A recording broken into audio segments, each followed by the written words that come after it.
Hello. Hello. அனைவருக்கும் வணக்கம்.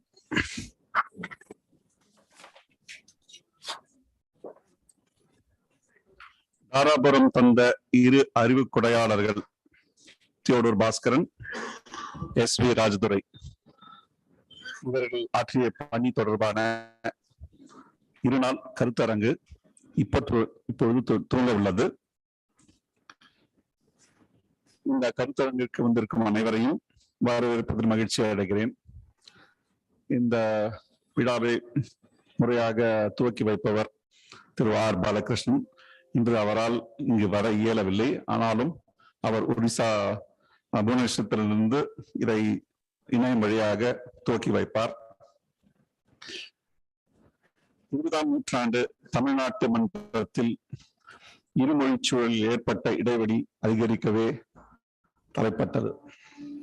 இத்தகைய சூழலில் 20ஆம் நூற்றாண்டின் பிற்பகுதியில் தன்னார்வலர்களாகவே ஆய்விலும் அறிவுத்துறை சார்ந்தும் பங்களிக்கக்கூடியவர்கள் பொதுமன்றத்தில் உருவானார்கள்.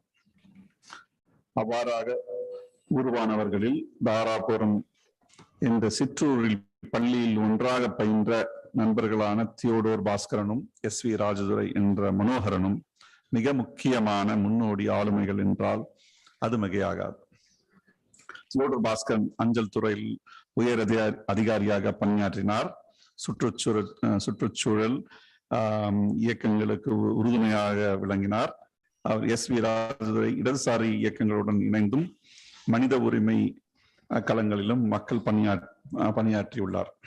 இந்த பணிகளை கடந்து இவர்கள் இருவருமே அறிவுப்புலத்தில் மிகச்சிறந்த பங்காற்றியுள்ளனர். SV ராஜதுரை இந்த நூலகத்தோடு கிட்டத்தட்ட 25 ஆண்டு காலமாக தொடர்பில் இருப்பவர், நெருங்கிய நண்பர். தியோடர் பாஸ்கரன் அவர் பற்றி சொல்லணும்னா நமக்கு மொழி அறக்கட்டளை இந்த நூலகம் துவங்கிய காலத்தில் இருந்து இது துவங்குவதற்கான ஒரு காரணமாகவும் இருந்திருக்கிறார். மொழி அறக்கட்டளையின் அறங்காவலராக இருந்திருக்கிறார். அதை தொடர்ந்து அவர் பணி ஓய்வு பெற்றவுடன் நூலகத்தினுடைய இயக்குநராகவும் 3 ஆண்டு காலம் இருந்திருக்கிறார். அதற்கு பின்னாலும் ரோஜாமுத்தி ஆராய்ச்சி நூலக அறக்கட்டளை என்று ஒன்று உருவாக்கும் பொழுது அதற்கும் அறங்காவலராக இருந்து தொடர்ந்து அவரோடு இந்த பயணத்தில் நாங்கள் இருந்து வருகிறோம். இந்த 28-29 ஆண்டு கால பயணம் மிகவும் இனிமையானது. பல தகவல்களை நாங்கள் அவருடன் இணைந்து செயல்பட்டு கற்றுக்கொண்டும் வருகிறோம். இப்பொழுது இந்த 2 நாள் கருத்தரங்கிற்கு அவரும் திரு SVR அவர்கள் இணையம் வழியாக, அவரால் நேராக வர இயலவில்லை, இணையம் வழியாக நம்மளோடு கலந்து கொள்வார். அவர்களையும் வரவேற்பதில் மகிழ்ச்சி அடைகிறேன். குறிப்பாக தியோடர் பாஸ்கரனுடைய மனைவி திலகா பாஸ்கரன் அவர்களும் வந்திருக்கிறார்கள். அவர்களுக்கும் எங்களுடைய மகிழ்ச்சியை தெரிவித்துக் கொள்கிறேன்.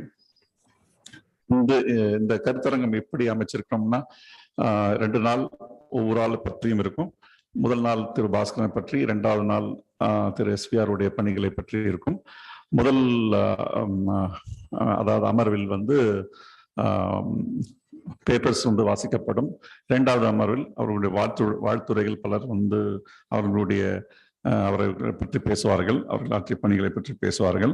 இப்பொழுது முதலில் இதை துவக்கி வைப்பதற்கு புவனேஸ்வரத்திலிருந்து திரு R பாலகிருஷ்ணன் அவர்கள் நம்மளோடு இணைவார். அவரை துவக்க உரை ஆற்ற அழைக்கிறேன்.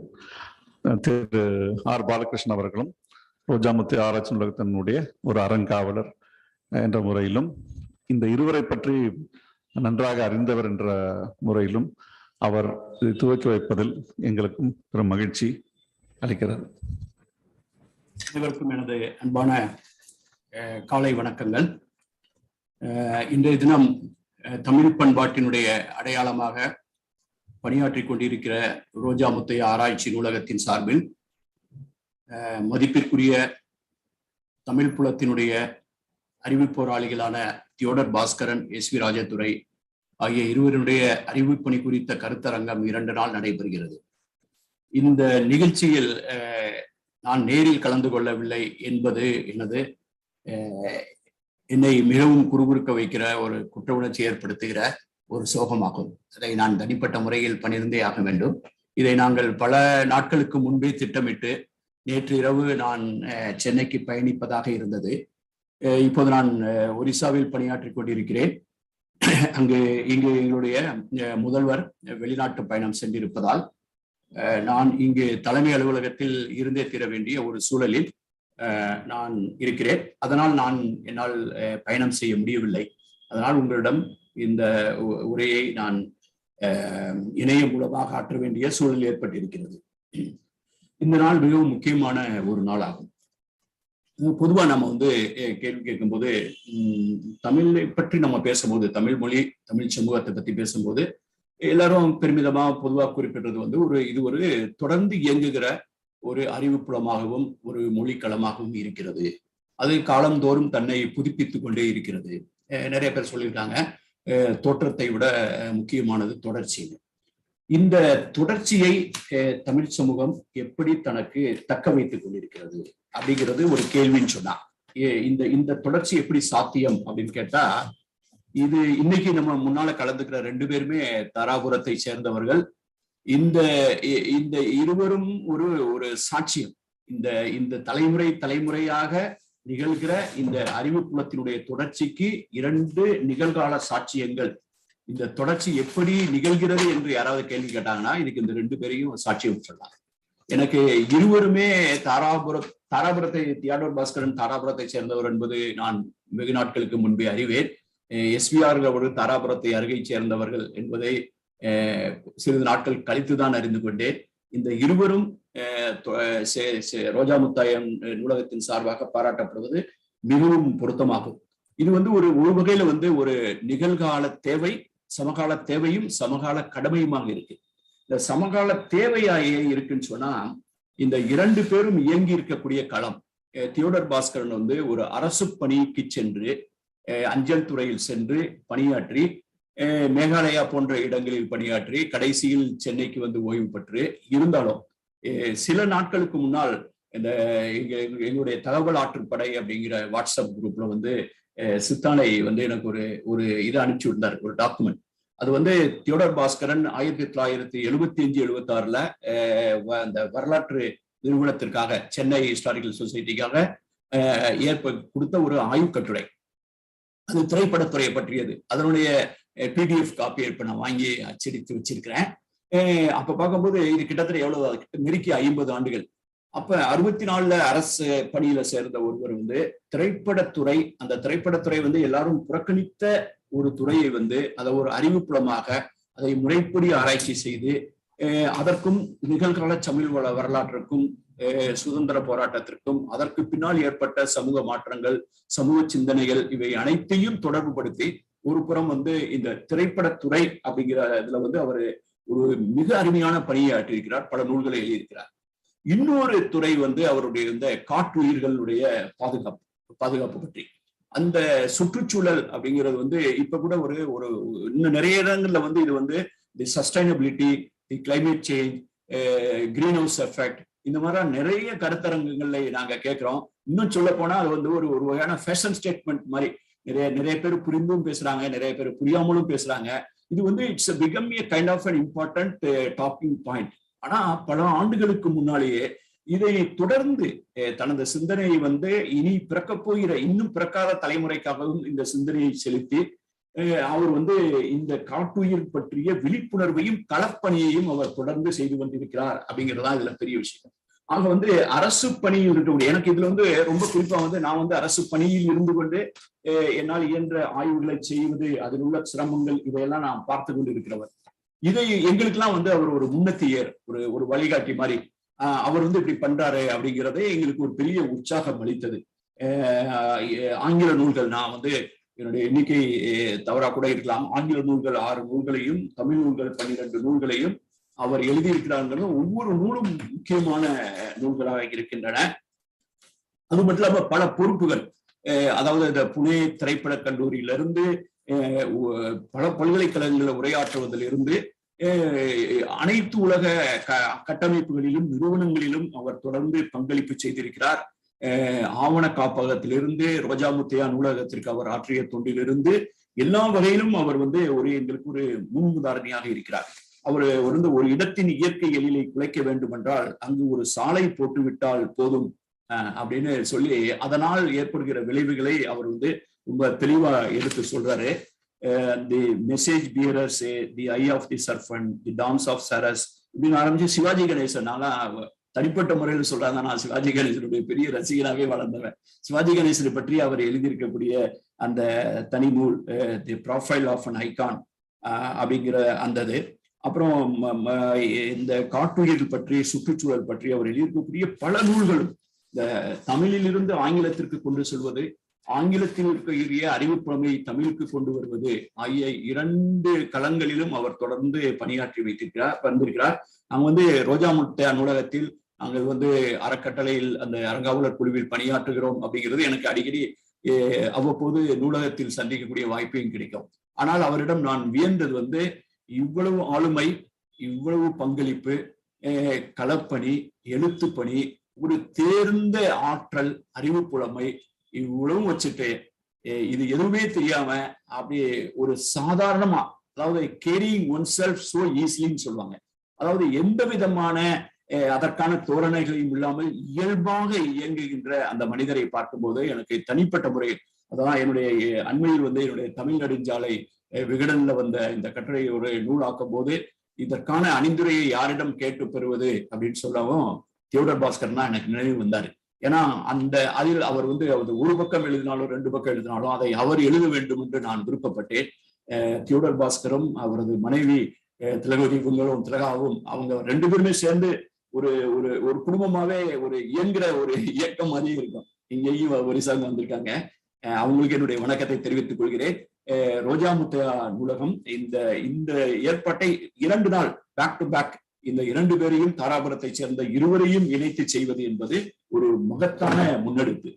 எஸ்.வி. ராஜதுரை வந்து என்னை பொறுத்தவரையில் நான் வந்து தமிழ்நாட்டினுடைய ஆக்சுவலி களத்தில் இருந்து 38 ஆண்டுகளாக தமிழ் மாநிலத்திற்கு வெளியே வசிப்பவன். அதனால வந்து எனக்கு சில குறைபாடுகள் உண்டு. அதை நான் பல பொதுவெளிகளில் தொடர்ந்து சொல்லியிருக்கிறேன். என்னுடைய வாசிப்பு குறைவானதற்கு காரணம் வந்து நான் வெளிமாநிலத்தில் ஒரு பணிச்சுமையில் வேலை பார்க்கிறேங்கிற மட்டும் கிடையாது. நானே ஒரு சிந்துவெளி மாதிரியான ஒரு பெரிய ஆய்வு களத்தை கையில எடுத்துட்டு எனக்கு மீதி கிடைக்கிற நேரத்துல எல்லாம் அதையே வாசிட்டு அதுக்குள்ளே தலையை விட்டுட்டு இருக்கிறதுனால நான் இழந்தது மிக ஏராளம். அதை நான் வந்து ஒவ்வொரு முறை தமிழ்நாட்டிற்கு வரும்போது ஒரு புதிய புத்தகத்தை கையில் எடுக்கும் போது எனக்கு கண்ணீரே வந்துடும். அதை என்னடா படிக்காம விட்டோமே அப்படின்னு தோணும். எஸ்விஆருடைய கையில புத்தகங்கள், பழைய புத்தகங்களை பார்க்கும்போது இதெல்லாம் நம்ம வெளியில இருந்துட்டோமே, இதெல்லாம் படிக்காம போயிட்டோமே அப்படின்னு எனக்கு நிறைய முறை தோன்றும். அதுக்கு இன்னொரு காரணம் வந்து என்னுடைய இனிய நண்பரான திருச்சியை சேர்ந்த பூசிதாஸ், எஸ்ஆர்வி பள்ளியினுடைய முதல்வர். நாங்க ஒவ்வொரு முறை திருச்சியில் சந்திக்கும் போதும் எஸ்விஆரை பத்தி பேச்சு வராம இருக்காது. ஏதோ ஒரு வகையில வந்து எஸ்விஆரை பற்றி நாங்கள் பேசி விடுகிறோம். அவர்கிட்ட நான் வந்து பொதுவா அவர் ஏதாவது செய்யும் போது என்கிட்ட ஒரு ஃபோன் பண்ணி நீங்க என்ன நினைக்கிறீங்கன்னு கேட்பாரு. நான் வந்து இந்த உரை நிகழ்த்துறதுனால 2 நாளுக்கு மேல ஃபோன் பண்ணி, என்ன துளசி, நான் வந்து எஸ்விஆர் சாரை பத்தி பேச போறேன், தியோடரை பத்தி பேச போறேன், நீங்க என்ன வாட் இஸ் ஒரு லைன்ல சொல்லலாம், தமிழ் அறிவுலகில் தனித்து ஒளிரும் ஒரு சிவப்பு நட்சத்திரம். அவரை வந்து அவருக்கு அறிந்தவர் வந்து அவர் ஒரு சிவப்பு நட்சத்திரம் என்று சொல்லப்படுகிற அளவிற்கு வந்து அவர் வந்து அவருடைய களப்பணி, அவருடைய எழுத்துப்பணி, அவருடைய வாழ்க்கையை கொஞ்சம் நான் முக நெருங்கி பார்க்காட்டினா கூட எனது நண்பர்கள் மூலமா கேள்விப்படுவது, சில முறை சந்தித்திருக்கிறதுல இருந்து தெரியுது வந்து ஒரு மனிதன் ஒரு சாதாரண பின்னணியில் பிறந்து ஒரு தனது கல்லூரி கல்வியை தொடர முடியாத காரணத்தினால், தொடர முடியாத சூழலில் அரசு பணியில் சேர்ந்து அதற்கு பின்னால் தொடர்ந்து உழைத்து எழுத்தி பணியால் தன்னை நிறுவி தமிழ் அறிவுப்புலத்தில் தனக்கென்று ஒரு தனியான இடத்தை பிடித்து திருச்சி பாரதிதாசன் பல்கலைக்கழகத்தினுடைய ஒரு உயர்கல்வி நிறுவனத்தினுடைய ஒரு துறையினுடைய மிக பங்களிக்கக்கூடிய தலைவராக பங்களிக்கிற அளவிற்கு அறிவுப்புலத்தில் அவர் ஆற்றல் மிக்கராக திகழ்ந்து வருகிறார். அதுவும் அவருடைய ரேஞ்சையும் பார்த்தா அது பெரிய மிரட்டலா இருக்கு. அதாவது வந்து ஒரு புறம் வந்து அவர் வந்து ஒரு களப்பணியாளரா இருக்கிறாரு. அவர் எழுதுவதை செய்வதை எழுதுகிறார். அப்புறம் வந்து மனித உரிமைக்காக போராடுகிறார், இயக்கங்களில் ஈடுபடுகிறார். ஈழ விடுதலை பிரச்சனை வந்ததுன்னா அந்த காலகட்டத்தில் பெரியாரியம், மார்க்சியம், மனித உரிமை இப்படின்னு இன்னைக்கு தமிழ் சமூகத்தை எதிர்நோக்கி இருக்கக்கூடிய பல பிரச்சனைகள் அனைத்தையும், இன்னைக்கு வந்து பெரியாரியம் பற்றிய கருத்தாக்கம் இருக்கு, அம்பேத்கரியம் பற்றிய கருத்தாக்கம் இருக்கு, மார்க்சியம் பற்றிய கருத்தாக்கம், ஒரு வகையான ஒரு கிளாசஸ் ஆஃப் இன்ட்ரெஸ்ட், ஐடியாலஜிக்கல் பிரச்சனை எல்லாம் சூழ்ந்திருக்கிற இந்த காலகட்டத்தில் எஸ்.வி. ராஜதுரை வந்து அவருடைய வாழ்க்கையை திரும்பி பார்க்கிறதே ஒரு பெரிய பாடமா இருக்கு.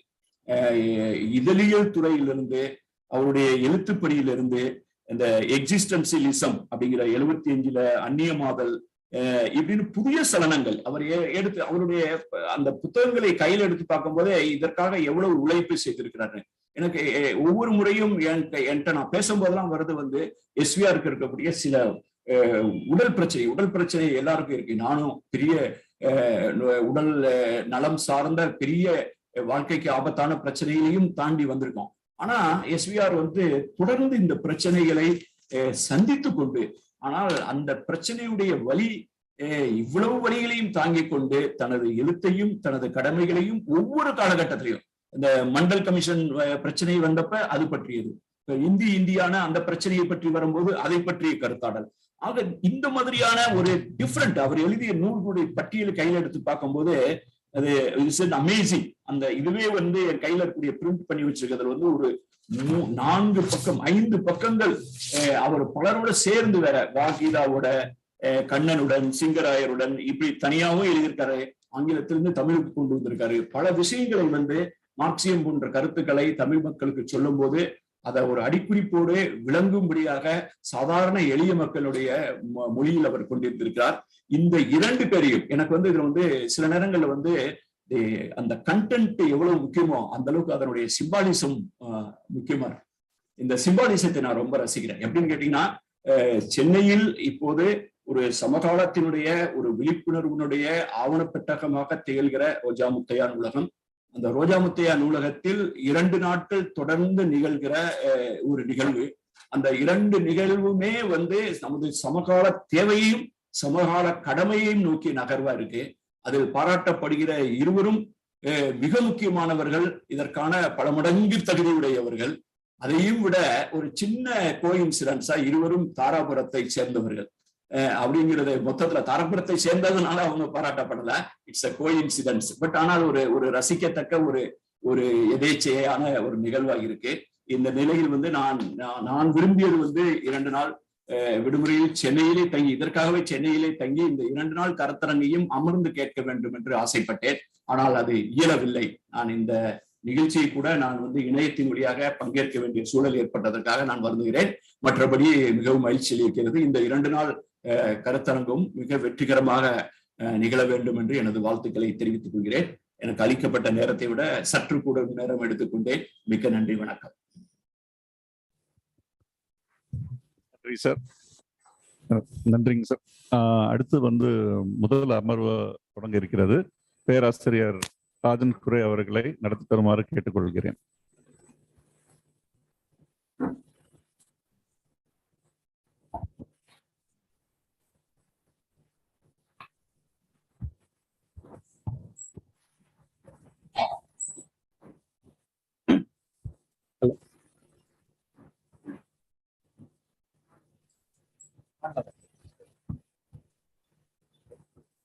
வணக்கம்.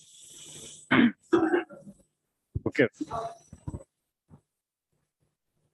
அனைவருக்கும் காலை வணக்கம்.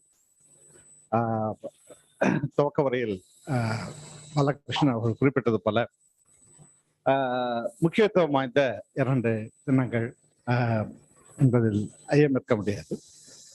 பெரும்பாலும் ஒரு பழக்கப்பட்டு போன விஷயங்களை அதனோட மதிப்பு நம்மளால உணர முடியாத ஒரு சூழ்நிலை இருக்கும். நண்பர்களாக இருக்கிறவங்க நம்ம தொடர்ந்து படித்து கொண்டிருக்கிற விஷயங்கள்லாம் அதனோட முக்கியத்துவம் தெரியாமையே நம்ம அதனால பயனடைஞ்சா கூட முக்கியத்துவம் தெரியாம பயனடைய வாய்ப்பு இருக்கு. கொஞ்சம் விலகி நின்று பார்க்கும்போதுதான் இது ஒரு முக்கியமா எவ்வளவு அதனோட சிறப்பு என்ன, முக்கியத்துவம் என்னங்கிறதுக்கு ஒரு டிஸ்டன்ஸ், ஒரு பெர்ஸ்பெக்டிவ் கிரியேட் பண்ணி பார்க்கும்போது தான் இது தெரியும்.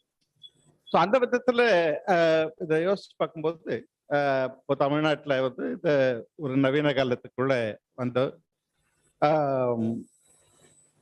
பொருள்கள்லாம் நவீனம் உடனடியாக வந்துடும். அது ரயில்ல இருந்து இன்னைக்கு இந்த செல்போன்கள் வரைக்கும் இம்மிடியேட்டா வந்துடும். ஆனா அறிவுத்துறையில ஒரு நவீனமான பார்வைகள்ங்கிறது மிக முக்கியமான விஷயம். ஆனா அது நடக்கும்போது நமக்கு அதனோட முக்கியத்துவம் பல சமயம் தெரியறது இல்லை. ஸோ அந்த விதத்துல நான் இப்போ ஃபிலிம் ஸ்டடீஸ் அப்படிங்கிற ஒரு துறை இத்தனை சினிமா இந்தியாவில் வந்த அப்புறமும் ஒரு 5-6 யூனிவர்சிட்டிக்குள்ள தான் இருக்கு. 5 கூட இருக்குமான்னு தெரியல, 4 யூனிவர்சிட்டியில எனக்கு தெரிஞ்சு இருக்கு. அதுவும் எம்ஏ லெவல்ல ஃபிலிம் ஸ்டடீஸ்ங்கிறது ஒரு 3-4 யூனிவர்சிட்டியில தான் இருக்கு. நான் அந்த ஒரு ஃபிலிம் ஸ்டடீஸ் டிபார்ட்மெண்ட் நாங்கள் சொல்றது இல்லை, எம்ஏ ஸ்ட்ரீம் ப்ரோக்ராம் அதில் இருக்கேன் நான் அம்பேத்கர் யூனிவர்சிட்டியில். இந்த ஃபிலிம் ஸ்டடீஸுங்கிறது ஒன்று இந்தியாவில் வர்றதுக்கு முன்னாடி ஒரு முன்னோடியான ஒரு ஒர்க் அவங்க தொடர்பாஸ்கரன் எழுதின மெசேஜ் பேரர்ஸ். அது இப்போ யோசிச்சு பார்த்தா இட் சோ ரிமார்க்கபிள் தட் இந்த மாதிரி ஒருத்தர் இதை செய்யணும்னு நினைச்சு செஞ்சிருக்கிறது ரொம்ப ஆச்சரியமா இருக்கு. ஏன்னா இப்போ ஒரு லேட் 70s 80s தான் ஃபிலிம் ஸ்டடீஸ்லாம் உலக அளவில் கொஞ்சம் கொஞ்சமா சினிமா மேல ஒரு கல்வி புலத்துல ஒரு கவனம், அது ஒரு ஆய்வு துறையா மாறுறதுன்னா ரொம்ப பின்னாடி தான் நடக்குது. ஆனா அதை அவ்வளவு சீக்கிரமா இங்க தமிழ்நாட்டை அதை யோசிச்சு, அதுவும் தமிழ்நாட்டுக்கும் சினிமாவுக்கும் தொடர்பை பத்தி நம்ம சொல்ல வேண்டாம். ரொம்ப முக்கியமான ஒரு சினிஃபீலிக் சொசைட்டின்னு சொல்லலாம். இன்னும் ஒரு ஸ்பெசிபிக் மீனிங் ஆஃப் சினிஃபீலிய அவ்வளவு தூரம் சினிமாவோட ஒன்றி கலந்த ஒரு 20ஆம் நூற்றாண்டு வரலாறு தமிழ்நாட்டு வரலாறு. அதுல பாஸ்கரன் சார் இந்த நூலை எழுதினதுங்கிறது நீங்க நினைச்சு பார்க்கும்போது பெரிய வியப்பா இருக்கு. ஸோ நம்ம அந்த மாதிரி ஒரு விலகி நின்று இந்த பணிகளோட முக்கியத்துவத்தை நம்ம நினைச்சு பார்க்கணுங்கிறதுக்கு தான் இந்த 2 நாள் கருத்தரங்கம் ரொம்ப உதவியா இருக்கும்னு நான் நினைக்கிறேன். காலம் கருதி இந்த முதல் அமர்வில் ஒரு 3 பேப்பர்ஸ் சொல்லக்கூடிய 3 ஆய்வுரைகள் இருக்கு. அதுக்கு முன்னாடி நம்ம பேராசிரியர் வெங்கடாச்சலபதி இன்று மதியம் பாஸ்கரனுக்கு ஒரு வாழ்த்துறை பேசுவதாக இருந்தது. அவர் இங்க மதியம் இருக்க முடியாத ஒரு சூழ்நிலை ஏற்பட்டுள்ளது. அதனால் முதலில் சலபதி அவர்களை பேசுமாறு அழைக்கிறேன். அதை தொடர்ந்து இந்த 3 உரைகளும் நடைபெறும். காலை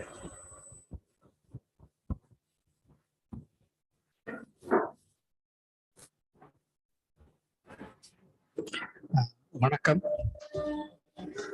முதற்கண் ரோஜா முத்தையா நூலகத்தினுடைய இயக்குனர் சுந்தருக்கு என்னுடைய மனமார்ந்த நன்றியை தெரிவித்துக் கொள்கின்றேன். என்னுடைய சூழலை கருத்தில் கொண்டு எனக்கு இந்த வாய்ப்பை வழங்கிய சுந்தருக்கு நன்றி. தியோடர் பாஸ்கரனுக்கு பாராட்டு நடக்கும்போது அதில் மலரஞ்சலியாக என் கையிலிருந்து சில மலர்களேனும் அவருடைய காலடியில் விட வேண்டும் என்பது நான் மிகவும் கவனமாக இருப்பதனால் இந்த வாய்ப்பை கேட்டு பெற்றுக் கொண்டிருக்கின்றேன். நன்றி, வணக்கம்.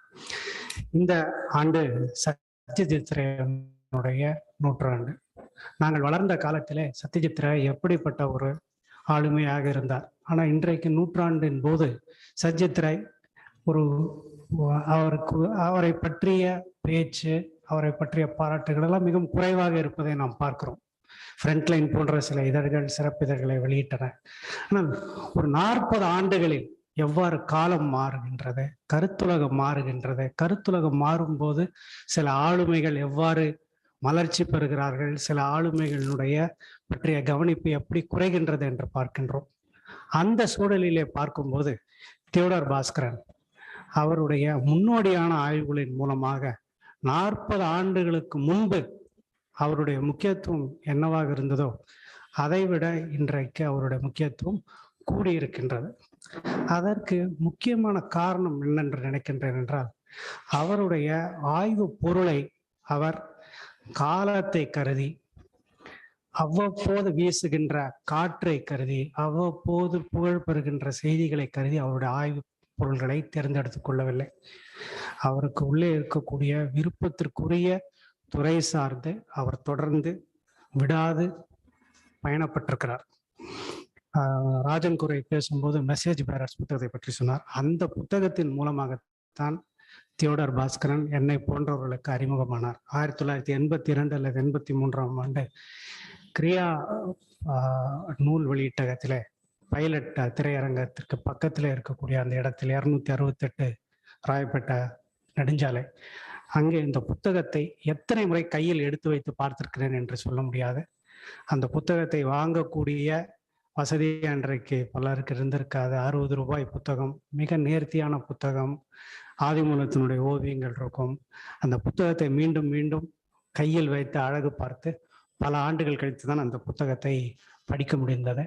அவருடைய அந்த நூல் மிகவும் முன்னோடித்தன்மை வாய்ந்த நூல். அதாவது திரைப்பட ஆய்வு என்பது தமிழிலே ஒரு துறையாக வளராத காலம். அந்த காலத்திலே வெகுஜன பண்பாடு பற்றி, வெகுஜன திரைப்படத்தை பற்றி முற்றிலும் எதிரான பார்வை இருந்த காலம். இன்றைக்கு 40 ஆண்டுகள் கழித்து இன்றைக்கு நீங்கள் வடிவேலுவை பற்றியோ அல்லது விஜய் சேதுபதி பற்றியோ நீங்கள் பேசவில்லை என்றால் 2022ஆம் ஆண்டிலே உங்களை தமிழ்நாட்டிலே அறிவாளராகவே ஏற்றுக்கொள்ள மாட்டார்கள். ஆனால் 40 ஆண்டுகளுக்கு முன்பு அப்படிப்பட்ட ஒரு நிலையில் அந்த சமயத்திலே அவர் அந்த நூலை அதை பொருட்படுத்தி எழுதினார். அதுல இன்னொரு செய்தியும் சொல்றேன். அந்த நூலுக்கு முன்னுரை எழுதிய CJ பேக்கரை பற்றி இன்றைக்கு யாரும் பொருட்படுத்துவதில்லை.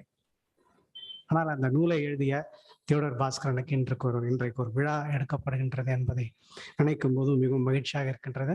அதுவும் தமிழ் சூழலிலே அறிஞர்களுக்கு உரிய கவனிப்பு கிடைப்பதில்லை என்று தொடர்ந்து ஒரு புகார் ஆவல் அது இருந்து கொண்டே இருக்கும். அது தியோடர் பாஸ்கரன் சார்ந்து இல்லை என்பதை கருதும் போது மிகவும் மகிழ்ச்சியாக இருக்கின்றது. இந்த மெசேஜ் பேரர்ஸுடைய கருப்பொருளை பற்றி ஏற்கனவே ராஜன் குறை சொல்லிவிட்டார், பலரும் சொல்வார்கள். என்னை பொறுத்தளவில் அதில் அவர் பயன்படுத்திய ஆதாரங்கள் என்பவை மிக முக்கியமானவை. ஒரு தமிழ்நாட்டு பண்பாடு சார்ந்த ஒரு ஆய்விற்கு காலனி அரசாங்க ஆவணங்களை எடுத்து பயன்படுத்தியது என்பது ஒரு மிக முன்னோடித்தன்மை வாய்ந்தது. ஒரு வகையில முச்சந்தி இலக்கியம் நூலை நான் எழுதுவதற்கு அந்த புத்தகம் ஒரு முன்னோடியாக இருந்தது என்பதை நான் இங்கே சுட்டிக்காட்ட விரும்புகின்றேன். இரண்டாவது, காட்டுயிர் சுற்றுச்சூழல் பற்றிய அவருடைய விழிப்புணர்வு என்பது மிகவும் முன்பே வந்துவிட்டது. அதை பற்றி நான் புதிதாக சொல்வதற்கு ஒன்றுமில்லை. அவர் எழுதிய காலத்தில் பொருட்படுத்தப்படாத இருந்த ஒரு துறை இன்றைக்கு மிகவும் கவனத்திற்குரியதாக மாறியிருக்கின்றது. அவ்வாறு மாறியதற்கு அவருடைய பணி மிக முக்கியமான ஒரு பங்கு. ஏதோ இவையெல்லாம் தனியாக நடந்து விடவில்லை. இந்த மாற்றத்தின் பின்புலத்திலே தியோடர் பாஸ்கரன் இருந்திருக்கிறார். இதை தொடர்ந்து தமிழிலும் ஆங்கிலத்திலும் விடாமல் செய்திருக்கிறார். இந்து பத்திரிகையில அவர் எழுதி வந்த கட்டுரைகள், படங்களை தொடர்ந்து உன்னிப்பாக அந்த காலத்திலே பார்த்து வந்தோம். இந்த சூழ்நிலையில்தான் 1995 காலச்சூடு பத்திரிகை இதழ் காலாண்டு இதழாக மீண்டும் வந்தபோது அந்த இதழிலும் காலச்சூடு பதிப்பகத்திலும் அவருடைய புத்தகங்கள், நூல், கட்டுரைகள் வெளிவர வேண்டும் என்பதிலே எல்லோருக்கும் ஆர்வம் இருந்து அதில் எனக்கு கூடுதலான ஆர்வம் இருந்தது. அந்த வகையில அந்த காலச்சூடு பதிப்பகத்தின் மூலமாக வெளிவந்த சில நூல்களை எல்லாம் மெய்ப்பு பார்ப்பதற்குரிய அரிய வாய்ப்பெல்லாம் எனக்கு கிடைத்ததை இதை நான் மகிழ்ச்சியாக இங்கே பதிவு செய்ய விரும்புகிறேன். முக்கியமாக மா கிருஷ்ணனுடைய மழைக்காலமும் குயிலோசையும் என்கின்ற அந்த தொகுப்பும் அதற்கு அவர் எழுதிய முன்னுரையும் இதெல்லாம் மனதை விட்டு அகலாதவை. இந்த 2 பணிகளோடு வெவ்வேறு ஈடுபாடுகளோடு பலர் உயர் பொறுப்பில் இருப்பவர்கள் அதிகாரத்தை விட்டு இறங்கியதும் மிகவும் சோர்ந்து போய்விடுவார்கள். தியோடார் பாஸ்கரனை பார்த்தோம் என்றால் அவர் ஓய்வு பெற்ற பிறகு முன்னை விட மிக அதிகமாக வேகமாக செயல்பட்டு வரக்கூடிய ஒரு ஆளுமையாக இருக்கிறார். அந்த வகையிலே இளைஞர்களுக்கெல்லாம் அடுத்த தலைமுறைக்கெல்லாம் ஒரு மிகவும் ஒரு ஆதர்சமாக இருக்கிறார் என்று சொல்ல வேண்டும். அவருடைய ஆளுமையை பற்றி சொல்லவில்லை என்றால் இது ஒரு மிக பெரும் குறைபாடாகத்தான் இருக்கும். பாலகிருஷ்ணன் பேசும்போது கூட அவருடைய ஆளுமையை பற்றி சொன்னார். அந்த ஆளுமை என்பது மிகவும் முக்கியமான ஒரு செய்தி. அவர் ஒரு பகட்டு இல்லாமல் எளிமையாக பழகக்கூடியவர். ஒரு நிகழ்ச்சியோடு நான் ஒரு நிகழ்ச்சியை சொல்ல விரும்புகின்றேன். அவர் பெங்களூருக்கு குடிபெயர்ந்து சென்ற பிறகு ஒரு முறை தொடர்பு கொண்டு நான் உங்களை பார்க்க விரும்புகிறேன் என்று சொன்னார். வந்தார். அரை மணி நேரம், 3/4 மணி நேரம், 1 மணி நேரம் பேசி கொண்டிருந்தார். ஏதோ ஒரு வேலையாக வந்திருக்கின்றார் என்று நினைத்து கொண்டு காத்திருந்து அவர் புறப்படும் போது, என்ன வேலையாக நீங்கள் வந்தீர்கள் சொல்லுங்கள் என்றார். எந்த வேலையும் இல்லை, உங்களை பார்ப்பதற்காக வந்தேன் என்று சொன்னார். இதே போல் மனதில் திட்டப்படுத்தி கொண்டு ஆண்டுக்கு ஒரு முறையோ 2 ஆண்டுக்கு ஒரு முறையோ நண்பர்களை பார்த்து பேசிவிட்டு உறவை புதுப்பித்து செல்லக்கூடிய ஒரு பழக்கம் என்பது அவரிடம் இருப்பது ஒரு மிக பெரும் பண்பு. அது ஒரு நிதானம் என்பது எப்போதுமே அவருடைய ஆளுமையில் இருக்கக்கூடியது. அது ஒரு வியப்பான ஒரு செய்தி. அப்புறம் அவரிடம் இருக்கக்கூடிய ஒரு பெருந்தன்மையையும் சுட்டி காட்ட வேண்டும்.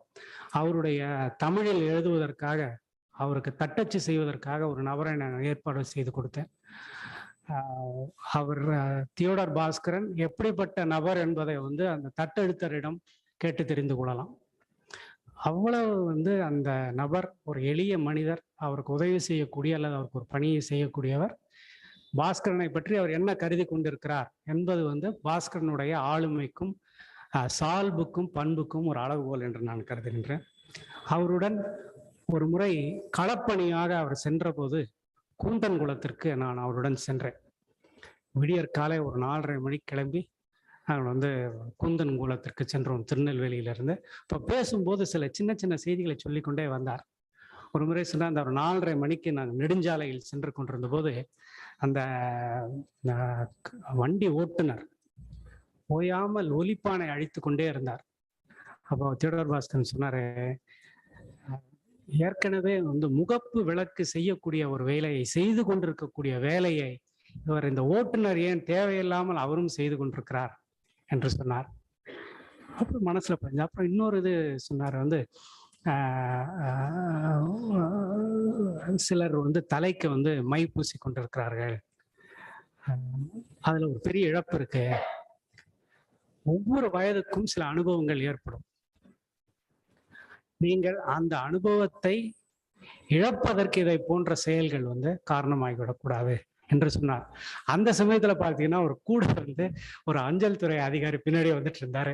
இவர் சொன்னதும் தலையை தொட்டு பார்த்துக்கிட்டாரு. இது போல சின்ன சின்ன சில செய்திகள்லாம் நான் அவரிடம் கற்றுக்கொண்டேன். அப்புறம் அந்த கூந்தங்குளத்திற்கு போனதும் அவருக்குள்ள ஒரு உருமாற்றம் வந்தது. அவர் அந்த களத்திற்கு சென்றதும், அந்த பறவைகள் இருக்கக்கூடிய களத்திற்கு சென்றதும், அந்த கூந்தம் குளம்னு பேர், அது வறண்ட குளம் என்றுதான் பெயர் சொல்ல வேண்டும். அந்த குளத்துல அவர் நடந்து போய் அவர் படம் எடுத்த முறை, அந்த காலத்துல அவருக்கு அப்போ இந்த இது வரல, இந்த புதிய வகையான புகைப்பட கருவிகள் வரவில்லை. டிரான்ஸ்பரன்சிஸ் தான் எடுப்பாரு. டிரான்ஸ்பரன்சிஸ் எப்படி எடுத்தாரு, எப்படி ஓடினாரு அப்படின்றத பார்க்குறேன். அதில் எனக்கு ஒரு பெரிய பொறாமையும் இருக்கு.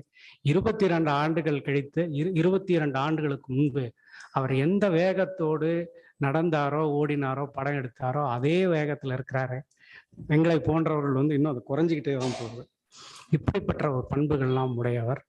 கடைசியாக ஒரு செய்தி சொன்னோம். நம்ம தமிழ் பக்தி மரபுல எல்லாம் வந்து ஒவ்வொரு பிறவியும் வந்து இது நாயேன் கடையேன் என்றெல்லாம் வந்து பேசுவார்கள். ஆனால் உண்மையிலே வந்து எனக்கு இன்னொரு பிறவி இருக்கும் என்றால் நான் நாயாக பிறக்க விரும்புகிறேன்.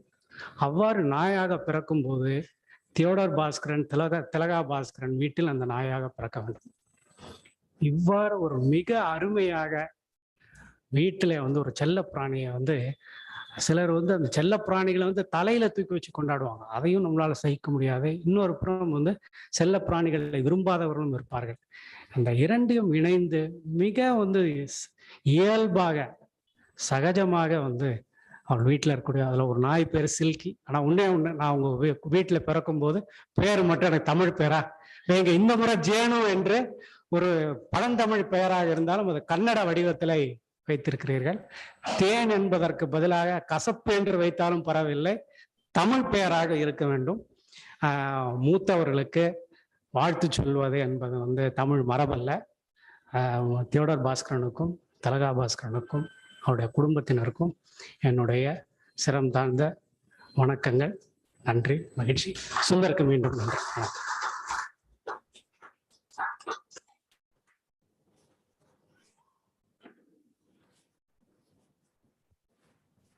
நன்றி செல்வதி. முதல் அமர்வு தொடங்கலாம். இதில் முதல் உரையாற்ற மங்கை அவர்களை அழைக்கிறேன். வி பத்மா என்ற இயற்பெயர் கொண்ட அம்மங்கை ஆங்கில பேராசிரியராக பணியாற்றி ஓய்வு பெற்றவர். நடிகராக, இயக்குநராக, நாடக ஆசிரியராக தமிழ் நாடக புலத்தில் கடந்த 30 ஆண்டுகளாக இயக்கி வருபவர். பல்வேறு நாடக குழுக்களையும் ஒருங்கிணைத்து நடத்தி வருபவர். வெளிநாடுகளில் நாடகம் கற்பித்துள்ளார். தொடர்ந்து அரங்கம், பாலினம், மொழிபெயர்ப்பு சார்ந்து தமிழிலும் ஆங்கிலத்திலும் எழுதி வருபவர். இன்குலாப் நூலினை ஆங்கிலத்தில் மொழிபெயர்த்துள்ளார். தியோடர் பாஸ்கரன் எழுதிய த மெசேஜ் பேரர்ஸ் நூலினை தட்டோராக்காரர்கள் என தமிழில் மொழிபெயர்த்துள்ளார். மங்கை.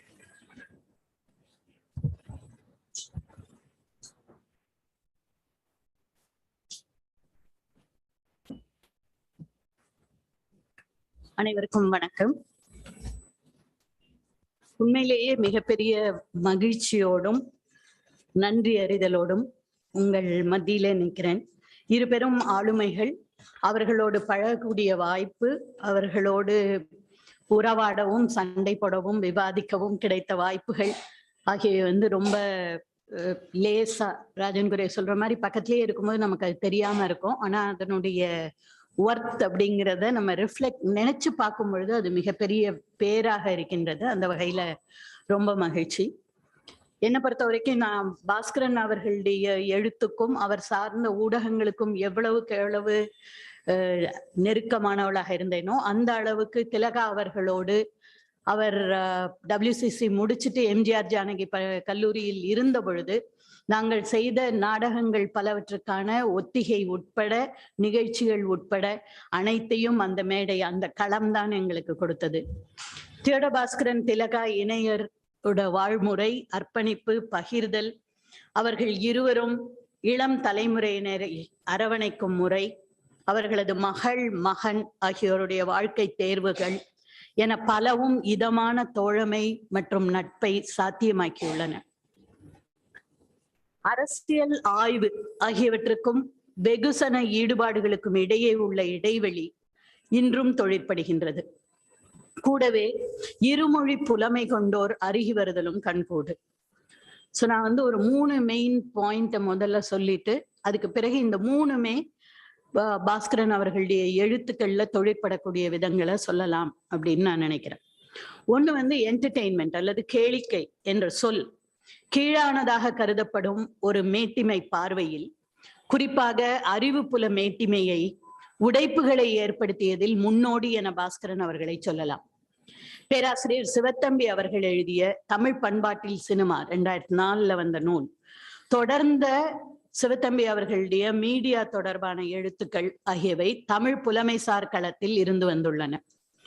மற்ற ஆய்வுகள் அல்லது கட்டுரைகள் ஆகியவை சினிமா மற்றும் பிற ஊடகங்கள் சார்ந்தவர்களால் அதில் ஆய்வு செய்யக்கூடியவர்கள் தனித்துறையாக கருதப்படக்கூடியவர்கள் ஆகியவர்களால் எழுதப்படுகின்றன.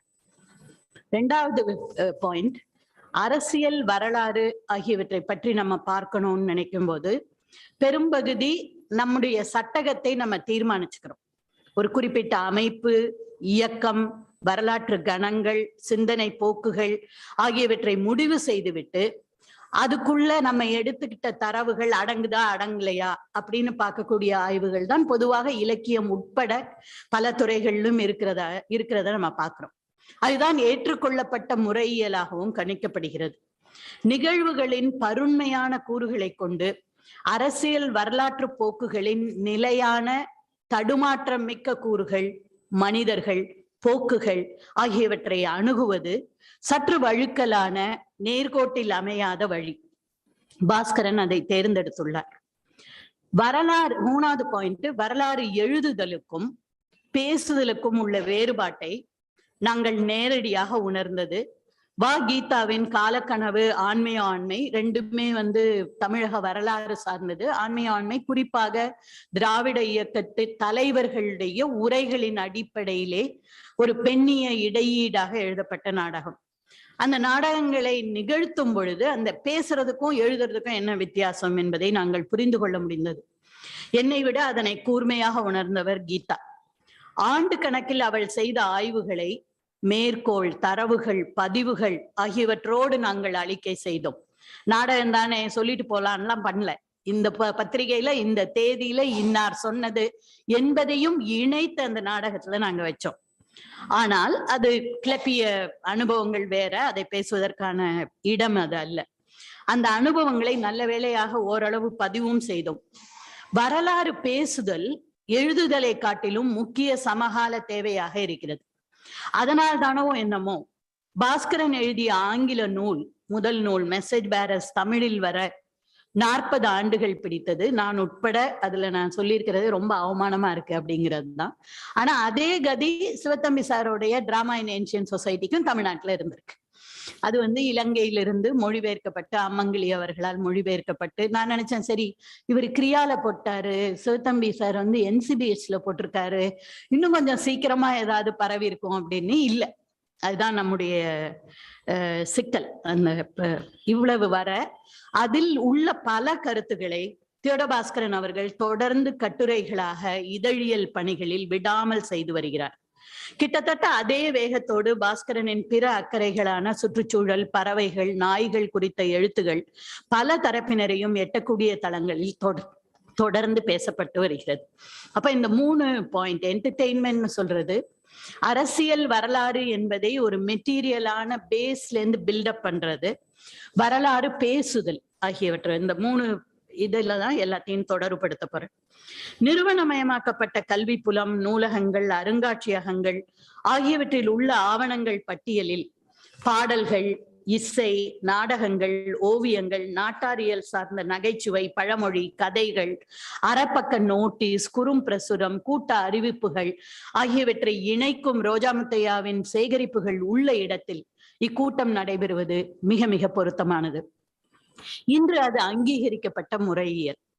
ஆனால் பாஸ்கரன் தன் முதல் நூலில் சொல்வது போல அவர் தொடங்கிய காலம் கணினிக்கும் இணையதளத்திற்கும் முற்பட்ட காலம். விளிம்பு நிலை வரலாறு என்ற துறை அறிமுகமாகிக் கொண்டிருந்த காலம். தமிழ் ஆய்வுகள், கனதியான தரவுகள், இலக்கிய ஆய்வுகள் ஆகியவற்றில் மூழ்கி இருந்த காலம். எனவே பாஸ்கரன் அரிய தரவுகளையும் அளித்து வாய்மொழி மற்றும் பிற பொதுவாக கல்வி புலத்தில் ஏற்காத வெகுமக்கள் இதழ்கள் போன்றவற்றையும் இணைத்து தனது முடிவுகளை எட்டினார். இன்று எங்கும் ஏற்றுக்கொள்ளப்படும் முறையியலாக தமிழக சூழலிலும் இது வளர்ந்துள்ளது. ஜோயல் லீ என்பவர் order and order, how caste is inscribed in space and sensoria என்ற நூலில் முகரும் மனத்திற்கும் சமூக படிநிலைக்குமான தொடர்பு தெற்காசிய, ஆப்பிரிக்க, மேற்காசிய நாடுகளில் தொழிற்படும் விதத்தை பாடுபொருள் ஆக்கியுள்ளார்.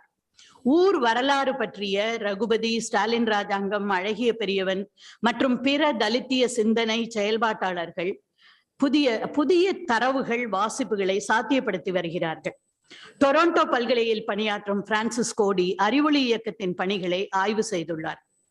வடிவ வகைகள் சார் ஆய்வுகளில் மேடை பேச்சை தமிழக அரசியலின் வடிவமாக முன்னிறுத்திய பார்னி பேட் உடைய ஆய்வு, கிராமபோன் ரெக்கார்டுகள் பற்றிய ஸ்டீஃபன் ஹியூஸ், ஸ்பெஷல் நாடகம் பற்றி செய்த சூசன் சைசர் என்று பட்டியல் நீளுகிறது. பாஸ்கரன் மேடை பாடல்கள், மௌன படங்கள், தொடக்ககால தமிழ் சினிமா போன்றவற்றை ஆய்வு செய்ய தொடங்கிய போது அவரது பணி புதிதாகவும் பலருக்கு புரியாததாகவும் இருந்திருக்க வாய்ப்புண்டு. பல நேரங்கள்ல பேசும்போது அவர் சொன்னாரு, அந்த வேலை என்ன பயங்கரமா காப்பாத்துச்சு. நான் அப்ப அந்த விடுப்பு எடுத்து இந்த பணிக்காக நான் ஆவணங்கள்ல வேலை செய்த போது அது எனக்கு எப்படி வாழ்க்கையில ஒரு பிடிப்பை தரக்கூடிய ஒரு விஷயமா இருந்தது என்பதை பாஸ்கரன் அவர்கள் நேரடி உரையாடலில் பகிர்ந்து கொண்டிருக்கின்றார். இதுல நாடகம் பற்றிய வரலாறு ஆகியவற்றை முதன்மையாக எடுத்துக்கொண்டால் அதுல அவர்கள் எப்படி அரசியல் படுத்தப்படுகிறார்கள். நாடகம் செய்யறவங்க நிறைய பேருக்கு தெரியும். அதுலயும் குறிப்பாக இசை நாடகம் அல்லது ஸ்பெஷல் நாடகம் என்று சொல்லக்கூடிய இடத்துல சுவாமிகளுடைய ஸ்கிரிப்ட் அப்படின்னு நம்ம பார்த்தா கூட இடையில கோமாளியோட பாட்டு அப்படின்னு பிராக்கெட்ல போட்டுருவாங்க. அந்த பாட்டு என்ன பாட்டை பாடுறதுங்கிறத அவர் தேர்ந்தெடுக்கலாம். அதே மாதிரிதான் கூத்துலையும் கட்டியக்காரனோட பாடல்கள் இருக்கும். ஆனால் தமிழில் மேடை பாடல்கள் ஒரு மிகப்பெரிய வடிவமாக எப்படி அன்றைக்கு மேலெழும்பி இருந்த விடுதலை இயக்கத்தோடு ஒன்றி செயல்பட்டது என்பதுதான் அந்த தேடபாஸ்கரனுடைய ஆய்வின் தொடக்க புள்ளியாக நமக்கு இருக்கின்றது. இதுவரைக்கும் தமிழ்ல எழுதப்பட்ட நாடக வரலாறுகள், பின்னாடி வந்த கூசா கிருஷ்ணமூர்த்தி அவர்களுடைய இதுல ஒரு கலெக்ஷன் ஆஃப் மேடை பாடல்கள் இருக்கு. அதுக்கு பிறகு பாஸ்கரதாசுடைய டைரிகளை தொகுத்த முருகபூபதி அவர்கள் நிறைய பாடல்களை நமக்கு கொடுத்திருக்கிறாரு. ஆனா கொடுப்பாங்க எல்லா நடிகர்களுக்கும் குறைஞ்சது முதல் 2 வரியாவது தெரியும். ஆனா முழு பாடல் என்பதை அதை ஒரு பொருட்டாக கருதி ஆய்வுக்கு உட்படுத்துதல் என்ற இதை தொடங்கி வைத்தது என்பது தேடபாஸ்கரன் என்று நான் நினைக்கின்றேன். இன்னைக்கு வரைக்கும் தமிழ்ல எழுதப்பட்ட நாடக வரலாறுகள்ல இருக்கக்கூடிய பல கேப்ஸ், அந்த இடைவெளிகளுக்கு தேடபாஸ்கரனுடைய நூல்ல இடம் இருக்கிறதா நினைக்கிறேன். நான் இதை பற்றி நானும் நிறைய பேசிட்டு இருக்கிறேன், எழுதிட்டு இருக்கிறேன். அதனால ரொம்ப விரைவாக சொல்லலாம் என்று நினைக்கிறேன். ஒண்ணு பிற மாநில தொடர்புகள். அதுல நம்ம பொதுவா சொல்லும் பொழுது எப்படி மராத்தில இருந்து நாடகம் போட்டாங்க, அதுல இவங்க ஈடுபாடு கொண்டு இவங்க எல்லாம் கம்பெனி ஆரம்பிச்சாங்க, பம்மல் உட்பட என்பதை நம்ம சொல்றோம். ஆனா இதுல தேடபாஸ்கரன் குறிப்பிடுவது குண்டூர்ல இருந்த அல்லது அந்த ஆந்திர பகுதிகளில் அப்போது ரொம்ப ஆக்டிவாக இருந்த அரசியல் ஈடுபாட்டோடு செயல்பட்டவர்களுடைய நாடகங்கள் எப்படி டிராமாட்டிக் லைசன்ஸ் ஆக்ட் கீழே தணிக்கை செய்யப்பட்டது அல்லது அவர்கள் பாதிக்கப்பட்டார்கள் என்பதை குறிப்பிடுறார்கள். அப்ப அதையும் நம்ம சேர்த்து பார்க்கணும். வடிவம் சார்ந்த ஒண்ணு இருக்கிறது, கண்டென்ட் சார்ந்து இந்த அரசியல் அவர்களுக்கு என்ன மாதிரியான விஷயங்களை கொண்டு சென்றது என்று. அப்புறம் பொதுவாக நீங்க தமிழ்ல இருக்கக்கூடிய எல்லாருடைய நாடக வரலாறுகள் எடுத்து பார்த்தோம்னா, அது ஏஎன் பெருமாள் உள்ளிட்ட ஆர் அழகப்பன் உள்ளிட்ட வரலாறுகளை பார்த்தோம்னா, அந்த சுவாமிகளுடைய நாடக முயற்சிகளும் பம்மலோட தமிழ்நாட்டையே அப்படி 2ஆ பிரிச்சிருவாங்க. இது தெக்க அது வடக்க அப்படிங்கிற மாதிரி ரொம்ப கிளீனா, இது ரூரல் இது அர்பன். ஏன்னா பம்மலும் அதெல்லாம் எழுதியிருக்கிறாரு, கிராம நாடக சபைகள் அப்படின்னு எழுதியிருக்கிறாரு. அப்ப ஒரு கட்டுரையை படிச்சுட்டு அப்படி பண்ணக்கூடிய வாய்ப்புகள் நிறைய. ஆனா நகர்சார் படித்த மத்தியதர மக்கள் பங்கு பெற்ற அமைச்சூர் சபாக்கள் இடையே இருந்த கொண்டு கொடுத்தல்களை தேடபாஸ்கரன் அதுல கொடுறாரு. மெசேஜ் பேரஸ்ல பாத்தீங்கன்னா தெரியும், கந்தசாமி முதலியார், பாஸ்கரதாஸ், கிருஷ்ணசாமி பாவலருடைய கோட்டோவியங்கள் நமக்கு அதுல இடம்பெறும். அப்ப தமிழ் நாடக வரலாறு என்ற ஒன்றை நாம் புதுப்பித்து முறையாக எழுதுவோமே ஆனால் இந்த பம்மல் சங்கரதாஸ்குள்ள நிக்காம கந்தசாமி முதலியார், கிருஷ்ணசாமி பாவலர், கண்ணையா நாயுடு, என்னை பொறுத்தவரை பாலாமணி அம்மாள் ஆகிய அனைவரையும் இணைத்து எழுத வேண்டிய ஒரு தொடக்க புள்ளியாக நான் பாஸ்கரனுடைய அந்த ஆய்வை நான் பார்க்கிறேன். இன்னொன்னு, பாலாமணி ஸ்பெஷல் விட்டதை பத்தி நம்ம ரொம்ப ஃபேமஸா எல்லாரும் பேசுறோம். இன்னமும் ஆதாரபூர்வமாக அந்த ரயில்வே ஆர்டர் நமக்கு கையில கிடைக்கல என்பதுதான் உண்மை. ஆனால் தேடபாஸ்கரனுடைய நூல்ல SD சுந்தரம் அவர்கள் எழுதிய கவியின் கனவு 1944 சக்தி நாடக சபா போட்டதுல திருவாரூர்ல இருந்து நாகப்பட்டினத்துக்கு கவியின் கனவு எக்ஸ்பிரஸ் விட்டுருக்காங்க என்ற தகவலை அவர் நமக்கு அதுல கொடுத்திருக்கிறாரு 1944. இதே 44 தான் ஈரோட்ல முதல் நாடக கலை அபிவிருத்தி மாநாடு நடக்குது. அதை பற்றி அவர் குறிப்பிடுகிறார். 45 கரந்தையில நடக்குது, 46 சென்னையில நடக்குது. நேற்று தான் நான் பாஸ்கருடைய கடந்த ஒரு 10 நாட்களாக அவருடைய நூல்களை மொத்தமாக படிக்கும் பொழுது முதல் 3வது சினிமா மாநாடு, சென்னை மாகாண மாநாடு 1939 நடக்குது என்பதை குறிப்பிடுகிறார். அப்போ நாடக மாநாடு 44 நடக்குது. அதுல ஒரு பக்கம் ராஜாஜி செய்தி அனுப்புறாரு, அண்ணாதுரை கலந்துக்கிறாரு, பெரியார் வசித்த ஈரோட்ல அது நடக்குது. ஆனா அதற்கு முன்பே 3வது மாநாடு 39லயே சினிமால நடக்குது. அது இன்னும் அதை பிரிச்சு நம்ம பார்க்க வேண்டிய ஒரு தேவை இருக்கு அப்படின்னு நான் நினைக்கிறேன். இன்னொன்று, சத்தியமூர்த்தி அவர்களை பற்றி சொன்னது. நான் சொன்ன மாதிரி ஒரு மூமெண்ட்டை மனசுல வச்சுட்டு சத்தியமூர்த்தி அவர்களை பார்த்தோம்னா அவர் காங்கிரஸ்காரர். ஆனா காங்கிரஸ்குள்ளேயே நிறைய கலைஞர்களோடு தொடர்பு கொண்டதுனால மோதிலால் நேரு அவருக்கு எழுதும் பொழுதே தமிழகத்துல பிரச்சார வேலைகள் மேற்கொள்ளணும்னா நீங்க இதுக்கான ஏற்பாடுகளை பண்ணணும் என்று சொல்லி அதை அவர் இன்ஃபேக்ட் பாஸ்கரன் அவரை அருந்த கண்ணி என்றே சொல்கிறார். அவரை பற்றிய ஒரு தனி கட்டுரை ஒன்றும் சத்தியமூர்த்தியை பற்றி எழுதுகிறார். அவர்தான் முதலாக சென்னை பல்கலைக்கழக செனட்ல சினிமாவை ஒரு பாடத்திட்டமாக கொண்டு வர வேண்டும் என்ற ஒரு தீர்மானத்தை முன்மொழிந்து தோத்து போறாரு. அது நடத்தல அப்படிங்கிறதெல்லாம். அதே மாதிரி காந்தியோடு நேரடியாக நின்று மோதுதல், மதுவிலக்கு இப்ப பெரிய பிரச்சனையா, எதுக்கு அதை போய் பேசுறீங்க என்று மாநாட்டுல பேசுவதில் தொடங்கி பிலிம் சேம்பருடைய முதல் தலைவராக ஆகிற வரை எல்லாவற்றையும் விவரித்து விட்டு தியோடர் பாஸ்கரன் கடைசியில சொல்றது, அவர் காங்கிரஸ்ல தான் இருந்தாரு, இடதுசாரிகளை திட்டினாரு, திராவிட இயக்கத்தை கடுமையாக சாடினார், எல்லாவற்றையும் பதிவு செய்துவிட்டு, ஆனால் அவருக்கு பிறகு அவர் முன்னெடுத்த கலைஞர்களுடனான தொடர்பையும் கலை இலக்கியம் வழியாக அரசியலுக்குள் பணியாற்றுவதையும் தொடர்ந்து எடுத்து சென்றது திராவிட இயக்கம்தான் என்பதையும் சேர்த்து சொல்கிறார். ஆனால் சத்தியமூர்த்தியை இப்படி பார்க்க வேண்டிய ஒரு தேவை இருக்கிறது. நம்ம எல்லாருக்கும் தெரியும், KB சுந்தராம்பாள எவ்வளவு தூரம் அவர் இடிஞ்சு போயிருந்தவங்களை திருப்பி மேடைக்கு கொண்டு வந்து காங்கிரஸ் இயக்கத்தோட கொண்டு வந்து முதல் சட்டசபை உறுப்பினராக ஆக்குறது வரைக்கும் சத்தியமூர்த்தி அவர்களுக்கு ரோல் இருக்கு. 2வது, அந்த மௌன படங்கள் பற்றிய அவருடைய ஆய்வு, அதுவும் மெசேஜ் பேரர்ஸ்லேருந்தே தொடங்குது. 1896 1931 வரைக்கும் இருந்த அந்த மௌன படங்கள், அதுல எப்படி இடையிடையில ஒரு அந்த அவங்க ரீல் மாத்தும் போது நடுவுல நாடகத்துல இருந்த நடன கலைஞர்கள் ஆடுவாங்க, அல்லது அது போர் அடிக்காம பார்க்கணுங்கிறதுக்காக கீழே உட்காந்து ஆர்கெஸ்ட்ரா எப்படி இசையமைச்சது, இப்படிப்பட்ட அந்த மீடியம் சார்ந்த தரவுகள், அதை பற்றிய தகவல்கள் ஆகியவற்றை நம்ம பார்க்க முடியும். அப்போ அதுல முக்கியமானதாக நான் கருதுவது ஆவணப்படங்கள் பற்றிய விஷயங்கள். அந்த ஆவணப்படங்கள் பற்றி எடுக்கும்போது ஒரு பக்கம் மாப்ளா ரெவல்யூஷன், மாப்ளா கலவரம் என்று சொல்லப்பட்ட அரசாங்கமே அதை டாக்குமெண்ட் பண்ணுது பிரிட்டிஷாருக்கு அனுப்புறதுக்காக. ஆனால் இன்னொரு பக்கம் நாராயணன் ஒரு காங்கிரஸ் மாநாட போய் டாக்குமெண்ட் பண்றாரு. அப்போ ஒரு டெக்னாலஜி என்பது எப்படி இந்த 2ஐயும் செய்யக்கூடியது என்ற விஷயங்களை நமக்கு அந்த அடுத்தடுத்து அந்த ஜக்ஸ்டபொசிஷன் என்று சொல்லுவோம், அடுத்தடுத்து வைப்பதன் மூலமாகவே அதை நமக்கு புரியுற மாதிரி கொண்டு போறாரு அப்படிங்கிறத நம்ம பாக்குறோம். தொடக்க கால சினிமாவில பற்றிய அவருடைய பல்வேறு கருத்துக்கள்ல ரொம்ப முக்கியமானது, அதை திருப்பி தனி கட்டுரையாகவும் அவர் ஆங்கிலத்தில் தமிழில் எல்லாம் தொடர்ந்து எழுதியிருக்கிறார், சாமிக்கண்ணு வின்சென்ட் பற்றிய கட்டுரை. அந்த திருச்சி ரயில்வேல ஒரு டிராட்ஸ்மேனா வேலை பார்த்தவர் தான் முதல்ல டியூபாண்ட் கேமரா வாங்குறார்.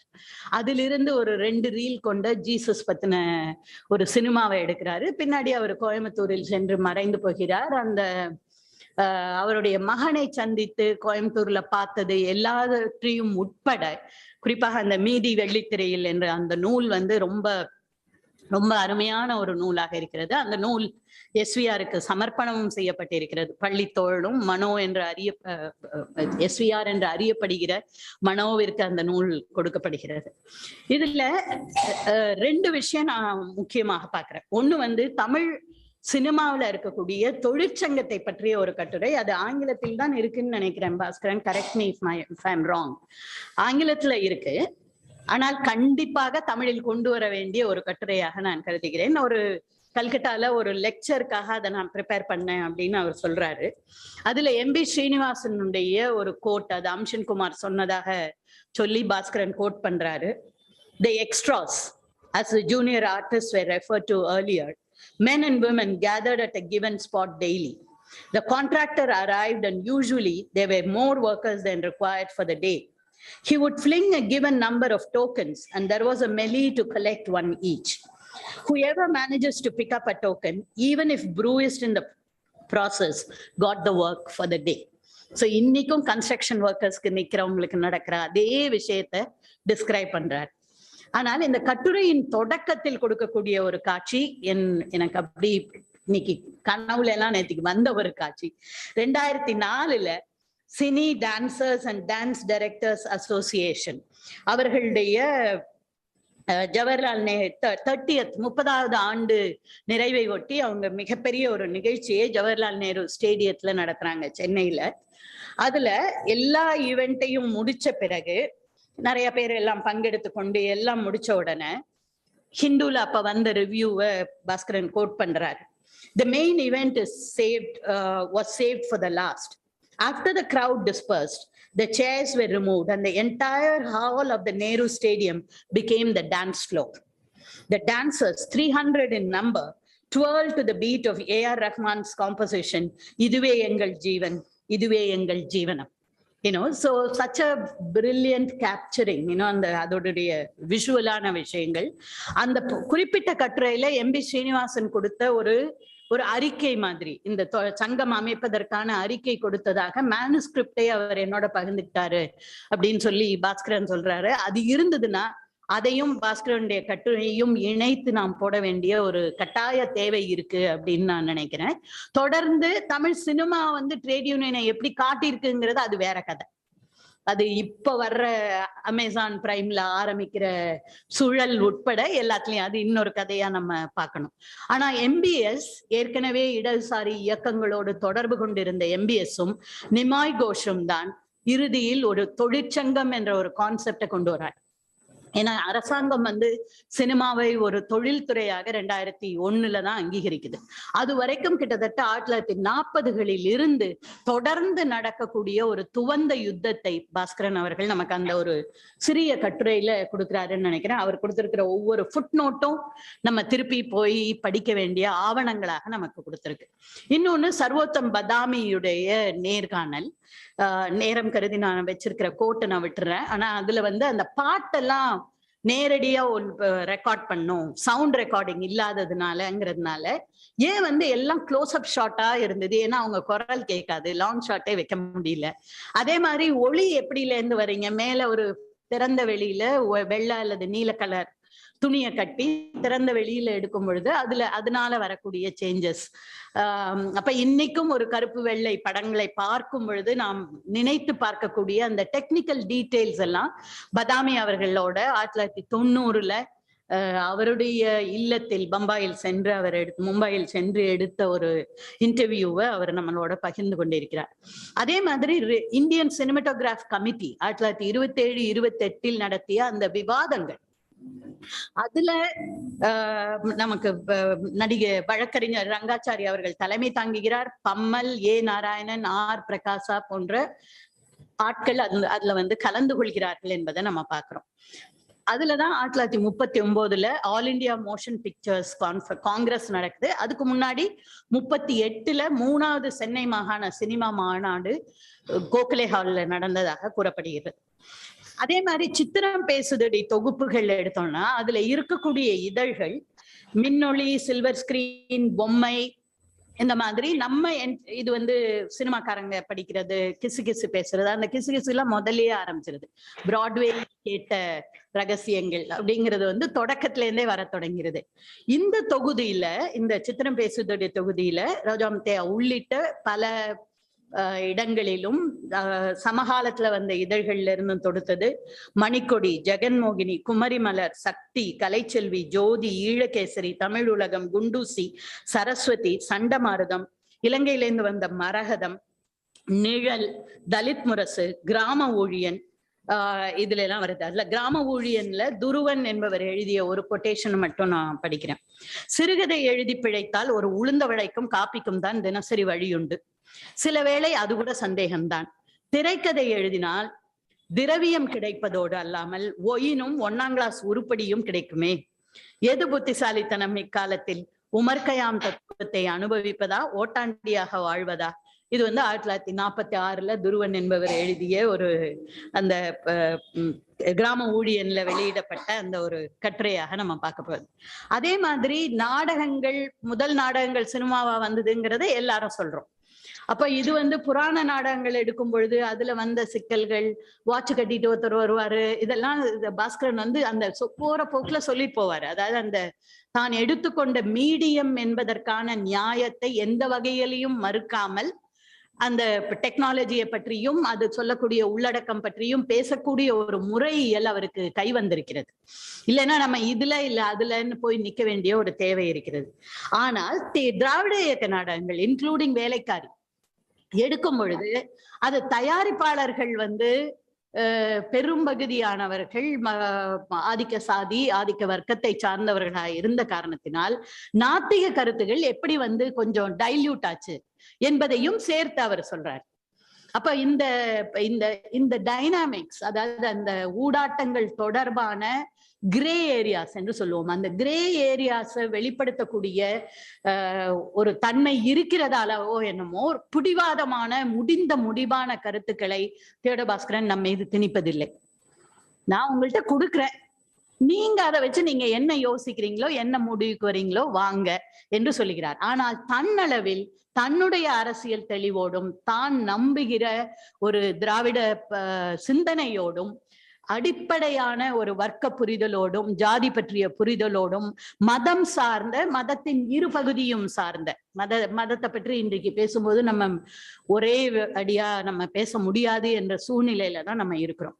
அப்ப நிகழ்கலையான அரங்கம், அதில் வரும் பாடல்கள், கிராமபோன் ரெக்கார்டுகள், சினிமா குறித்த வரலாறு, ரசனை, அரசியல் என இணைத்து பார்த்த பாஸ்கரன் அவர்களின் ஆய்வுகள் தமது அடிப்படையான அரசியல், அறம், வகைமைசார் பகுப்பு ஆய்வுகள் ஆகியவற்றை சமரசம் செய்து கொள்ளாமல் செய்யப்படுகின்றன. ஆனால் கடுமையான சாடல், குழுவாதம், மட்டம் தட்டுதல் ஆகியவற்றுக்குள் மாட்டாமல் இதை செய்கிறார். அதை நழுவல் என்று பார்க்கவும் வாய்ப்புண்டு. ஆனால் உரையாடலுக்கான வெளியை அடைத்து விடாமல், தம் கருத்துக்களையும் பூசி மெழுகாமல் நுணுக்கமான இடையீடுகள், வாசிப்புகள் செய்வதுதான் பாஸ்கரனின் தனித்துவம். அதனால்தான் வயது, பாலினம், படிப்பு போன்ற வேறுபாடுகளை கடந்து அவரோடும் அவரது கருத்துக்களோடும் உறவு கொள்ளுதல் சாத்தியமாகிறது. இது மிகப்பெரிய வாய்ப்பு. அந்த வாய்ப்புக்கு நன்றி கூறி அமைகின்றேன். நன்றி.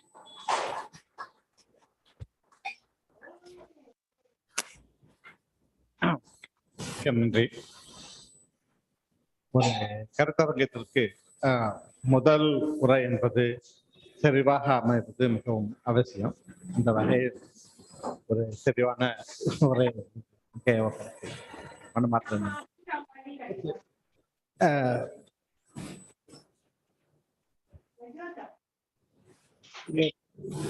உரையாடலுக்கான நேரம் என்று தனியாக எதுவும் ஒதுக்கவில்லை. இந்த கட்டுரைகள் தொடர்ந்து வாசிக்கப்படும். பிறகு தேநீர் இடைவேளையில் உரையாட அடுத்த உரை ஆற்றுவதற்காக தீபா ஜானகிராமன் அவர்களை அழைக்கிறேன். ஊடகவியலாளரான தீபா ஜானகிராமன் தமிழகத்தின் முன்னணி தொலைக்காட்சிகளிலும் தொலைக்காட்சி நிகழ்ச்சி உருவாக்கத்திலும் பணியாற்றியவர். ஆவணப்பட இயக்குனர், திரைக்கதை ஆசிரியர், தொலைக்காட்சி தொடர்களுக்கும் திரைக்கதை எழுதியுள்ளார். திரைப்படங்கள் குறித்து 6 நூல்களை வெளியிட்டுள்ளார். இத்துடன் இதழ்களிலும் திரைப்படங்கள் குறித்து கட்டுரைகளை எழுதி வருகிறார். அயல் சினிமா என்னும் இதழில் முன்னாள் ஆசிரியராக செயல்பட்டவர். இவருடைய சிறுகதைகள் ஆனந்த விகடன், குங்குமம், காலச்சுவடு முதலிய இதழ்களில் வெளிவந்துள்ளன.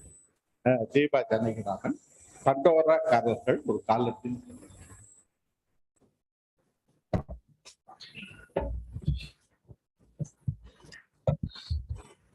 அனைவருக்கும் வணக்கம். திரு தியோடர் பாஸ்கரன் அவர்களுக்கும் திரு எஸ் பி ராஜதுரை அவர்களுக்கும் என்னுடைய பணிவான வணக்கங்களை முதலில் தெரிவித்துக் கொள்கிறேன். என்னை அழைத்தமைக்காக ரோஜா முத்தையா நூலகம் அவர்களுக்கும் என்னுடைய நன்றிகள். வந்திருக்கும் அனைவருக்கும் என்னுடைய மனமார்ந்த வணக்கத்தை தெரிவித்துக் கொள்கிறேன். பொதுவாக நான் தியோடர் பாஸ்கரன் அவர்களினுடைய புத்தகங்கள் தொடர்ந்து வாசித்து வரும்பொழுது எனக்கு ஒன்று தோன்றும் எப்போதுமே. ஒரு வரலாறின் மீது மிகப்பெரிய ஆர்வம் உடைய, ஒரு சூழலியல் சார்ந்து மிக அக்கறை கொண்ட, சினிமாவை பற்றி மிக நேசிப்பு கொண்ட ஒருவர், வரலாறை தெளிவாக நமக்கு சொல்ல வேண்டும் என்று நினைக்கிற ஒருவர் எழுத்தாளராகவும் இருப்பது அப்படிங்கிறது இந்த காலத்தினுடைய கொடை அப்படிதான் எனக்கு தோணும். அவருடைய ஒவ்வொரு கட்டுரையும் வாசிக்கும் பொழுதும் மிகப்பெரிய ஒரு பிரமிப்பு இருக்கும். அதை கடந்து எனக்கு தோணும், இவ்வளவு எளிமையான வார்த்தை பிரயோகங்கள், அவ்வளவு சொற்கள் அவருங்க எழுதுறத நம்ம வாசிக்கும் போது நம்ம வாசிச்சுட்டு கடந்துடுறோம். ஆனா அந்த ஒவ்வொரு வாக்கியத்திற்கு பிறகும் அவருடைய அலைச்சல், அவருடைய போராட்டம், அவருடைய ஆர்வம் அப்படிங்கிறது எவ்வளவு மகத்தானது, எவ்வளவு பெரியது அப்படின்னு நினைக்கும் போது ரொம்ப பிரமிப்பாக இருக்கும். குறிப்பாக இந்த தண்டோராக்காரர்கள் புத்தகம் நான் வாசிக்கும் பொழுது எப்பொழுதும் எனக்கு ஒரு பழக்கம் உண்டு. ஏதாவது நல்ல ஒரு வாக்கியம் வந்தால், அது ஏதாவது ஒரு தகவல் வந்தது அப்படின்னா ஒரு புத்தகத்துல ஒரு நோட்ல தனியா குறிப்புல எழுதி வைப்போம். இந்த புத்தகத்தை நான் எழுத ஆரம்பிக்கும் போது பார்த்தா எனக்கு அப்படி தோணுச்சு, எல்லாமே இன்னொரு மறுபதி எடுத்துடலாமோங்கிற அளவுக்கு வார்த்தைக்கு வார்த்தை, வாக்கியத்திற்கு வாக்கியம் எல்லாமே மிக முக்கியமாக இருந்தது. அதனால நான் குறிப்பெடுக்கிறதையே விட்டுட்டேன், புத்தகத்தை வாசிக்க ஆரம்பிச்சுட்டேன். இந்த புத்தகம் குறித்து ஏற்கனவே ஒரு இணையவெளியில நான் பதிவு செய்திருக்கிறேன். அது மட்டுமல்லாமல் என்னை சந்திக்கின்ற திரைப்படத்துறையில் ஆர்வம் இருக்கிறவர்கள் எல்லோருக்குமே நான் இந்த புத்தகத்தை நான் சொல்லுவேன். அவர்கள் சொன்னது மாதிரி நான் ஒரு ஊடக நிறுவனத்துல நான் பணி செய்யறேன். அங்க என்னுடைய வேலை என்பது நிறைய கதைகள் கேட்பது. எங்களுடைய ஊடக நிறுவனத்திற்கு அந்த கதைகள் சரியாக பொருத்தமாக இருக்கிறதா அப்படின்னு தேர்ந்தெடுக்கிறது என்னுடைய பணிகள்ல ஒண்ணு. அப்படி நிறைய பேர் கதைகள் சொல்லும் போது அவங்க ஆரம்பிக்கும் போதே என்ன சொல்லுவாங்கன்னா, இது ஒரு வித்தியாசமான கதை அப்படின்னோ, அப்படி இல்லைன்னா இது ஒரு சொசைட்டிக்கு நாங்க ஒரு மெசேஜ் சொல்றோம் அப்படின்னோ, அல்லது இது முழுக்க முழுக்க ஒரு பொழுதுபோக்கான கதை அப்படின்னு சொல்லிதான் தன்னுடைய கதையை ஆரம்பிப்பாங்க பெரும்பாலும். இப்போ எனக்கு தோணும், சில பேர் ரொம்ப நெருக்கமானவர்கள்ட்ட மட்டும் சொல்லுவேன், வித்தியாசமான கதைன்னு எதுவுமே கிடையாது.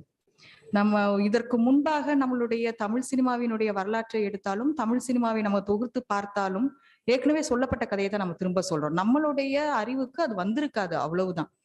எல்லா சாதனையும் இதற்கு முன்பாக செய்து முடிச்சிட்டாங்க, எல்லா விஷயத்தையும் சொல்லி முடிச்சிட்டாங்க.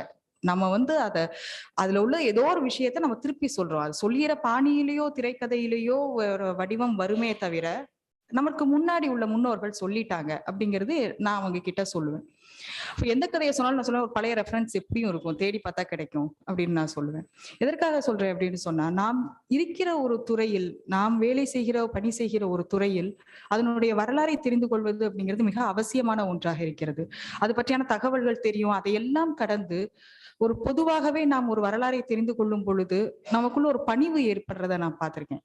நாம பெரியவங்க இல்ல, நாம செய்தது பெரிய சாதனை, நமக்கு முன்னாடி செய்திருக்கிறாங்க, நம்ம அதனுடைய ஒரு கண்ணி, அந்த கண்ணியை நாம் பொறுப்பாக செய்ய வேண்டும். நமக்கு அடுத்து வர சந்ததிக்கு நம்ம ஒரு கண்ணியாக இருக்கிற பட்சத்தில் சிறிய ஒரு நம்முடைய வேலையை சிறப்பாக செய்ய வேண்டும் என்று தெரிந்து கொள்வதற்கு ஒவ்வொரு துறை சார்ந்த வரலாறும், பொதுவான இந்த நாட்டினுடைய வரலாறு மிக முக்கியமான தேவையாக இருக்கிறது. அந்த வகையில் தண்டோராக்காரர்கள் என்பது சினிமாவை அறிந்தவர்கள், சினிமாவை புரிந்து கொள்ளும், ஊடகத்தை தெரிந்து கொள்பவர்களுக்கு ஒரு மிகப்பெரிய ஒரு வழிகாட்டியாக இருக்கும். இந்த புத்தகம் ஒரு குறிப்பிட்ட காலகட்டத்தை எடுத்துட்டு 1805 1945 வரைக்குமான தென்னிந்தியாவினுடைய ஒரு காலகட்டத்தை எடுத்துட்டு அதை பற்றி பேசுகிறார். அதில் ஊடகத்தினுடைய பங்கு என்னவாக இருந்திருக்கிறது, அல்லது ஊடகத்தினுடைய அதனுடைய பங்கு மக்களிடையே அதனுடைய தாக்கம் என்னவாக இருந்திருக்கிறது அப்படின்னு பேசுகிற ஒரு புத்தகமாக இருக்கிறது. நமக்கு தெரியும், இந்த 1805 இந்த 45 அப்படிங்கிறது இந்திய வரலாற்றில் ஒரு சுதந்திரத்திற்கான எழுச்சி ஏற்பட்டு அதனுடைய தேவையை நாம் அடைந்த ஒரு காலகட்டம் அது. இப்பவும் எந்த நூலகத்திற்கு போனாலும் அந்த காலகட்டத்தை வரலாறுன்னு எடுத்துக்கிட்டா, இந்திய சுதந்திர வரலாறுன்னு எடுத்துட்டா இந்த காலகட்டத்தை சேர்ந்த புத்தகங்கள் தான் பெரும்பாலும் ஆக்கிரமிச்சிருக்கும். அதுல சொல்லப்படாத அல்லது மிக குறைவாக சொல்லப்பட்ட ஒரு துறையை தான் திரு தியோடர் பாஸ்கரன் அவர்கள் தண்டோராக்காரர்கள் புத்தகத்துல சொல்லியிருக்கிறாங்க. அது அப்போது நம்ம நிறைய தலைவர்களை பற்றி சொல்கிறோம், தலைவர்களினுடைய உரைகளை நாம கேட்கிறோம், அது மக்களிடையே எப்படிப்பட்ட பாதிப்பினை ஏற்படுத்தி இருக்குது அப்படிங்கிறத நமக்கு தெரியும். அது பற்றியான நிறைய வால்யூம்கள்ல புத்தகம் இருக்குது. ஆனா பேசப்படாத, சொல்லப்படாத, நம் கண்களுக்கு தெரியாத, எங்கேயுமே பதிவு செய்யப்படாத சிலர் இருந்திருக்கிறாங்க. சிலர் இல்ல, பலர் இருந்திருக்கிறாங்க. அவர்கள் நாடக கலைஞர்களாக இருந்திருக்கிறார்கள், அவர்கள் சினிமா எடுப்பவர்களாக இருந்திருக்கிறார்கள், அவர்கள் ஊர் ஊராக போய் சினிமாவை காட்டியவர்களாக இருந்திருக்கிறார்கள், தனிப்பாடல்கள் எழுதியவர்களாக இருந்திருக்கிறார்கள். இவர்கள் எல்லோருடைய பங்களிப்பும் இவர்கள் எல்லோருடைய ஆர்வமும் மக்கள் கிட்ட மிகப்பெரிய எழுச்சியை உண்டு பண்ணது அப்படிங்கிறது தான் இந்த மொத்தமா இந்த புத்தகங்களை வாசிக்கும் போது நமக்கு மனதில் படுற ஒரு கருத்தாக இருக்குது. இப்போ இதுல வந்துட்டு முதலில் ஆரம்பிக்கும் பொழுது மேடை நாடகங்களை பற்றியான கட்டுரையோட தொடங்குறாங்க. அதற்கு முன்பாக என்ன அப்படின்னு சொன்னா, இந்த புத்தகம் 1981 மெசேஜ் பியரர்ஸ்னு ஆங்கிலத்தில் எழுதப்பட்டது. அதன் பிறகு 40 ஆண்டு காலத்திற்கு பிறகுதான் மங்கை அவர்களால் தமிழில் மொழிபெயர்க்கப்பட்டிருக்கிறது. அப்போ இந்த 40 ஆண்டு காலத்திற்கு பிறகு இந்த புத்தகம் 40 ஆண்டுகளுக்கு பிறகுதான் மொழிபெயர்க்கப்படுது அப்படின்னு அவங்க மிக வருத்தத்தோட பதிவு செய்திருக்கிறாங்க. இதை நம்ம வாசிக்கும் பொழுதே ஏன் அவங்க அவ்வளவு வருத்தத்தோட சொல்லியிருக்கிறாங்க இது அப்படிங்கிறது நம்மளுக்கு புரிய வரும். ஏன்னா அவ்வளவு முக்கியமான ஒரு தகவல்களை கொண்டதாக இருக்கிறது. என்னை பொறுத்தவரை சினிமா என்பது நான் படம் பார்த்து தெரிந்து கொண்டதுதான். நீங்க இந்த படம் பிடிக்கும், இது பிடிக்கும், இப்படியாக ஒரு சினிமாவினுடைய வரலாறு அல்லது சினிமாவை பற்றியான ஆர்வம் தான் எனக்கு இருந்ததே தவிர, இது மாதிரியான புத்தகங்கள் வாசிக்கும் போது, மீதி வெள்ளித்திரையில் மாதிரியான புத்தகம் அது மாதிரியான வாசிக்கும் பொழுதுதான் நாம மிக முக்கியமான துறையில் பணியாற்றுகிறோம் அப்படிங்கிற ஒரு எண்ணம் எனக்கு ரொம்ப வலுவா வந்தது. அப்ப எல்லாருமே கேட்பாங்கல்ல, பொதுவா சினிமால எல்லாம் போய் வேலை செய்யற அப்படின்னு ஆரம்ப காலத்துல நான் 15 வருடங்களுக்கு முன்பாக வரும்போது சினிமால எல்லாம் ஒரு வேலையா, அதுல எல்லாம் போய் வேலை செய்யற அப்படின்னு சொல்லுவாங்க. நம்ம அதற்கு பல பதில்களை சொல்லியிருப்போம். ஆனா இப்போ என்னிடம் கேட்டா நான் சொல்லுவேன், என்னுடைய துறை சாதாரண துறை அல்ல, எங்களுக்கு மிகப்பெரிய ஒரு வரலாறு இருக்குது. நீங்க அந்த வரலாற்றில் இந்த துறை சாதித்தது மிகப்பெரிய சாதனை. மக்களை ஒரு குடைக்கு கீழ் கொண்டு வந்த ஒரு துறையில நான் வேலை செய்யறேன் அப்படின்னு என்னால சொல்ல முடிய அளவுக்கு ஒரு சந்தோஷம் வந்தது இதை வாசிக்கும் பொழுது. ஏன்னா அவர்கள் சொல்ற மாதிரி நூலாசிரியர் அவருடைய புத்தகத்துல சொன்ன மாதிரி எந்த ஒரு கலைக்கும் ஒரு தொடக்கம் அப்படிங்கிறது நம்மளால கண்டுபிடிக்க முடியாது. அதற்கான சரியான தரவுகள் நம்ம கிட்ட இல்ல. ஒரு ஓவியக்கலைன்னு எடுத்துக்கிட்டா குகை மனிதனிடம் இருந்து நம்மளுக்கு ஓவியக்கலை வந்ததுன்னு நம்ம சொல்ல முடியும். எந்த முதல் மனிதன் குகையில படம் வரைஞ்சா அப்படிங்கிறது நம்மளுக்கு தெரியாது. அதே போல ஒரு நடனம்னு எடுத்துக்கிட்டா முதலில் இந்த நடனம் எப்படி தொடங்கப்பட்டது அப்படிங்கிறது நம்மளுக்கு தெரியாது. இது மாதிரி எந்த கலைக்குமே தொடக்க புள்ளி அப்படிங்கிறது நமக்கு தெரியாத சமயத்துல சினிமா கலை அப்படிங்கிறதுனுடைய ஒரு சரித்திரம், அதை பற்றியான புள்ளி விவரங்கள், ஆண்டுகள், யாரால் மௌன படம் முதலில் எடுக்கப்பட்டது, எந்த தியேட்டர் முதலில் கட்டப்பட்டது, முதலாக கருப்பு வெள்ளை படம் எப்பொழுது வண்ணப்படமாக மாறினது, எப்ப பாடல்கள் எழுதப்பட்டது, முதல் பாடலாசிரியர் யார் அப்படிங்கிற முதல் இயக்குனர் யார், முதல் பெண் இயக்குனர் யார், முதல் ஒளிப்பதிவாளர்கிற அளவுக்கான தகவல்கள் எல்லாமே இருக்கிற ஒரே ஒரு கலை வடிவம் அப்படின்னா அது சினிமா கலை வடிவம் தான். ஏன்னா அதுக்கு 100 ஆண்டுக்கு முன்புதான் அது ரொம்ப நவீனமான ஒரு கலை வடிவம் அது. அந்த கலை வடிவத்தை பற்றிய ஒரு பார்வை, அதனுடைய வரலாறை தெரியாமல் அந்த துறையில் இருப்பதும் அதை நாம் ரசிப்பதும் அப்படிங்கிறது ஒரு குறைபாடாகத்தான் இருக்குது. அந்த மாதிரி நேரத்துல இந்த மாதிரியான ஆய்வு கட்டுரைகள் மிக முக்கியமான ஒரு பங்களிப்பை செய்கிறது.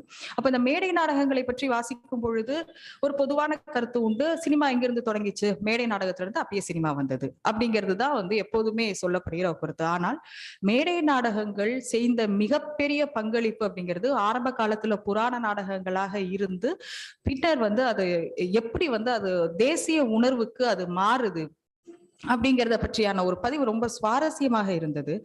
முதல்ல ஆரம்ப காலத்துல புராண கதைகள் தான் சொல்லியிருக்கிறாங்க. சொல்லிக்கிட்டே அதை ஒரு ஊரா போய் நடத்துற கம்பெனிகள் இருந்திருக்கிறாங்க. இல்ல ஒரு அரங்கை நிரந்தரமாக ஒரு ஊர்ல வைக்கலாம் அப்படின்னு சொல்லி ஒவ்வொரு நகரங்கள்லயும் அரங்கங்கள் அமைக்கப்பட்டிருக்குது. அதன் பிறகு கொஞ்சம் கொஞ்சமா மிக மிக மெதுவாக தேசிய கருத்துக்களை சொல்ல முடியும் அப்படிங்கிற ஒரு இடத்துக்கு வந்திருக்கிறாங்க. அப்ப வரும்போது 2 இடத்துல அதுக்கான ஒரு சின்ன தேக்கம் ஏற்படுது.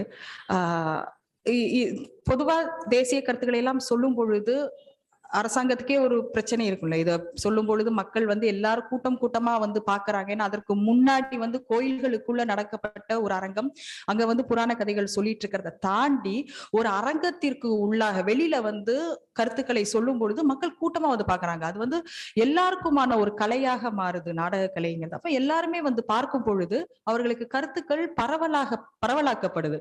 அப்ப இப்படி கருத்துக்கள் பரவலாக்கும் போது படிக்காதவர்களுக்கு வந்து நாடகத்தில் சொல்ற விஷயங்கள் மிக முக்கியமானதாக இருக்குது. அவர்களுக்கு நிறைய குழப்பங்கள் இருந்தது. இப்போ உள்ள அரசியல் சூழல்ல நம்மளுக்கு யாருக்கு ஆதரவாக நாம இருக்கணும், இவங்க சொல்லிட்டு போயிடுவாங்க, இவங்க சில சிந்தனைகள், தேசிய சிந்தனைகள் எல்லாம் சொல்லிட்டு போயிடுவாங்க, அது சரிதானா, அது நம்மளுடைய வாழ்க்கைக்கு சரியானதாக இருக்குமா, நம்ம வீட்லயும் ஒரு பெண் குழந்தை இருக்குது, அந்த குழந்தைக்கு வந்து சிறு வயதிலேயே திருமணம் செய்து கொடுத்தோம், அவனுடைய கணவர் இறந்து போயிட்டாரு, திருப்பி இந்த குழந்தையுடைய வாழ்க்கை என்னவாகும் அப்படிங்கிற பல கேள்விகள் தனிப்பட்ட வாழ்க்கையிலும் அவர்களுக்கு பொது வாழ்க்கையிலும் ஒவ்வொருத்தருக்கும் இருந்திருக்கும். அதிலும் படிக்காதவர்களுக்கு மிக பாமர மக்களுக்கு அடுத்து என்ன செய்வது அப்படிங்கிற ஒரு தயக்கம் இருந்திருக்கும். இந்த தயக்கத்தை இந்த நாடகங்கள் போக்கின அப்படிங்கிறது எனக்கு மிக முக்கியமான ஒரு விஷயமாக இருந்தது. என்னன்னா, நீங்கள் சிறு வயதுல குழந்தைங்களுக்கு திருமணம் செய்து கொடுத்து அது குழந்தையோட கணவர் இறந்து போயிட்டார் அப்படின்னு சொன்னா மறுமணம் செய்யலாம் அப்படிங்கிற கருத்தை நாடகங்கள் மூலமாக சொல்லும் போது அப்ப சரிதான் போல இருக்குது அப்படின்னு அவங்க நினைச்சாங்க.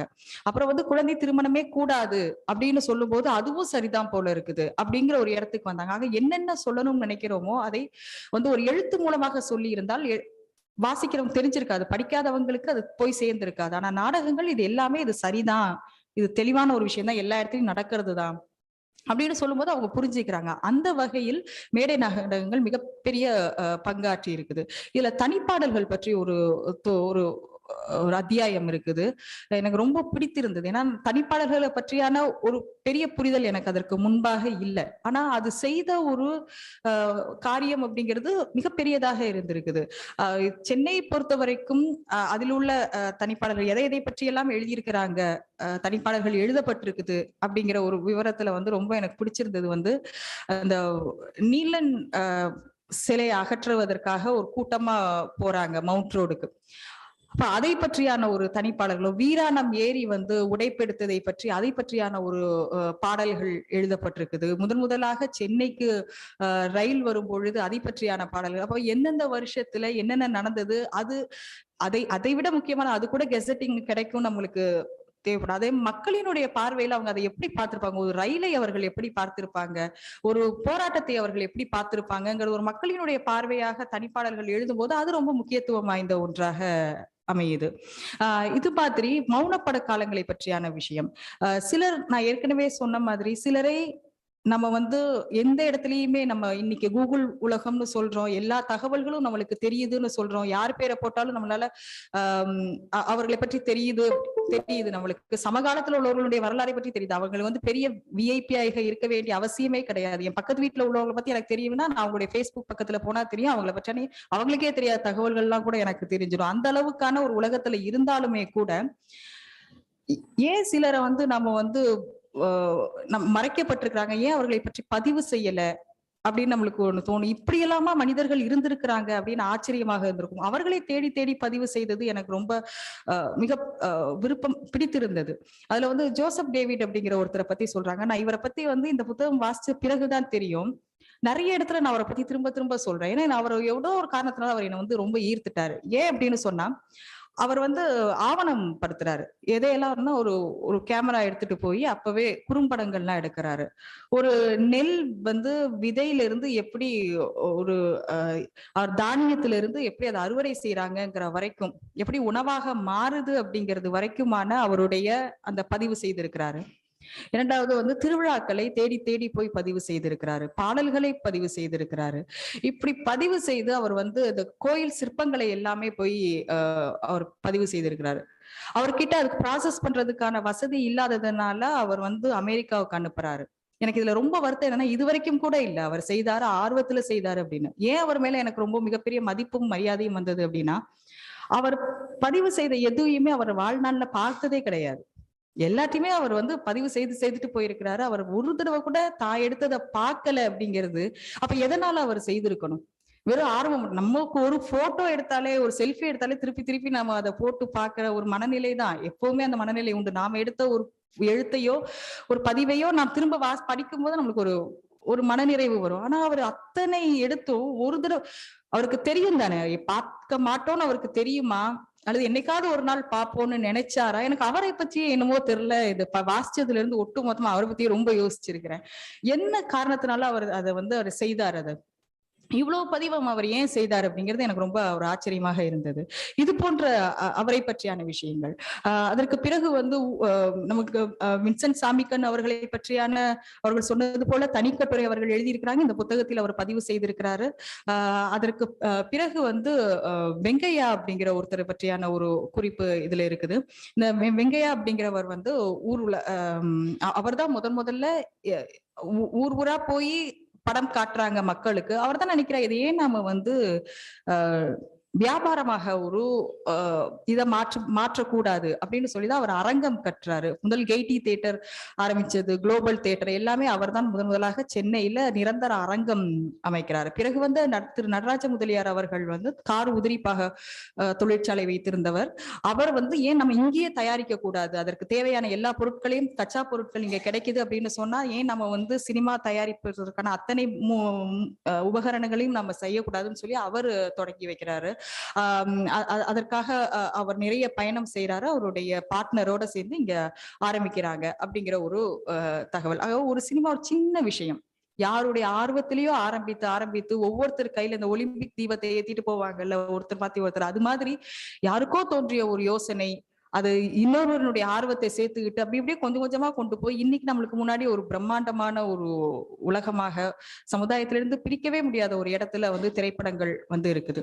அதன் பிறகு தணிக்கை துறை பற்றியான ஒரு அத்தியாயம் இருக்குது. அதுல எத்தனை படங்கள் எடுக்கப்பட்டு, அதுவும் எனக்கு ஆச்சரியம் என்னன்னா, அவங்களுக்கு எடுக்கும் போதே தெரியும் இந்த படம் வருமா வராதா அப்படிங்கிற ஒரு சந்தேகம் இருக்கும். ஏன்னா கடுமையான ஒரு தணிக்கை இருக்கும் பொழுது பரவாயில்ல நம்ம எடுப்போம் அப்படின்னு சொல்லி எடுத்த படங்கள், இப்படி நம்ம கண்ணுக்கு வராம தணிக்கை செய்யப்பட்ட படங்களே 100 படங்களுக்கு மேல இருக்கும். அதற்கான பட்டியலையும் அவர் அங்க தர்றாங்க.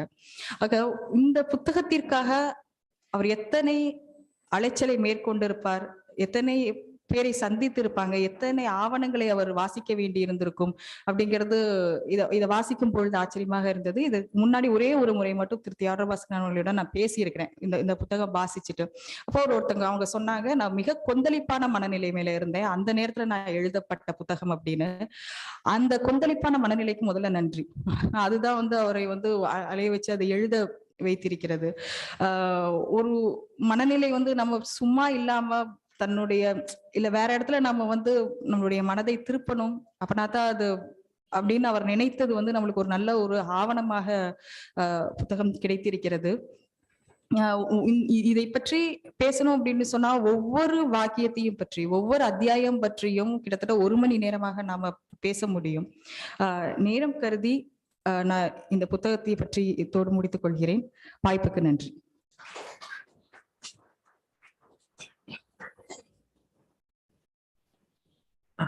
மிக்க நன்றி. இந்த முதல் அமர்வின் இறுதியாக தேநீர் இடைவேளைக்கு முந்தைய 3வது உரையும் திரைப்படங்கள் குறித்த டாக்டர் பாஸ்கரன் அவர்களின் ஆய்வுகளை பற்றியது. அந்த உரையை நிகழ்த்த சுஜித் கிருஷ்ணமூர்த்தி அவர்களை அழைக்கிறேன். தொடக்க கால தென்னிந்திய சினிமா, தமிழ் திரைப்படங்கள் முதலியவற்றில் ஆய்வினை மேற்கொண்டு வரும் சுஜித் கிருஷ்ணமூர்த்தி நாடக ஆசிரியர் அம்மா சுமந்தல முதலியாரின் நூலினை ஷாக்கி எக்ஸ்பீரியன்சஸ் இன் தமிழ் என்ற தலைப்பில் ஆங்கிலத்தில் மொழிபெயர்த்துள்ளார். இத்துடன் the missing film reels of Tamil cinema என்ற விரிவான ஆவணப்படத்தினையும் இயக்கியுள்ளார். திரைப்படம் நாடகம் குறித்து தொடர்ச்சியாக எழுதியிருக்கிறார். மேலும் an introduction to studios of early Tamil Talk 1931 to 1950 என்ற இவரது நூல் விரைவில் வெளிவர உள்ளது. Sujith Krishnan.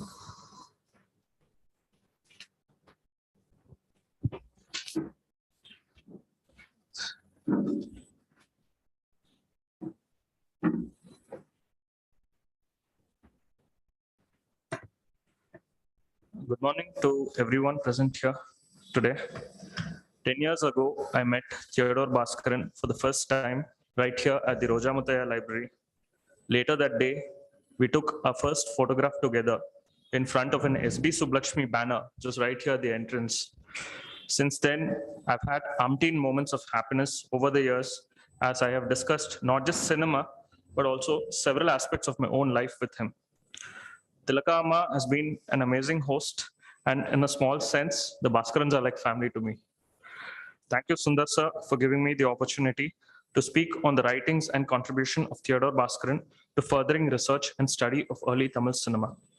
I also want to use this as an opportunity to thank the support staff of RMRL, Mala ma'am and Manikanda Subbu in particular, who have helped me access some of the important material in the library for study. Thank you.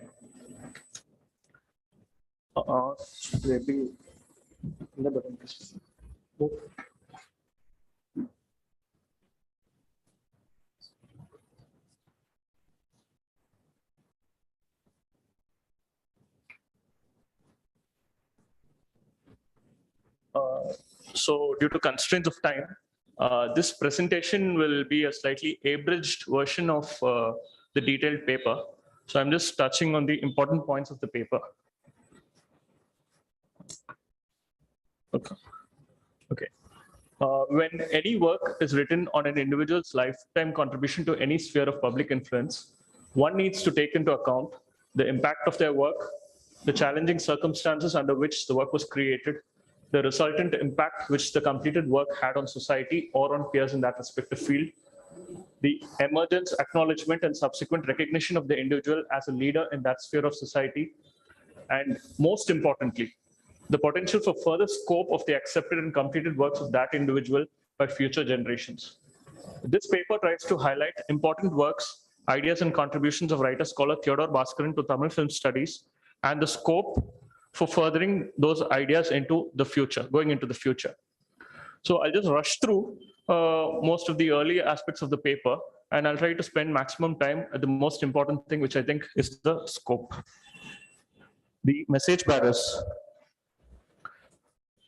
Up and until the early 80s, see, there are two ways of looking at this.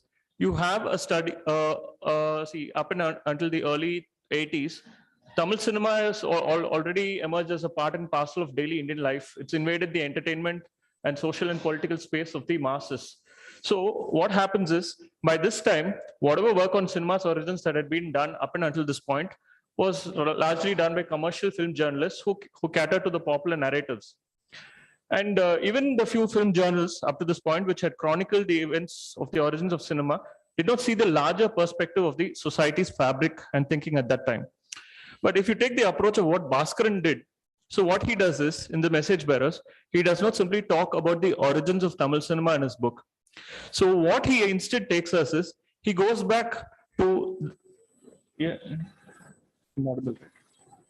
so what he goes to the last quarter of the 19th century, and he takes a series of events that were happening in parallel. For instance, he takes the resurgence of the stage as a popular entertainment form, and then he takes the role played by a rich and educated elitist caste of individuals who are slowly coming into politics. And then there was a parallel thread where there were calls for social reform. And then there's the technological evolution of tools of mass communication and entertainment forms. And then there's another thread where you have the rise and growth of the silent cinema, which subsequently leads to the talkies. So what Bhaskaran does here is, he integrates the parallel narration of all these developments. And this is where he differentiates it. The earlier writers have not seen the larger perspective of the society's fabric and thinking when they documented the origins of Tamil cinema. But what Bhaskaran does is, he integrates all these threads and he puts that in the perspective of the Indian nationalistic movement and freedom struggle. So Bhaskaran has accessed popular sources like Tamil Nadu State Archives, the Hindu Archives, National Film Archives of India. He's read several books. And he's interviewed several of the individuals. So this is the 70s. So most of the individuals who had been part of the nationalistic movement or on early cinema were then aging. So he's gone and interviewed and spoken to several of these individuals and technicians, artists, and political leaders who had played their part in the struggle. But to a certain extent, one might consider these things as part of traditional research. But what immensely differentiates the message bearers from previous forms of research is the point number 10. So where he says he accesses what I would like to call the Unknown Man's Colloquial Nationalistic Songbook. These books were almost unregistered. They were very much error prone, and they were very, very informal in presentation. He uses these anonymous sources, most of these anonymous sources, and there were a lot of plagiarism also in these sources. They were printed in local presses. But the thing is that the anonymous people or the very small time people who wrote these books really didn't have any intent to take literary credit. So plagiarism was really not a major issue there. For them, it was their role, it was their self-satisfaction that they had played a role in the freedom struggle. So Bhaskaran goes to Karaikudi, where he meets Rojamutaya Chettiar, a private collector, and he finds these materials and he studies and uses them for his research. And all of these together combined became what the iconic book, The Message Bearers. And incidentally, this collection, which Rojamutaya Chettiar had collected over the years, was the seed capital of what became this major institution, the Rojamutaya Library. And Bhaskaran was its first director. So The Message Bearers has become a standard reference work for anyone interested in studying the nationalist movement and early Tamil cinema in South India today. The Encyclopedia of Indian Cinema, Ashish Rajadaksha and Paul Willeman. The Encyclopedia of Indian Cinema by Ashish Rajadaksha and Paul Willeman stands today as one of the most comprehensive index and primary reference of Indian cinema. It brought together a bunch of incomplete filmographies, cinephiles, researchers, archivists, and film scholars across the length and breadth of the country. This was in the early 90s. So this was at a time where even researchers and film scholars didn't have access to a lot of the film material, unlike today.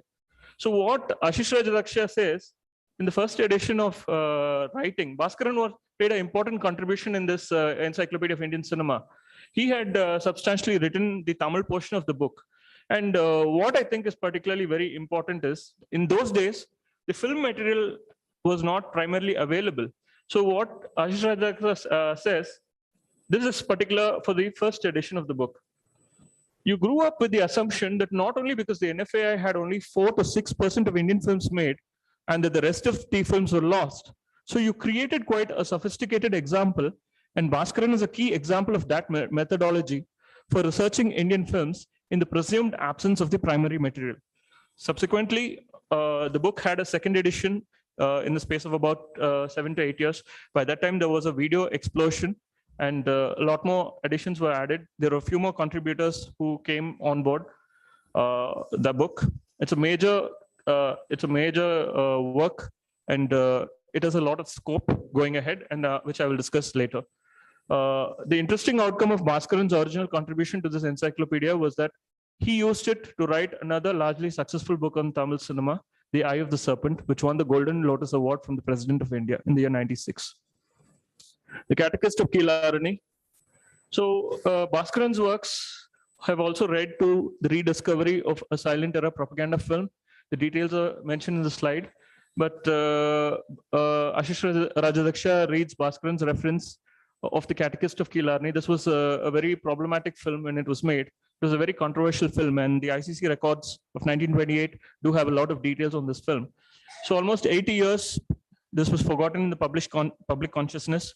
And Ashish Rajadaksha had read Bhaskaran's reference to this film in The Message Bearers, and he had made some efforts, and the details of which are available here.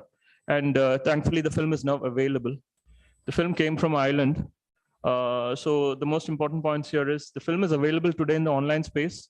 It is by no means a regular feature silent film or a documentary, but it is the only known surviving film footage of the silent era period shot in the areas around the Ginji Fort and the rural areas surrounding Vellore and Arni. What I think is particularly important about this film is that the film has captured for posterity prevailing agricultural practices of the region and common habits like rural gossip and the village pond being a central hub in the integration of the activities of the villages. This has been shot on film and is available for posterity. Anyone can go and have a look at them. The story of Bhaskaran has written several books, but I'm trying to touch on some very, very important ones. And one of them is one of the latest book, his book on S.S. Vasan. So here, unlike, so the book is precise and concise and includes the life of S.S. Vasan and his various facets of professional life in chapters of a few pages each. And so the book is a very small book. And Bhaskaran has, what he's tried to do is He's written the life of S.S. Vasan in a few chapters of a few pages each. And there are some places where the Bhaskaran's touch is there. So, for instance, he makes a small description of Madana Kamarajan, where he says, the story would take place in a geographically unspecified place in a period that is uncertain. Anachronisms were part of the plot. This form accommodated a lot of entertainment features such as song, dance, fight, magic, chases, and melodrama. So what I think is important is these two lines, what Bhaskaran says, summarizes what most of S.S. Vasan's films are generally about. So you can take this description of Bhaskaran for Madana Kamarajan and very well fit it for Chandralekha. It'll gel with almost any of Vasan's films. However, what I think is particularly important is point number 3. Several years ago, it is to Theodore Bhaskaran's own credit that he had rediscovered the government order which resulted in the banning of the film Tyagabhumi. So he's used this government order for the description of several of his works, and the details of the government order are Government Order 137879, Home Ministry, dated 2nd May 1944.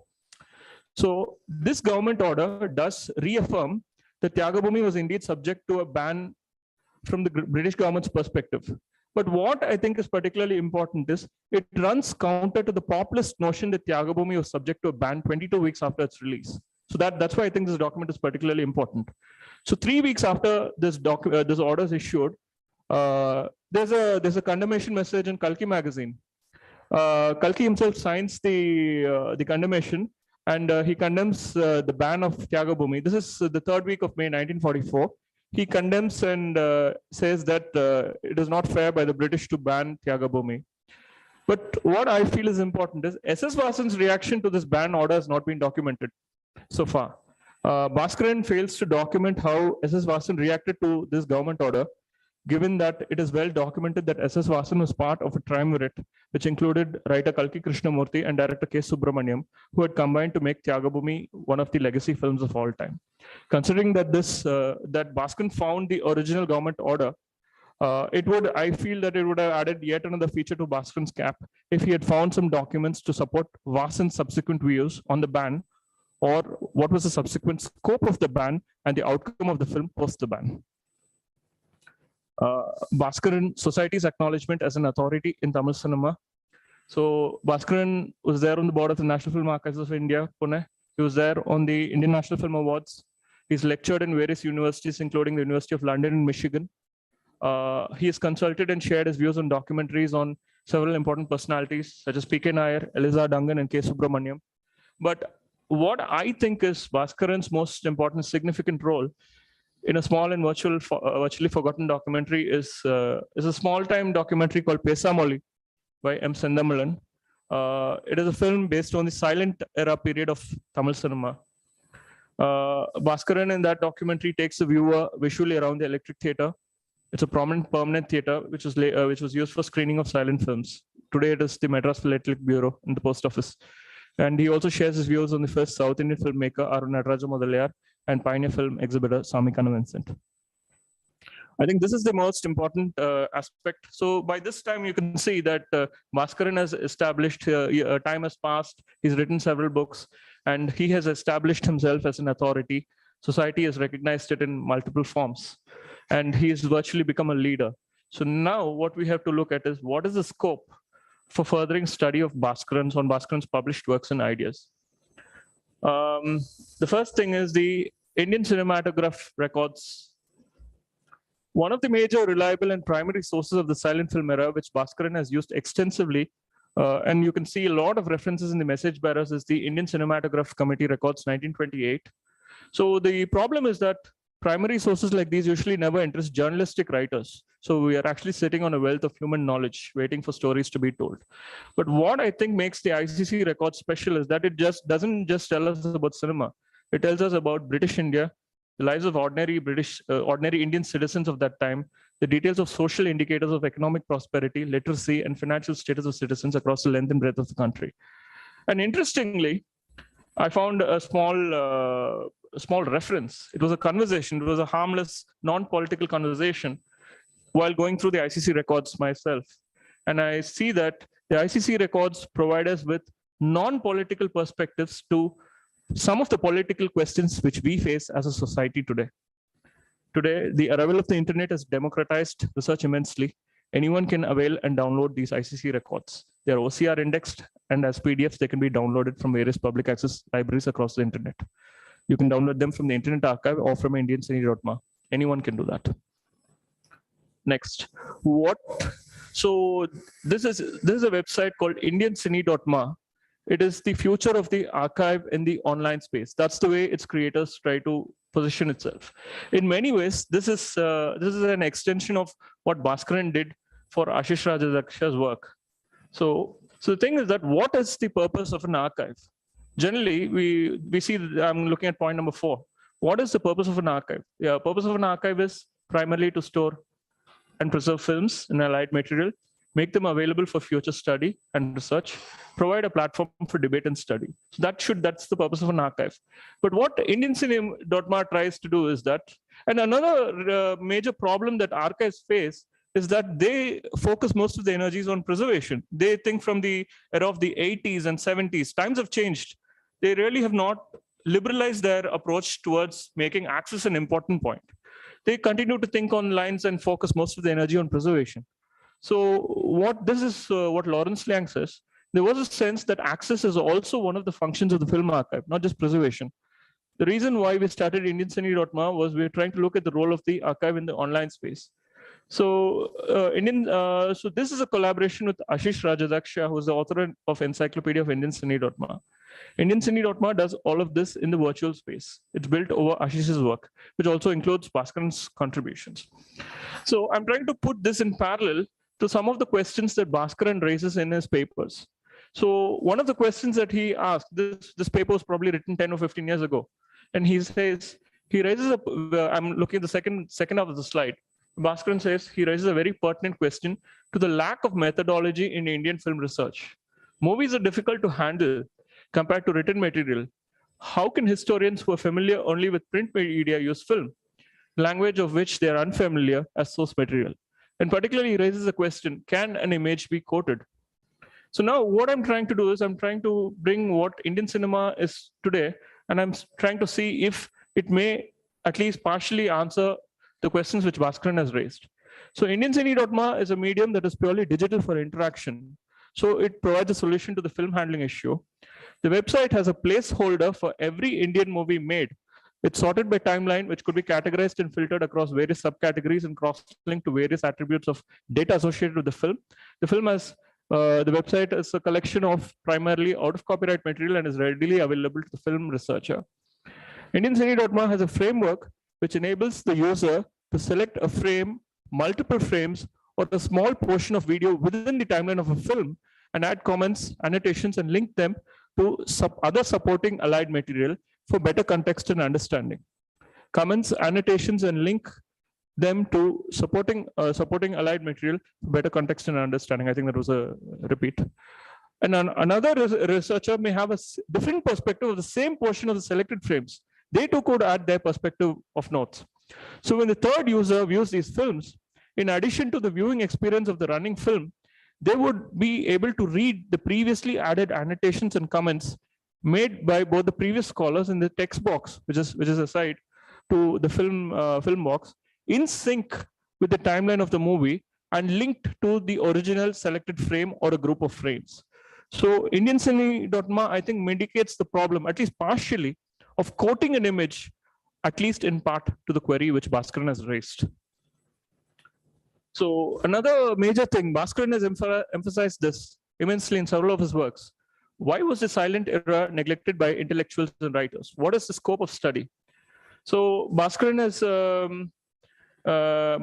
along with a few scholars, has emphasized on the lack of support by contemporary intellectuals and writers to promote the silent cinema in the writings and publications. This is in the 20s and 30s. There's hardly any material written about silent cinema at that time, the literary material that is available. But today it's becoming a major problem.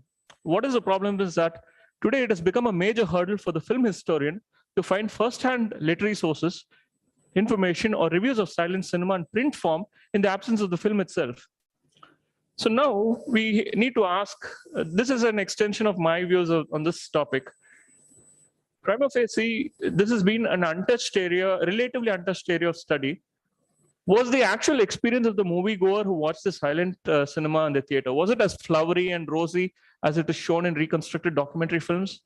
And how is the perceived experience of the film-going audience possibly connected with the attitude of the contemporary writer? I'm just trying to extrapolate and provide some ideas here. Obviously, it's a very huge area of study.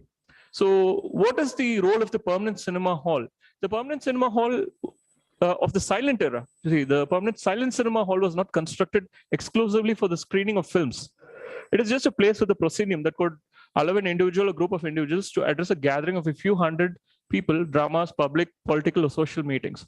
So there is a very interesting anonymous letter which a film goer wrote to the Hindu. This is around the year 1916 or 17. And he complains to the newspaper. He mentions the names of the theaters.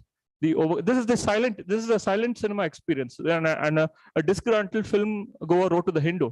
He mentions the names of the theaters, the overcrowding, the lack of sanitation, and the construction of the theaters on both sides of the Buckingham Canal. Obviously, he's referring to the pungent odor, the lack of electric fans, the claustrophobic environment, and the backdrop of the raging influenza that was raging in Madras. So this is written at a time when there was a lot of these police activities who were trying to curb crowding of people and a form of trying to contain the freedom movement. So he sums up, will not therefore the commissioner of police, who seems to take such anxious care about the gathering of people around Gokhale Hall, the health officer of any responsible authority, interfere with the owners and insist on the proper observation of all the sanitary arrangements that might be recommended, and also take steps to prevent overcrowding effectively or entirely stop the dramas wherever these are not observed. A theater lover. He doesn't mention his name. So this traumatic experience with the cinegoer faced may also explain the singular possible reason of the infamous Lyric Theatre fire, which happened a year or two before. So this is an experience of Vaimo Kodai Nayagemmal, a very popular writer. And she has recounted her first experience of the silent cinema. So she said, when I was young as a child, some silent movie reels were screened in the elephant stable of our village. So you see that you just need a place. It didn't need to be constrained to say that this is a place where only cinema would be screened. It could be any place. There was no electricity those days, and you can see the crowd. See, if one breathed hard, there was no way that the exhaled air could find its way out. It was simply jam-packed. Alternatively, the place was used also to store sesame seeds at times also. And the cinema screening experience was filled to a point that one needed to hold their own breath. Old men of 90 years to a newborn 40 days old were crushed to one another. An adult was charged an anna and a child half an anna for viewing the screening. And I think this is important. She describes the scenes that she saw in the village, in the elephant stable. She says, point number 6, the screen showed men walking, running and jumping, scenes of the running train, tidal waves of the sea, movement of the ship, people engaging and disengaging from the stationary train. I think she's probably referring to the Lumiere brothers, the famous Lumiere brothers footage. What more can I say? You know, elder men and the youngsters themselves, for an anna or a half, they've shown us truly what the pleasure of heaven is. But there is an initial euphoria of seeing the silent film, yes. But over a period of time, I think one of the important things that we need to make to ensure is, and probably study, was there a feeling of claustrophobia? Maybe the external environment was not very good. We don't know, but this is just a hypothetical. This is again, Naradar Srinivasa Rao, his experience of seeing the silent cinema. Again, he wrote this in the 1960s. By then, he's already established as a major writer and a journalist. Again, he talks about there's an initial euphoria, but he too doesn't seem to have a very bad, he has a very bad experience of watching the film after the euphoria dies out. See, you need to, there's an important point here is that the exhibitors, like unless the big chains like the Madans or maybe in a smaller proportion like the Venkayas, most of the exhibitors had little to no choice of films. They just screened what they got. The Indian film screen was cheap and worn out second and third round screeners with poor quality and tons of scratches. Obviously, when such films were screened on the projected on the screen, what the user saw becomes a major point. It may not have been a very pleasant experience. But I think one of the major important things is that the screening of films is not very remunerating. very often the ownership of these screening theaters would change hands often.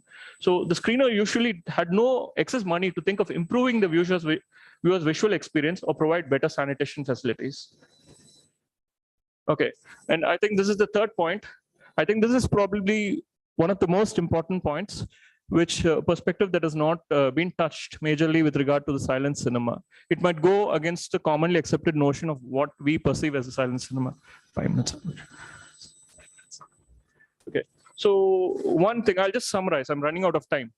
So contrary to our popular notion of the films that we see in the talkies, there was a lot of sex and violence in the narrative of the average Indian silent film. This is because these filmmakers were immensely influenced by Hollywood filmmakers. And you can see very popular films, Gajendra Moksham, Sarangadhara, films made by General Pictures Corporation, Associated Films, National Theatres, everything had been hauled up by the censor board. A lot of these films were excised. A lot of these scenes were removed. And another thing is that, see, it is also well documented that there were interim forms of entertainment in the silent cinemas, especially when reels were being changed. And rather important thing is that stage dancers would come on stage for the interim entertainment. So I'm trying to ask a question here is, would conservative, this may not have been possibly for all silent cinema experiences, but I think it is definitely a part of substantial amount of silent cinema experiences. So would conservative rural Indian society have allowed women and children to be part of this experience? So I'm trying to raise a question here. So possibly was this the reason why the intellectual really didn't have a good experience of the cinema, the silent cinema? We don't know. I'm trying to skip some points here, but I think it's a particularly important study. Now this I think is another important thing. Alternate unconventional sources for furthering South Indian silent film studies. So Nilal Tarunavakarasu, a leading journalist, spent 6 months studying various contemporary magazines of the silent film era. He returned disappointed, saying that he wouldn't be able to find a single film review. See, geography is largely instrumental in determining sources for research and study. So a study around Tamil film, for instance, would lead the researcher to look for sources in archival centers where Tamil-speaking individuals are likely around. But the internet has changed what geography is. So I think we need to start looking at sources. But the important thing is, if there was no writer here to write about the silent film, doesn't matter. The film went to all parts of the globe. Surely there would have been other people who wrote about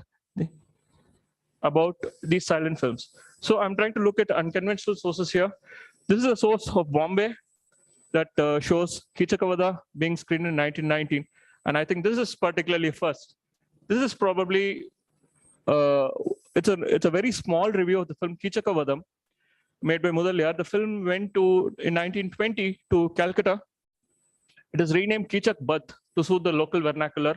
Cross-verifying this Calcutta censor records of this time shows that this version was not censored. S.B. Banerjee, who wrote this review, he was a Calcutta-based correspondent.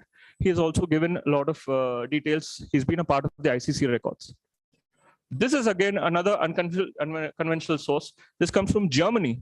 Germany is talking about the South Indian Tamil silent film. It talks about Raghupati Prakash traveling in England. He's going to Canada, sorry. And he's trying to learn about the English and American working methods. And he's the authorized representative of the Venkayan Circuit of Theaters. He's trying to set up to produce films under the name of Star of the East Film. These records, the censor records of the South Indian films, they've been taken from the Bombay and Calcutta censor records. Obviously, they would logically be Madras censor records as well, but they've not yet come to light as yet. So in the absence of those records, I'm trying to make use of the Bombay censor records, which had screened several South Indian silent films, Rose of Rajasthan, films, Pride of Hindustan, films made by General Pictures Corporation, Associated Films, etc. And periodical reassessment of film history and emerging newer generation evidences. So over a period of time, is there a need as newer evidences emerge to reassess history of film? R. Balakrishnan, who would have been one of the who spoke earlier in the day, he makes an important citation in the Kiladi excavations event, which was held in Madurai. He says, newer evidences should be contested and challenged. When a new consensus emerges, then subsequent portions of the history should be rewritten and the process should continue. Bhaskaran also extrapolates those works in one of his works, and he also echoes a similar sentiment. He says, working towards authenticity by modifying the data is a constant effort.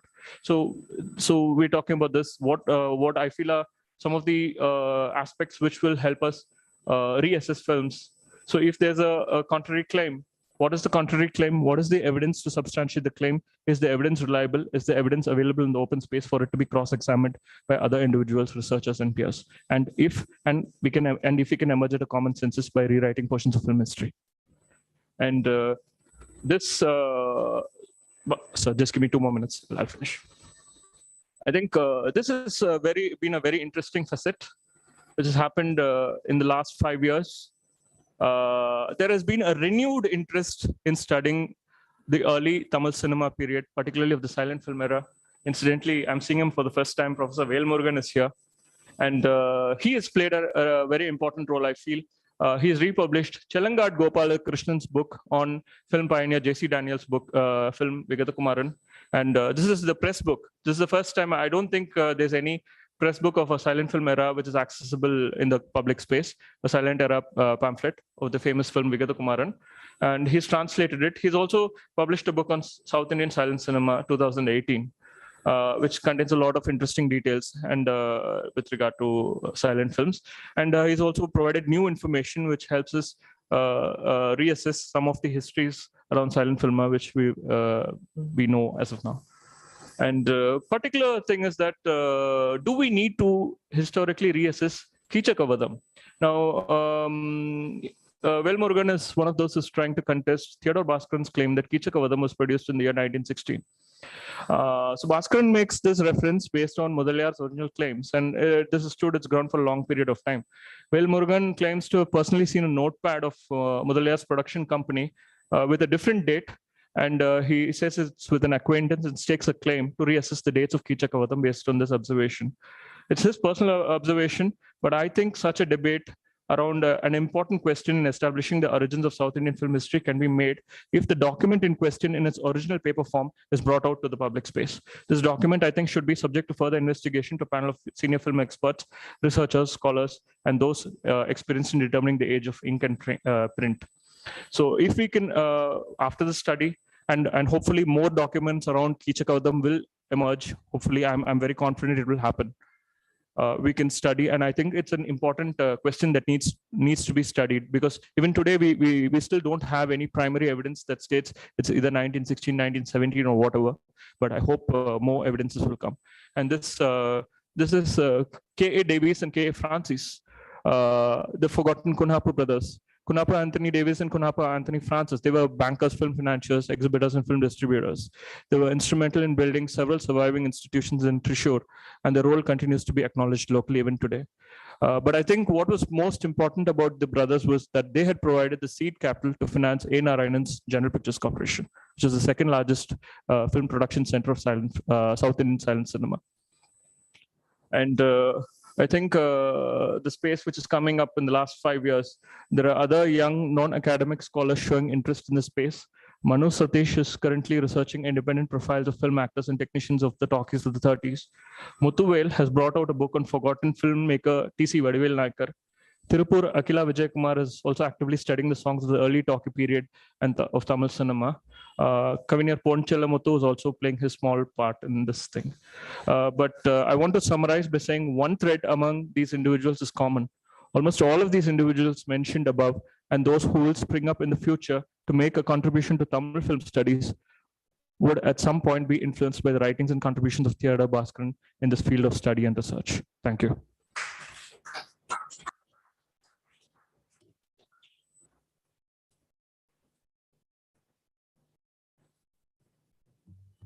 Thanks very much, Sugit, for the wonderful note. It assures us that generations of future scholars will continue to take the torch forward and will remain indebted to and influenced by Theodore's work. On that reassuring note, let's break for tea and reassemble to speak about Bhaskaran's works related to the environment, the wildlife, and art history. And many of these fields, he was a pioneer as much as he was in film history. So see you back in the hall in another 10, 15 minutes, 10 minutes. Thank you.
வணக்கம் மனோ.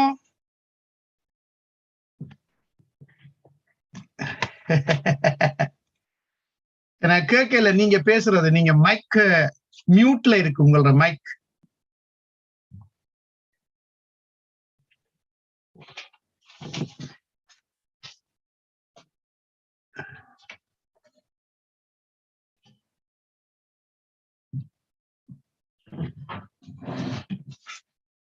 இங்க ஆளு இங்க ஆளு ஸ்வியாரு மணிய கூப்பிடு. Vinayagar வந்துருக்காரு.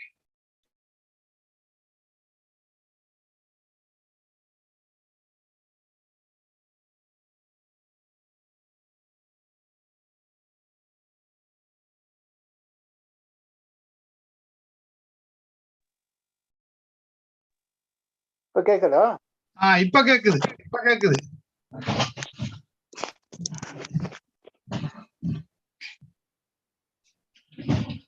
Unmute பண்ணிருக்கேன். இப்ப கேக்குது, இப்ப கேக்குது வேஸ்வியா நீங்க பேசுறது. ஓகே. சோ தாராபுரம் இன்டெலெக்சுவல்ஸ பற்றி கேட்கறதுக்கு தயாராகி கொண்டிருக்கிறோம். ஓகே, கேளுங்க. நானும் கொஞ்ச நேரம் தான் கேட்பேன், அப்புறம் வீடியோ ஆஃப் பண்ணிடுவேன். பத்மநாப ஐயர் இது ஆபாசமா இருக்கிறார். யாரு? ஐயர் பத்மநாப ஐயர் என்ன சொல்றாரு? அவர் அந்த சட்டையெல்லாம் கலட்டி போட்டு அப்படியா ஆபாசமா இருக்கிறாரு. அப்படி எப்போ அரை நிர்வாணமா இருக்கிறாரு. அப்படியா? இது ஆண்களின் உலகம். இருக்காது. நல்ல மனுஷனாச்சு அவரு. ஐயோ, அவர் நல்ல மனுஷன் நாம நம்புறோம், அது பொய். அவர் குழந்தை மாதிரி ஒரு ஐயரா?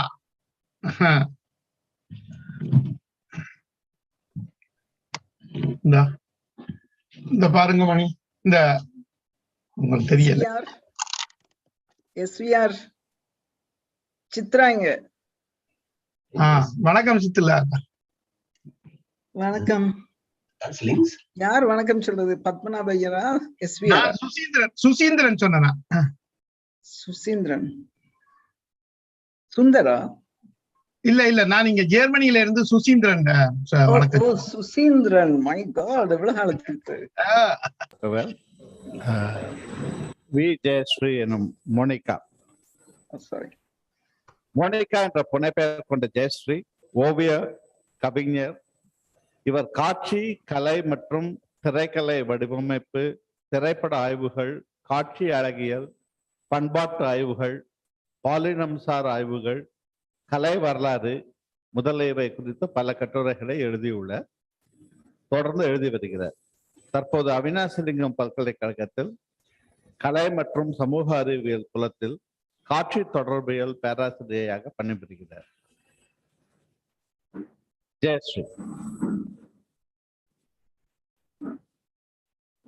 கலை, வரலாறு, வாழ்க்கை ஒரு அறிவு புலம். இங்கு கூடியிருக்கும் அனைவருக்கும் வணக்கம். எழுதி படிக்கலான்னு முடிவு பண்ணியிருக்கேன். இந்த வாய்ப்பு கொடுத்த ரோஜா முத்தையா நூலகத்துக்கும் இதனுடைய ஒருங்கிணைப்பாளர்களுக்கும் எனது நன்றி கூறிக்கொள்கிறேன்.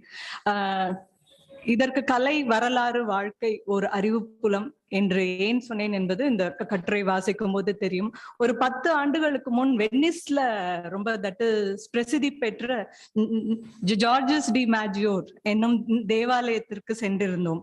அத்தேவாலயத்தில் 500 ஆண்டுகளுக்கு முன் பாதிரிமார்கள் வாழ்ந்த இடத்தை காட்ட ஒரு முதியவர் முன் வந்தார்.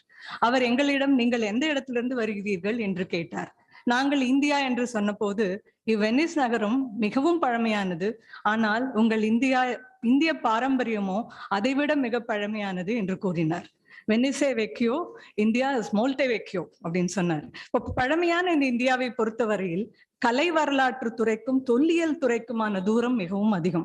அக்கலை வரலாற்றுக்கும் மக்களின் தினசரி வாழ்வுக்கும் இடைப்பட்ட தூரம் அதைவிட மிகவும் அதிகம். நமது அன்றாட வாழ்வில் கடந்து வரும் கோயில்களையும் சிற்பங்களையும் பற்றி அறிந்து கொள்வதற்கான ஆர்வம் என்பது நமது வரலாற்றின் மேல் நமக்குரிய ஈர்ப்பை குறிப்பதாகும். மிகவும் துரதிர்ஷ்டவசமாக கல்வியியல் சார்ந்த பாடங்கள் இவ்வரலாற்று ஆர்வத்தை தூண்டுவதாகவோ அல்லது வாழ்வியலின் ஒரு பகுதியாக இவ்வரலாற்றை இருத்துவதாகவோ இல்லை. மேலை நாடுகளில் உள்ள அருங்காட்சியகங்கள் மக்களின் வாழ்வியலோடு பின்னி பிணைந்தவனாய் இருக்கின்றன. அந்த அருங்காட்சியகங்களில் நடைபெறும் கலை நிகழ்வுகளில் மக்கள் பார்வையாளராக பங்கேற்கின்றனர். அங்குள்ள தேநீர் கடைகளில் கூடுகின்றனர். கலை வரலாறும் வேறுபடும் புள்ளி யாதெனில் ஆங்கிலத்தில் ஐக்கனோகிராஃபி எனும் பிரதிமங்கள் மற்றும் அவற்றின் குறி இயக்கம் சார்ந்த ஒரு அவதானிப்பும் அது குறித்த ஆய்வுமாகும். இந்த ஆய்வினோடு வாழ்க்கை இணையும் ஒரு அற்புத புள்ளியில் அக்கலை நமது வாழ்வின் மீது தாக்கத்தை ஏற்படுத்துகிறது. இவ்வுலகை பற்றி நம்ம ஏற்படுத்தும் ஒரு புரிதலிலும் அக்கலையுடன் சேர்ந்து வாழ்வும் மிளிர்கிறது. இங்க அமெரிக்க நகரங்களிலும் மற்ற இடங்களிலும் இருக்கக்கூடிய மியூசியம் எனும் அருங்காட்சியகங்களில் அங்க என்னென்ன காட்சிப்படுத்தப்படுகிறதுங்கிறத பத்தி எழுதி போடுறாங்க. இங்க புதுக்கோட்டையிலிருந்தும் மற்ற இடங்களிலும் இருந்தும் கொண்டு வரக்கூடிய ஒரு சில சிற்பங்களில் பாத்தீங்கன்னா அந்த ஊரோட பேரு 8ஆம் நூற்றாண்டு, அதுக்கு மேல எதுவுமே இல்லை. அவர்களோட வாழ்க்கை முறை எப்படி இருந்தது, அது சார்ந்த மக்களோட புரிதல் என்ன அப்படிங்கறத மக்கள் கிட்ட கொண்டு சேர்க்கணும் அப்படிங்கறதுல அந்த அருங்காட்சியகங்களுக்கான ஒரு ரோலுங்கிறது இங்க ரொம்ப கம்மியா இருக்கு. அதனால மக்கள் அதுல இருந்து வேறுபட்டு இருக்காங்க. இன்னும் சொல்லணும்னு சொன்னா எக்மோர்ல இருக்கிற மியூசியம்க்கு செத்த காலேஜ்னு பேரு, அங்க இருக்கக்கூடிய ஜூக்கு உயிர் காலேஜ்னு பேரு. சோ எல்லாரும் செத்த காலேஜ் போறது, சாப்பாடு கட்டிட்டு போறது, சாப்பிடுறது, வர்றது அப்படின்னு.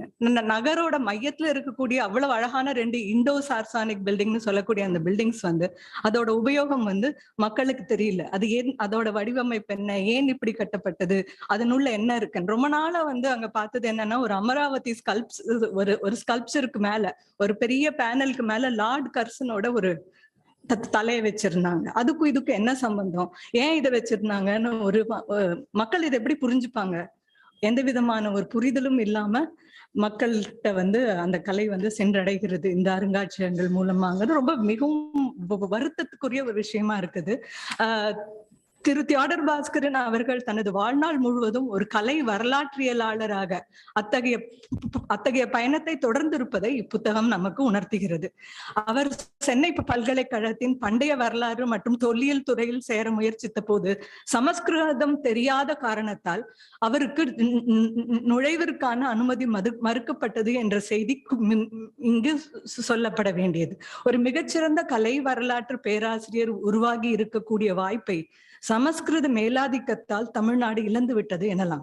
ஆனால் அவர் அதன் பிறகும் தன் வாழ்நாள் முழுவதும் கலை பொக்கிஷங்களை தேடி ஆராய்வதிலும் கலை வரலாற்றியலாளர்களின் புத்தகங்களை வாசிப்பதுடன் அது குறித்த சந்தேகங்களை தீர்த்து கொள்வதற்காக அவர்களை சென்று இன்டர்வியூ எடுப்பதிலுமாக தனது நாட்களை கழித்து வந்திருக்கிறார்.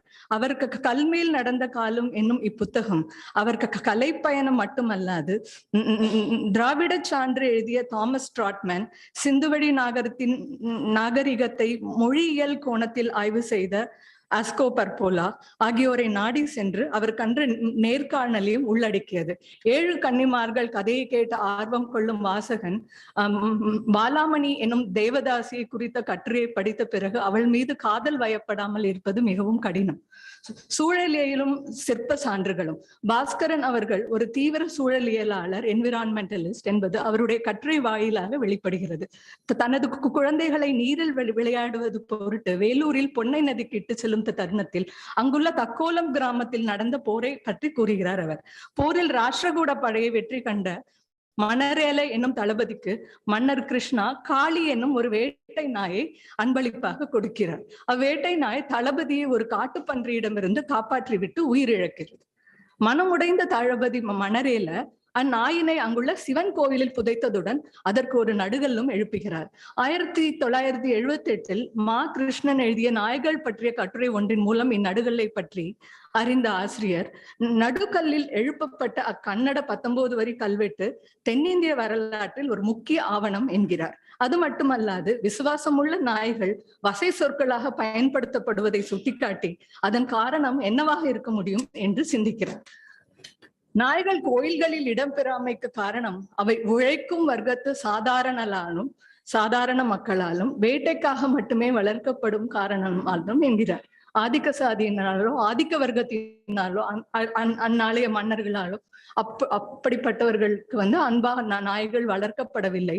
அதனால்தான் நாய்களுக்கு எதுவும் பெரிய எபிகிராஃபில ஒரு இடம் இல்லை அப்படின்னு அவர் சொல்றாரு. அது போன்று டிராட்மனிடம் அவர் கண்ட நேர்காணலில் டிராட்மன் எழுதிய elephants and Kings and environmental history, பண்டைய அரசர்களுக்கும் யானைகளுக்கும் உள்ள உறவை பற்றி அந்த நூலை பற்றி கேட்டறிகிறார். அவ்வையின் வேழம் உடைத்தது மலநாடு என்னும் சொற்றொடையும் என்ற சொற்றொடரையும், கலிங்கத்து பரணியில் யானைகள் பற்றி குறிப்புகள் இருப்பதுடன் யானைகள் வாழும் காட்டை அழிக்காமல் காப்பதில் பண்டைய அரசர்கள் கவனம் செலுத்தினர் என்ற டிராட்மனின் அவதானிப்பை நம் முன் வைக்கிறார் ஆசிரியர். முதுமலை காட்டில் சுற்றி திரியும் ஒரு அழகான யானை படும் ஒன்று பேட்டிக்கு நடுவே அமைப்பட்டுள்ளது. அந்த உயிரின் மீது அவர் கொண்டுள்ள அன்பை புலப்படுத்துவதாக உள்ளது. கல்மேல் நடந்த காலம் என்று தலைப்பிடப்பட்ட இந்நூல் தான் மட்டும் கல்மேல் நடக்கவில்லை, கால்டுவெல்லும் இடையன்குடியிலிருந்து கொடைக்கானலின் மவுண்ட் நெபோவிற்கு எப்படி நடந்தே செல்ல முற்பட்டார், அங்கு ஒரு தேவாலயத்தை கட்டினார் என்றும் விளக்குகிறார் ஆசிரியர். தனது ஊர் தாராபுரத்தை பற்றி நினைவு கூறுகையில் கூட தட் இஸ் பழனியின் அஞ்சநாடு பள்ளத்தாக்கில் உருவாகி கல்லாபுரத்தின் சமதளத்தில் இறங்கி தனது ஊரின் வழி பயணிக்கும் அமராவதி ஆற்றங்கரையிலே என்று அங்குள்ள இயற்கை எழிலை மையப்படுத்தி தன் ஊரை அடையாளப்படுத்திக் கொள்கிறார் ஆசிரியர். எனது தாய்வழி சொந்த ஊரும் தாராபுரம் என்று நான் இங்கு சொல்லிக் கொள்கிறேன். இந்தியாவின் சுற்றுச்சூழல் வரலாறு எழுதப்பட வேண்டுமானால் அது அசோக சக்கரவர்த்தியின் கல்வெட்டுகளிலிருந்து எழுதப்பட வேண்டும் என்றும், அவற்றில் சாலையோர மரம் நடுதல் பற்றி மட்டுமல்லாமல் காட்டுயிர் பேணல், நீர்நிலைகளை பேணல், காண்டாமிருகம், முள்ளம்பன்றி, பரசிங்காமான், மயில், ஆமை போன்ற உயிர்களை கொல்லாமை, யானையை வேட்டையாடாமை, உணவு தேவையன்றி மற்றபடி விலங்குகள், பறவைகள் எவற்றையும் கொல்லாமை ஆகியவை இடம்பெற்றிருப்பதை சுட்டி காட்டுகிறார் ஆசிரியர். அவருடைய ஓவியத்தின் பாலுள்ள ஈர்ப்பு அவருடைய சில கட்டுரைகளில் இங்கு வெளிப்படுகிறது. திரு தியோடர் பாஸ்கரன் அவர்களை முதலாக ஓவிய கண்காட்சிகளின் திறப்பிற்கு அவர் வருகை தந்த போதுதான் நான் அறிவேன். அப்போது நான் ஓவிய கல்லூரியில் ஒரு மாணவியாக இருந்தேன். ஓவிய கண்காட்சிகளிலேயே அவரை நான் அடிக்கடி பார்த்திருக்கிறேன். அவருடன் அறிமுகம் ஏற்படுவதற்கு முன்பாக அவரது ஓவியத்தின் பால் உள்ள ஈர்ப்பு அர்மாமலை குகைகளிலும் சித்தன்ன வாசலில் 7 அடி பட்டம் ஓவியங்களை பற்றிய அவரது அவதானிப்பின் மூலமும் அறிய முடிகிறது. தனது நண்பர் ஜாக் தாம்சனுடன் அவரது தொடர்ந்த கலைப்பயணம் நட்பினும் அறியது. ஓவிய கல்லூரியில் எனது மாணவ பருவத்தில் அவர்கள் இருவரும் ஒன்று சேர பயணிப்பதை கண்டிருக்கிறேன். தாராசுரம் ஆலயத்தை அடுத்துள்ள இடங்களில் புல்வெளிகள் அமைப்பதற்காக தோண்டிய போது இவர்கள் இருவரும் அங்கு இருந்தனர். அப்பகுதியில் தேடிய போது ஒரு புத்த விகாரம் கிடைத்தது. அதனை அப்படியே மூடிவிட்டனர் என்று இவர்கள் கூறிவிட்டதாக எங்கள் கல்லூரியில் பேச்சுவார்த்தை உண்டு. இவங்களுக்குள்ள என்ன நிறைய டாக்ஸ் நடக்குதுங்கிறது அங்க எங்க ஆர்ட்ஸ் காலேஜ்ல, தட் இஸ் ஃபைன் ஆர்ட்ஸ் காலேஜ்ல எங்களுக்கு சில தகவல்கள் வந்தது உண்டு. ஜாக் தாமஸ் அவர்களின் தமிழக ஓவியங்கள் குறித்த இவரது நூல் மதிப்புரையும் மிகவும் குறிப்பிடத்தக்க ஒன்று. பண்டைய இலக்கியங்களில் ஓவியங்களை குறித்த குறிப்புகளிலிருந்து குகை ஓவியங்களில் தொடங்கி பிரித்தானியர்கள் ரவிவர்மாவின் ஓவியம் வரை சாதாரண ஒரு தமிழ் வாசகனுக்கும் புரியுமாறு எழுதப்பட்ட ஒரு நூல் இது. ஆசிரியரின் ஆய்வு கேள்விகள். கல்புர்கி அருகில் உள்ள சித்தாபூர் கல்வெட்டை காணும் ஆசிரியருக்கு இன்னும் எத்தனை அசோகரின் கல்வெட்டுகள் மறைந்து கிடக்கின்றனவோ என்று ஐயம் எழுகிறது.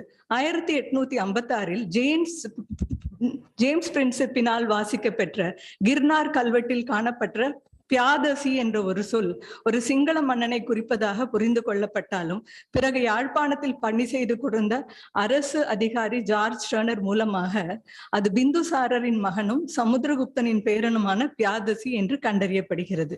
சயாமிலிருந்து கொண்டு வரப்பட்ட பாலி பணுவல் மூலமாகவே இவ்வறிதல் சாத்தியமாகிறது.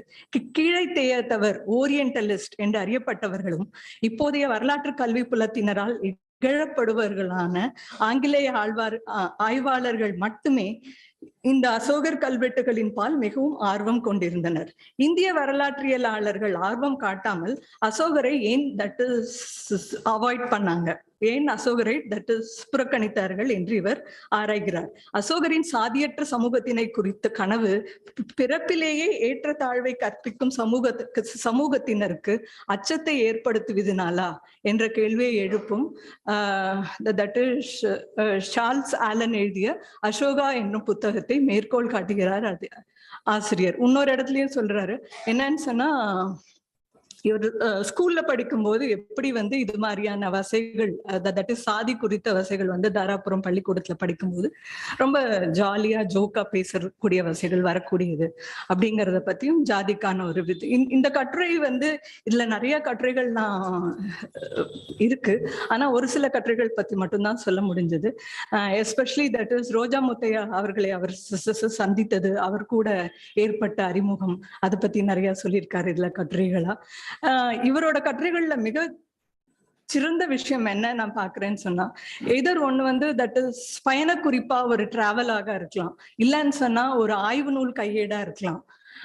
மூணாவது என்னன்னு சொன்னா இது தட் இஸ் வரலாற்று தகவல்களை கொடுக்கக்கூடிய ஒரு விஷயமா இருக்கலாம்.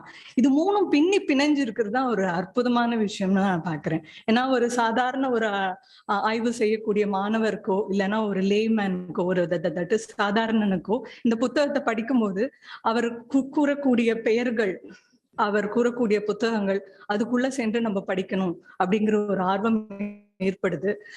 அப்புறம் என்னோட நண்பர் ரவி ரொம்ப நாளைக்கு முன்னாடி ஒரு விஷயம் சொன்னாரு. என்னன்னு சொன்னா, உனக்கு எது ரொம்ப பேஷனோ அதை நீ தட் இஸ் ப்ரொஃபஷனா வச்சுக்க கூடாது அப்படின்னு சொல்லுவாரு. அது மிகவும் உண்மை. ஏன்னு சொன்னா நிறைய விஷயங்களை நம்ம ஒரு தட் இஸ் பேஷனா இருக்கக்கூடிய விஷயத்துல அது ப்ரொஃபஷனா மாறும்போது அதுல நம்ம நிறைய தட் இஸ் காம்ப்ரமைஸ் பண்ண வேண்டியிருக்கு. ஸோ இவரோட லைஃப்ல ஒரு காம்ப்ரமைஸ் இல்லாம நிறைய விஷயங்களை பண்ணியிருக்காரு. எஸ்பெஷலி ஆர்ட் ஹிஸ்டரி சார்ந்த இந்த கட்டுரைகளை பார்க்கும்போது அது கூட அவரோட என்விரான்மெண்டல் இஷ்யூஸ் நிறைய எடுத்துட்டு வராரு. அது அவரோட ஃபேமிலி லைஃபோட சேர்ந்து எப்படி பிணைஞ்சிருக்கு அப்படின்னு சொல்லிட்டு அதை தேடி போய் பார்க்கறதுலயும் அதுல வர்ற சந்தேகங்களை தீர்க்கதற்காக அங்க இருக்கக்கூடிய அறிஞர்களை நாடி அவர்கள்கிட்ட அந்த சந்தேகம் கேட்பறதுலயும் இந்த விஷயங்கள் ஆய்வு புலத்துல இருக்கக்கூடிய நிறைய பேருக்கு இது மாதிரியான விஷயங்கள் இல்லை. அவங்க இது தட் செகண்டரி சோர்சஸ்ங்கிற அந்த தரவுகளை மட்டுமே வச்சு ஆய்வுகள் செய்யக்கூடிய ஒரு அவல நிலை இன்னைக்கு இருக்கும்போது இது மாதிரி ஒரு அறிவுப்புலம் வாழ்க்கையும் கலையும் சார்ந்த ஒரு அறிவுப்புலத்தை நம்ம இவரோட இதுல தட் இஸ் ரைட்டிங்ல பார்க்கலாங்கிறது மிகவும் அரிதான ஒன்றாக இருக்கு. இது ஒரு மிகவும் அரிய நூல். அவர் மேற்கோள் காட்டியுள்ள புத்தகங்களும் கலை வரலாற்றில் அவர் எழுப்பியுள்ள கேள்விகளும் மிகவும் முக்கியமானவை. குறிப்பாக திருக்குறளை எழுதியவர் யார் என்பதிலிருந்து பிறந்த திருவள்ளுவர் என்பவர் யார் எனும் கேள்வி எனது தட் இஸ் முனைவர் பட்ட ஆய்விற்கான மூலம் என்று கூறலாம். இது ரொம்ப முக்கியமான கேள்வியா இருந்துச்சு. ஏன்னு சொன்னா தட் இஸ் அவர் யார் அப்படின்னு பார்க்கும்போது தட் இஸ் பொன்னூர் மலையில குந்தருக்கான ஒரு இடம் இருக்கு. அதோட வாயில்ல தட் இஸ் திருக்குறளை எழுதிய குந்தர் அப்படின்னு சொல்லிட்டு அதுல பொறிச்சு வச்சிருக்காங்க. சோ அவர் சமணரா சைவரா, இதுல தட் இஸ் மயிலாப்பூர்ல இருக்கிற நாயன்மார்கள் ஊர்வலத்துல அவரையும் ஒரு ஊர்வலமா எடுத்துட்டு போறாங்க. ஆனா அவரோட கோயில்ல இருக்கக்கூடிய சமய இதெல்லாத்தையும் எடுத்திருக்காங்க, அதுவும் இருக்கு. சோ அவரோட அடையாளம் என்ன அப்படிங்கிற ஒரு பெரிய ஆய்வு கேள்வி அந்த ஆய்வு கேள்விதான் என்னோட தட் இஸ் முனைவர் பட்ட ஆய்வுக்கு என்னை நோக்கி நகர்த்தியது என்று கூறலாம். கலையையும் வரலாற்றையும் நமது வாழ்வுடன் இணைத்து பார்க்கும் அவரது பார்வை ஒரு அரிய பார்வை மட்டுமல்ல, என்னை போன்றோரை இப்படி ஒரு புத்தகம் எழுத வேண்டும் என தூண்டும் ஒரு செறிந்த எழுத்து அவரது எழுத்து. அவர் கலை வரலாற்றிற்கு தாராபுரம் தந்த கொடை என்று கூறி எனது உரையை முடித்துக் கொள்கிறேன். மிகவும் நன்றி.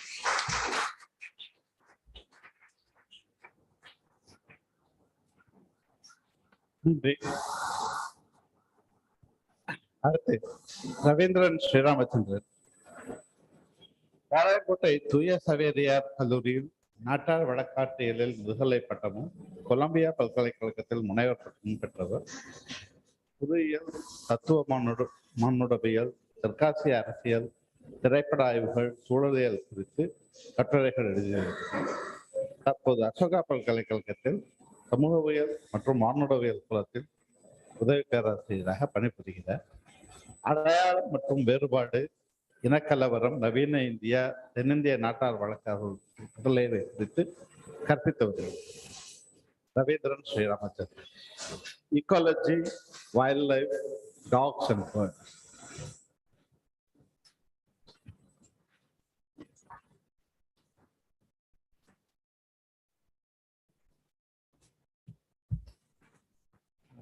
முதலில் நண்பர்களுக்கும் வணக்கம். இந்த ரோஜாமுத்தியா ரெப்பி சுந்தர் அவர்களுக்கும் ரோஜாமுத்தியா லைப்ரரி நூலகத்தின் நண்பர்கள் அனைவருக்கும் வணக்கம். இந்த வாய்ப்பளித்தமைக்கு நானும் ராஜனும் இதை பத்தி ரொம்ப நாளா 2 வருஷமா பேசிட்டு இருக்கோம். நம்ம இதை செய்யணும் அப்படின்னு சொல்லி இந்த 2 வருஷமா எதுவுமே செய்ய முடியலங்கிறது நம்ம எல்லாத்துக்கும் தெரியும். இந்த பேண்டமிக் இதனால ஒன்றும் செய்ய முடியல. இது ஒண்ணு. ரெண்டாவது நான் கட்டுரை எழுதி வாசிக்கணும்னு தான் நினைச்சேன். பட் கட்டுரை எழுதி நான் சேவ் பண்ணலையா இல்ல சரியா இது பண்ணல என்னன்னு தெரியல. நான் ஐ couldn't find it என்னோட லேப்டாப்ல. அப்புறம் இன்னைக்கு காலையில மறுபடியும் 3 மணியில இருந்து எனக்கு என்ன நினைவு வருதோ அதை எழுதியிருக்கிறேன். இது கண்டிப்பா அது முழுமையான ஒரு கட்டுரை அல்ல. இது ஒரு மாதிரி it is more of an occasional, அங்கங்க நான் என்னுடைய நினைவில் இருந்து இன்னும் எழுதியது. முடிஞ்ச வரைக்கும் நான் இதை படிக்க முயற்சி பண்றேன். நான் உலகத்தில் இதுவரை தோன்றிய உயிரினங்களில் கடைசியாக தோன்றிய உயிரினம் மனிதன். ஆனால் உலகம் முழுவதும் அவனுக்கே உரிமை என்றும் மற்ற எல்லா உயிரினங்களும் அவனது தேவைக்கு தோன்றியதாகவே மனிதன் எண்ணிக்கொண்டிருக்கிறான். அடர்ந்த காடுகளில் வசிக்கும் மிருகங்களை கொன்று குவித்து பல உயிரினங்களை இல்லாமலேயே ஆக்கிய பெருமை மனிதனுக்கே உண்டு. அறிவொளி காலத்தை தொடர்ந்து ஏற்பட்ட சமூக அரசியல் மாற்றங்கள் இயற்கையுடனான நமது உறவை, அதனை குறித்த நமது பார்வையை முற்றிலுமாக மாற்றியமைத்தது. இதனை தொடர்ந்து தொழில் புரட்சிக்கு பிந்தைய உலகில் ஏற்பட்ட சூழலியல் மாற்றங்கள் இயற்கை என்பதை மனித சமூகத்திற்கு வெளியே நிறுத்தி அது வெறும் நுகர்பொருளாக ஆக்கப்பட்டது. இயற்கை என்பதை கட்டியாள பிறந்தவன் மனிதன் என்பது பொது புத்தியாகிவிட்டது. இயற்கை என்னை ஆங்கிலத்தில் மதர் நேச்சர் என்பது மாறி விஞ்ஞான விதிகளுக்கு இயற்கை என்னை விஞ்ஞான விதிகளுக்கு உட்பட்டதுதான். Nature is bound by laws, scientific laws. உட்பட்டதுதான் இயற்கை.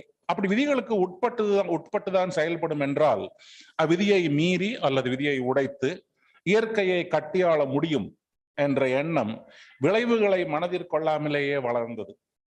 பற்றிய குரல்களும் ஆங்காங்கு ஒலித்தாலும் அவை எடுபடவில்லை. 1720 ஜோத்பூர் மன்னர் ஒரு மாளிகை கட்டணும்னு ஒரு காட்டை அழிக்கிறார். அதை எதிர்த்து பிஷ்னாய் அப்படின்னு ஒரு பழங்குடியினர், ராஜஸ்தான் குஜராத் பகுதியில் இருக்கிறவங்க, அவங்க எதிர்த்து போடுறாங்க. இது 1720 நடக்குது. 18ஆம் நூற்றாண்டிலிருந்து, அதாவது இதுக்கு முன்னாடியும் இது மாதிரியான குரல்கள் இருந்திருக்கு. ஆனா நம்ம அதாவது இந்தியாவில் எனக்கு தெரிஞ்சு முதல் நடந்த ஒரு சுற்றுப்புற சூழல் போராட்டம்னா 1720 பிஷ்னாய்கள் நடத்தின போராட்டம் தான். இதுல இருந்து அதாவது இந்த ஜோத்பூர் மன்னர் மாளிகை கட்டு ஒரு காட்டை அழிக்க முற்பட்ட போது அதை கடுமையாக எதிர்த்தனர் இந்த பிஷ்னோய் இன்னும் பழங்குடியினர். இதே நூற்றாண்டில், அதாவது 18ஆம் நூற்றாண்டின் இறுதியில் தொழில் புரட்சியை தொடர்ந்து ஏற்பட்ட சமூக மாற்றங்கள் ஆங்கிலேய ரொமான்டிக் கவிஞர் கடுமையாக விமர்சித்தனர். இது நமக்கு தெரிஞ்சது ஒன்றும் புது இது ஒன்றும் இல்லை. வேர்ட்ஸ்வொர்த், கோல்ரிட்ஜ் இது மாதிரி 19ஆம் நூற்றாண்டு தொடக்கத்திலையும் 18ஆம் நூற்றாண்டு இறுதியில இருந்து ஒரு குரல் இதை எதிர்த்து இன்னும் குரல் இருந்துட்டே இருக்குது. இது 19ஆம் நூற்றாண்டில் அமெரிக்காவில் வேறொரு பரிணாமம் எடுத்தது. காலனி ஆட்சியை தொடர்ந்து ஐரோப்பாவின் இந்த வரலாறு உலகின் வரலாறாக மாறியது. அமெரிக்கால வந்து 19ஆம் நூற்றாண்டுல வந்து எமர்சன், பாஸ்கரன் சார் வந்து நிறைய இடத்துல எமர்சனை கோட் பண்ணியிருக்காரு. எமர்சன், தொரோ, இது மாதிரி வந்து அமெரிக்காவின் வடகிழக்கு பகுதியில் இருந்த ஒரு பாந்தியிஸ்டிக் மூவ்மெண்ட். அவங்க வந்து இயற்கையை பத்தி, இயற்கை சார்ந்த மனிதன் வாழ வேண்டும் அப்படிங்கிறது, இயற்கையுடன் ஒன்றி வாழ வேண்டும் அப்படிங்கிறத, இது மாதிரியான இந்த முக்கியமா எமர்சனும் தொரோவும் இதை பத்தி நிறைய எழுதியிருக்கிறாங்க. 20ஆம் நூற்றாண்டின் இந்த வரலாறு உலகின் வரலாறாக மாறியது 20ஆம் நூற்றாண்டின் பிற்பகுதியில் உலகப் போரை தொடர்ந்து பரவிய வளர்ச்சி என்ற கருத்தாக்கம், டெவலப்மெண்ட் ஆர் ப்ராக்ரஸ், அதற்காக அதனுடன் சேர்த்து கட்டற்ற நுகர்வு கலாச்சாரம், 18-19ஆம் நூற்றாண்டின் விமர்சன குரல்களை மீட்டெடுக்க வேண்டிய அவசியம் ஏற்பட்டது. That is following the industrial revolution and then in the kind of the idea of development that became common sense in the post-World War era. இந்த மாதிரி முன்னாடி இருந்த குரல்களை மீட்டெடுக்க வேண்டிய அவசியம் ஏற்பட்டது. கட்டற்ற நுகர்வால் ஏற்பட்ட காட்டுயிர் அழிவு, சூழலியல் அழிவு குறித்த விமர்சன குரல்கள் எழத் தொடங்கின. இந்தியாவில் விடுதலைக்கு பிறகு வரலாறு காணாத அளவுக்கு வனவிலங்குகளும் காடுகளும் அளிக்கப்பட்டன. அணைகள் கட்டுவதற்கு புதிய சாலைகள் அமைக்கப்பட்டன. இந்த ஹைட்ரோ எலக்ட்ரிக் ப்ராஜெக்ட் எஸ்பெஷலி வந்து அதுக்கு போடுறதுக்கு வந்து அதுவும் கோவை, நீலகிரி மாவட்டங்கள்ல வந்து அது ஒரு அதுக்கு முன்னாடி எப்படி இருந்ததுன்னு சொல்லி நம்ம கிட்ட எந்த விதமான ஒரு ஆவணமோ இதுவோ கிடையாது. ஏதோ வாய்மொழியா வந்து இருக்க ஒழிய இது வந்து ஒரு ஒரு சீரியஸ் டாக்குமெண்டேஷன் இது வரைக்கும் இருக்கிறதா எனக்கு தெரியல. இவையெல்லாம் இந்த அணைகள் கட்டுவதற்கு புதிய சாலைகள் அமைக்கப்பட்டன. இவையெல்லாம் சுற்றுப்புற சூழலில் பெரும் மாற்றத்தை ஏற்படுத்தின. பயிர் பாதுகாப்பு என்ற பெயரில் துப்பாக்கி வைப்பதற்கு அனுமதிகள் சுலபமாக்கப்பட்டது. இது வந்து திஸ் இஸ் another இதுங்க. இது வந்து 1949-50 இருந்து கன் லைசன்சிங் பாத்தீங்கன்னா ரொம்ப சுலபம். அது 60, 67, 68 வரைக்கும், 70 வரைக்குமே கன் லைசன்ஸ் வாங்குறது வந்து அதுதான் வந்து நீங்க விவசாயியா இருந்து மலையோர பகுதிகளில் இருந்தா துப்பாக்கி லைசன்ஸ் வாங்குறது வந்து அனுமதி வாங்குறது வந்து ஒரு பிரச்சனையே இல்லை. நான் வந்து பின்னாடி இந்த கட்டுரையிலையும் நான் மென்ஷன் சொல்லியிருக்கிறேன்.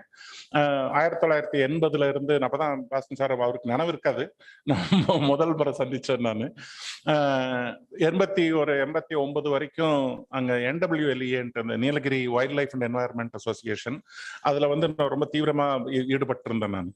அப்போ அங்க இருந்த பல நிலச்சுவார்ந்தார்களை இங்க வந்து நாங்க அதாவது வந்து சத்தியமங்கலம், தாளவாடி, அதே மாதிரி அந்த மேட்டுப்பாளையம், சத்தியமங்கலம், இந்த சாரி தெங்குமரடா இந்த பகுதிகளில், அதே மாதிரி அந்த பக்கம் வேட்டக்காரம்புதூர், பொள்ளாச்சி பகுதிகளிலையும் வந்து நிறைய என்னோட நண்பர்கள், என்னுடன் படித்தவர்கள், அவர்களே மாதிரி விவசாய குடும்பத்திலிருந்து வந்தவர்கள். அதை தவிர நான் வந்து சந்திச்சு பேசியிருக்கேன். அப்போ ஒரு விஷயம் வந்து எனக்கு இன்னும் நல்லா நினைவு இருக்கிறது. ஒருத்தர் வேட்டக்காரமுதரை சேர்ந்த முத்துமாணிக்கம் என்பவர் சொன்னார், 1967 வந்து புலிய சுட்டு இது பண்ணா 65 கவர்மெண்ட்ல இருந்து பணம் தருவாங்க நீங்க. அதாவது for every tiger you kill you get paid. I think that's probably in 55 or 65, எனக்கு நினைவில்லைங்க. ஆனா நான் எதுக்கு இதை சொல்ல வர்றேன்னா, அதாவது வந்து நம்ம என்வாயர்மெண்ட் பத்தின, சுற்றுப்புற சூழல் பத்தின நம்மளுடைய எண்ணம் என்ன, அதனுடன் நம்ம உறவு என்ன அப்படிங்கிறது எப்படி வந்து 20ஆம் நூற்றாண்டுல மாறுது அப்படிங்கிறத காமிக்கிறதுக்கு தான் நான் இதை சொல்றேன். நான் இதை வந்து இதுவே பல உயிரினங்கள் இந்த துப்பாக்கி லைசன்ஸ் கொடுத்த மாதிரியான தீஸ் மூவ்ஸ் பல உயிரினங்கள் அழிந்து போக காரணமா இருந்தது. ஜார்ஜ் ஷாலர் ஒரு ஆங்கிலேயரா அமெரிக்கரான்னு எனக்கு அமெரிக்கன். ஜார்ஜ் ஷாலர் அவருடைய புக் அந்த டேர் அண்ட் த டைகர்னு ஒரு புத்தகம் எழுதியிருக்காரு. அதுல இந்த விடுதலைக்கு பின்னான காட்டுயிர் அழிப்பை அவர் வந்து அமெரிக்காவில 1870, 1870கள் 80கள் நடந்த இந்த காட்டெருமை ஒழிப்பது, பைசன், அமெரிக்கன் பைசன் வந்து எப்படி வந்து ஏறக்குறைய இல்லாம போச்சோ அதுக்கு வந்து ஒப்பிடுறாரு அவரு. The slaughter of bisons in the American prairies in the 1880s அப்படின்ட்டு நான் அவர் வந்து எழுதுறாரு. இதே போல வந்து ராஜன் குறை கூட வந்து ஒரு கட்டுரை, எனக்கு அது எங்கன்னு நினைவில்லை, எனக்கு எந்த கட்டுரைன்னு நினைவில்லை.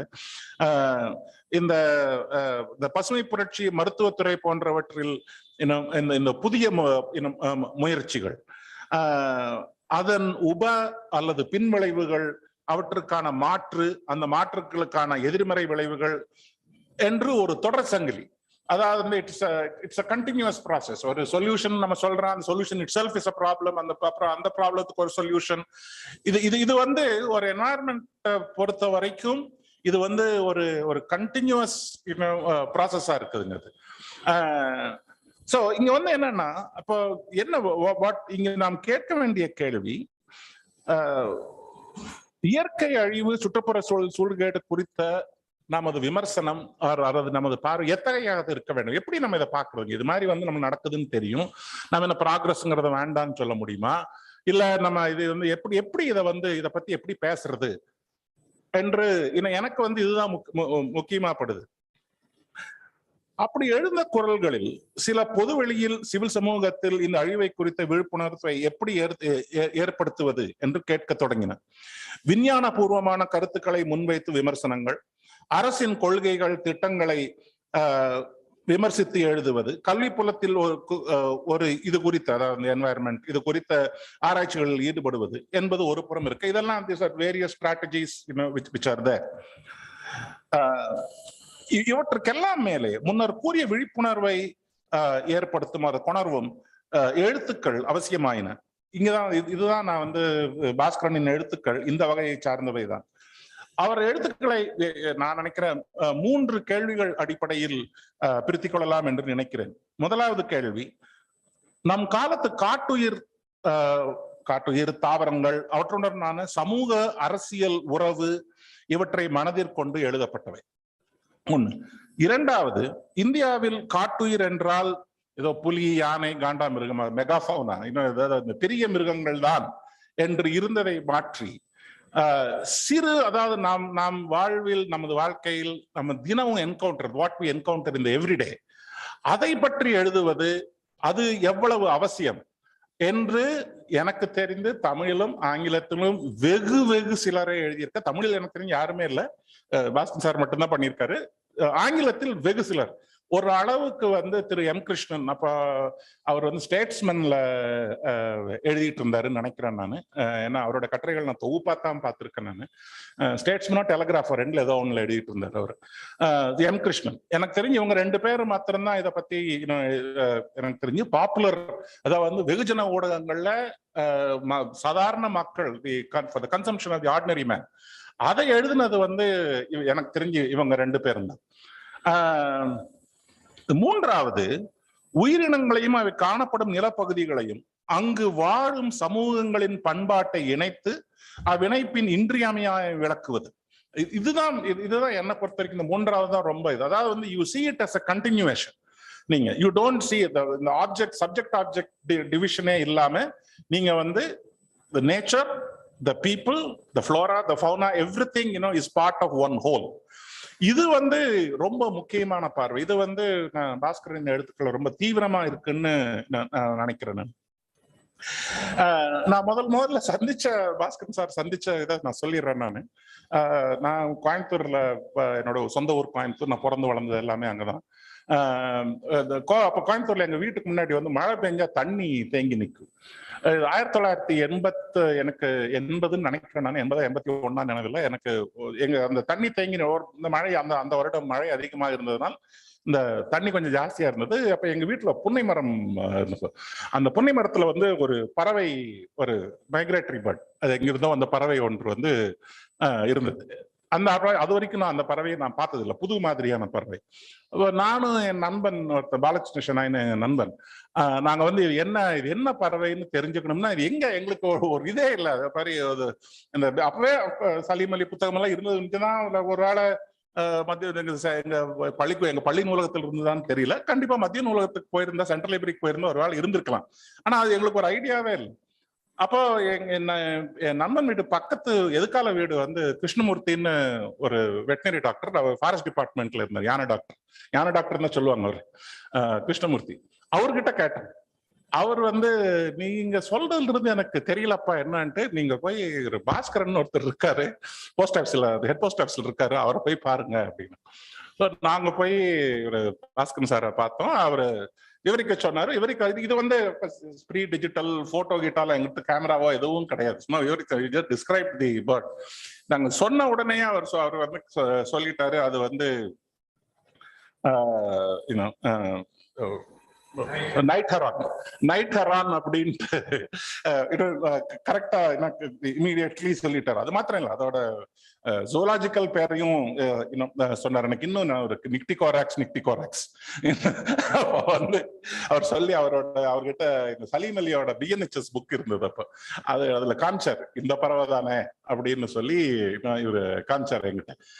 அதுக்கப்புறம் ஒரு 2-3 முறை ஸ்டேட் பேங்க்ல இருந்த அப்ப ஒரு புகைப்பட ஒருத்தர் ஆர்வலர் ஒருத்தர் ஜெயராமன், அப்ப அவர் ஸ்டேட் பேங்க்ல இருந்தாரு. அவரு மூலியமா ஒரு 2-3 முறை நான் பாஸ்கரன் சாரை சந்திச்சிருக்கேன்.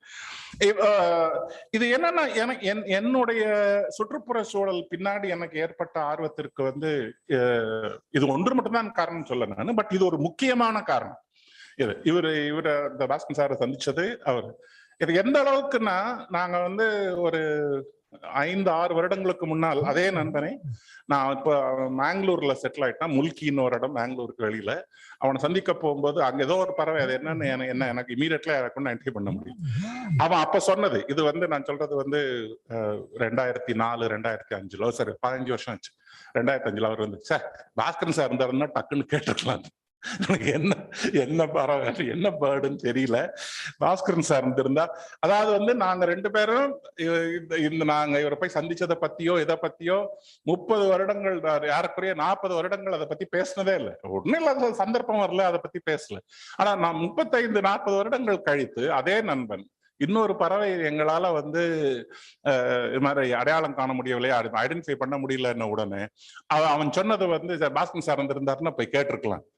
சோ இது எப்படி சாத்தியம்? ஒரு இதுல வந்து சரி நம்ம போய் பார்த்த ஒரு யூனிக் எக்ஸ்பீரியன்ஸ், அதனால சொல்லி சாதாரணமா கடந்து போயிடலாம். பட் அதை நான் வந்து அப்படி இதை நினைக்கல நான். I don't think it is that simple. அதாவது வந்து ஜிம் கார்பெட் வந்து அவருடைய ஜங்கிள் லோர் அப்படின்ட்டு ஒரு புத்தகம் என்ன எழுதியிருக்காரு. அது வந்து அது தமிழ்ல கூட புதற்காட்டின் போதனைகள் அப்படின்னு சொல்லி, எனக்கு யாரு மொழிபெயர்த்தாங்கன்னு தெரியல. ஆனா புதற்காட்டின் போதனைகள்னு தமிழ்ல வந்திருக்கு. இது இந்த ஜங்கிள் லோர் புத்தகம். அதுல ஒரு ரத்ன சுருக்கமா இதே நான் என்ன நினைக்கிறேங்கிறத வந்து ஒரு பாஸ்கரன் சாரோட அந்த அப்ரோச், அது வந்து அதுல ஜிம் கார்பெட் வந்து சொல்லியிருக்காரு. அந்த கோட்டை மாத்திரம் நான் படிக்கிறேன் நான். Jungle lore is not a science that can be learned from textbooks, but that it can be absorbed a little at a time, and that the absorption process can go on indefinitely. இதுதான் அவருடைய, அதாவது வந்து இது வந்து ஒரு முடிவற்ற பயணம். நம்ம சுற்றுப்புற சூழலை நம்ம தெரிஞ்சுக்க இந்த ஜங்கிள் லோர் அப்படிங்கிறது வந்து இது ஒரு முடிவற்ற பயணம், அது ஒரு முடிவற்ற கற்றல். அது வந்து ரொம்ப திண்ணமா வந்து பாஸ்கரன் சார் நம்புறாருன்னு நான் நினைக்கிறேன் நான். அது வந்து பாஸ்கரனுடைய எழுத்துக்கள்லையும் வெளிப்படுத்துது இது ஒரு முடிவற்ற பயணம் அப்படிங்கிறது. இது நடந்து இதுக்கப்புறம் நான் வந்து அதான் இந்த அப்போ என்ன தீவிரமா இருந்த இந்த நீலகிரி சுற்றுப்புற சூழல் காட்டுயிர் அமைப்பு, Nilgiri wild life and environment association, அதனுடன் இணைந்து நான் சில வருடங்கள் பணியாற்றி இருக்கிறேன். அதுக்கப்புறம் பாஸ்கரன் சாரோட இந்து ஃப்ரண்ட் லைன், அதுக்கப்புறம் சென்னையில இருந்து அப்போ இந்த பிளாக் பக்னு ஒரு ஜேர்னல் வந்துட்டு இருந்தது. மெட்ராஸ் நேச்சுரலிஸ்ட் சொசைட்டி போட்டாங்கன்னு நினைக்கிறேன். எங்க கல்லூரிக்கும் வரும், அதுக்கப்புறம் நண்பர்களும் வாங்கிட்டு இருந்தாங்க. அதுல வந்து சில கட்டுரைகள். Am I right, sir?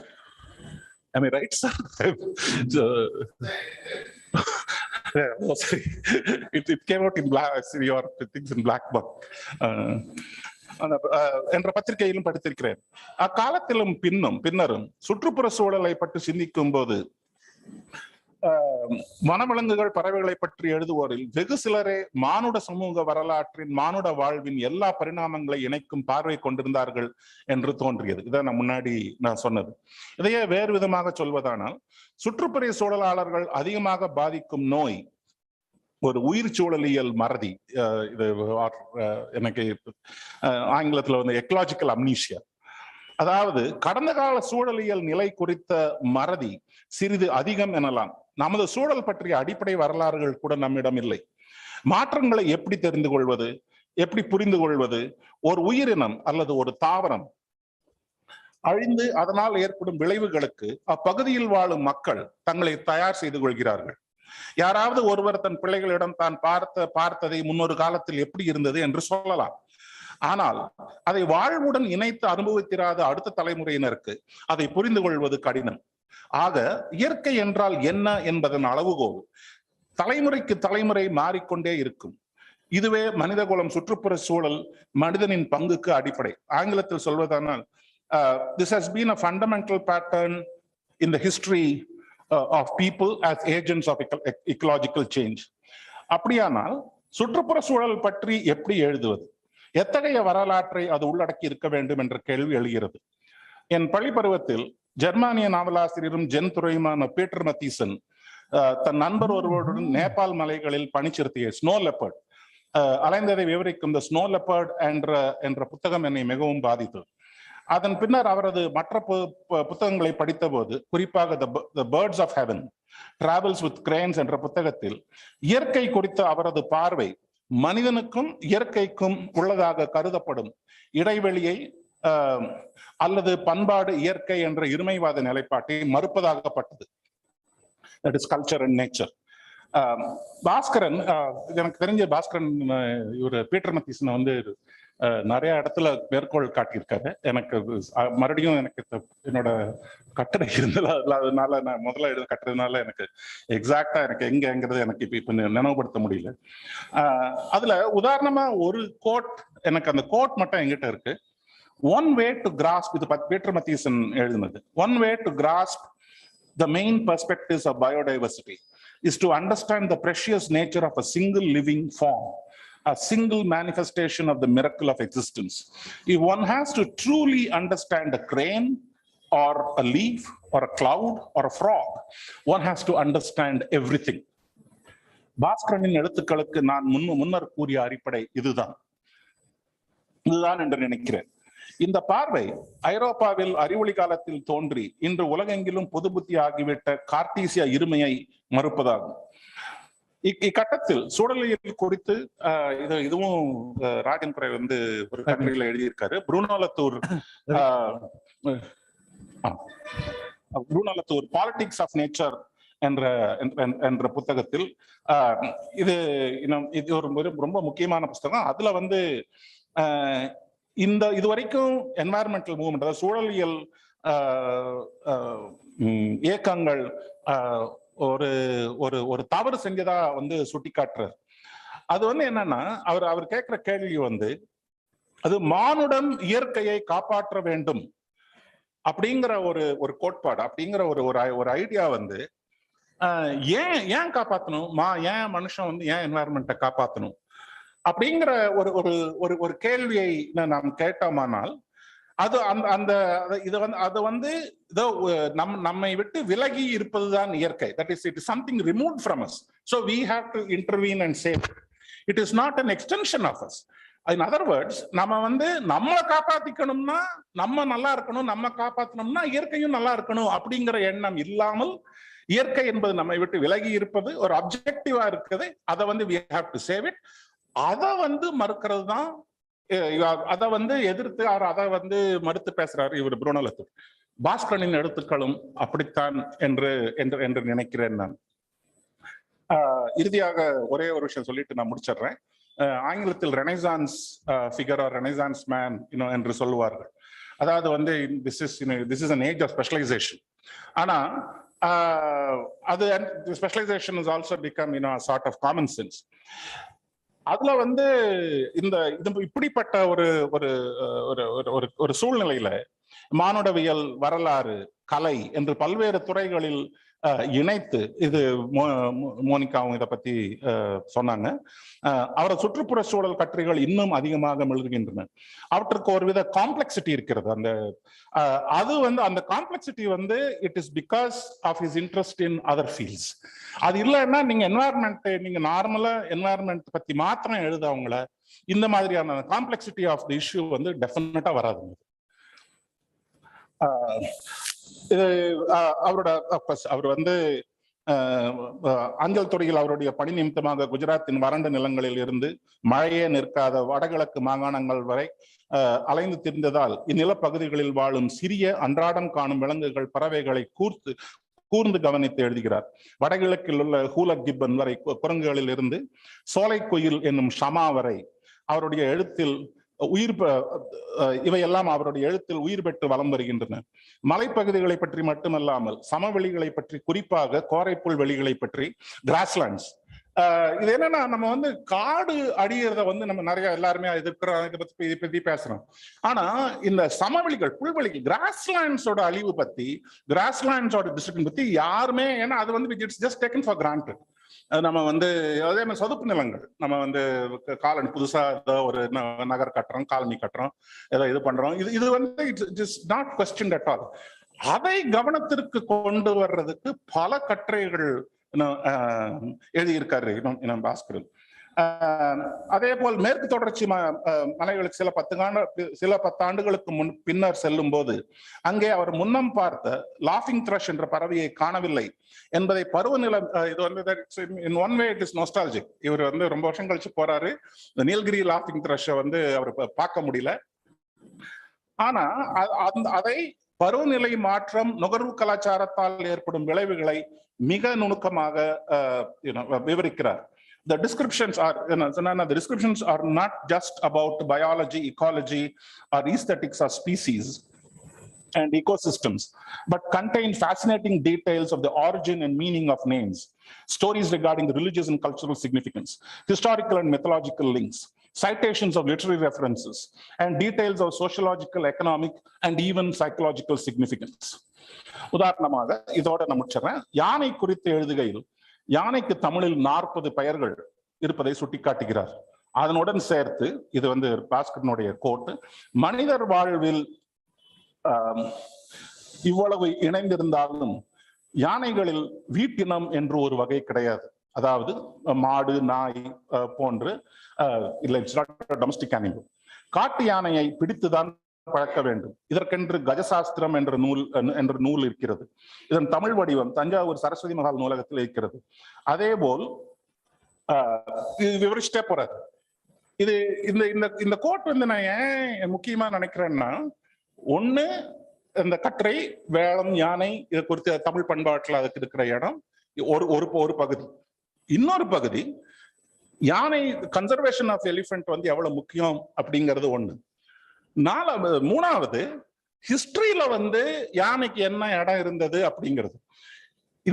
இது மாதிரி வந்து இணைச்சு இது எல்லாத்தையும் ஒட்டுக்கா கொண்டு வந்தா தான் என்னை பொறுத்த வரைக்கும் ஒரு என்வாயர்மெண்டல் மூவ்மெண்ட் ஒரு என்வாயர்மெண்டல் திங்கிங் அப்படிங்கிறது கேன் ஆக்சுவலி டேக் ரூட். இல்லைன்னா முடியவே முடியாது. இது வந்து பாஸ்கரனுடைய எழுத்துக்களில் தொடர்ந்து பார்க்கலாம். கடைசியாக பாஸ்கரனுடைய I think Baskaran's take on nature, அது வந்து ஒரு பேந்தியிஸ்டிக் அப்ரோச் தான் நான் நினைக்கிறேன். வில்லியம் வேர்ட்ஸ்வர்த், ஆங்கில கவிஞர் வில்லியம் வேர்ட்ஸ்வர்த் வந்து டேபிள் ஸ்டர்ன்ட் அப்படிங்கிற ஒரு கவிதை இருக்கு.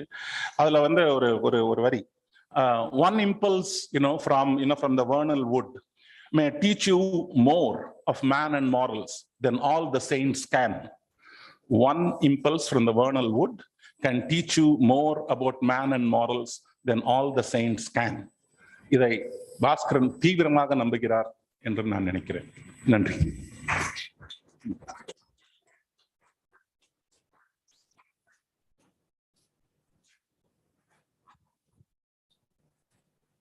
அடுத்த கட்டுரை அருண் பிரசாத். 1969 ஜனவரி, தேவராயன் ஏரியில் ஒரு அதிகாலை.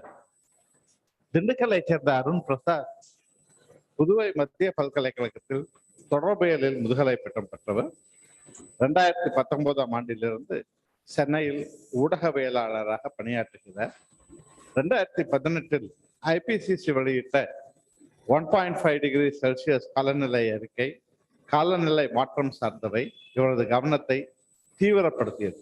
அதன் விளைவாக பூமி இழந்திடு என்ற காலநிலை மாற்றம் சார்ந்த தொகுப்பு நூல் ஒன்றை கனலி இணையதளம் மூலமாக வெளியிட்டுள்ளார். அருண் சார். எல்லோருக்கும் வணக்கம். தியோடர் பாஸ்கரன் சார் மற்றும் எஸ்பி ராஜதுரை அவர்களுக்கு என்னுடைய சிரம் தாழ்ந்த வணக்கங்கள்.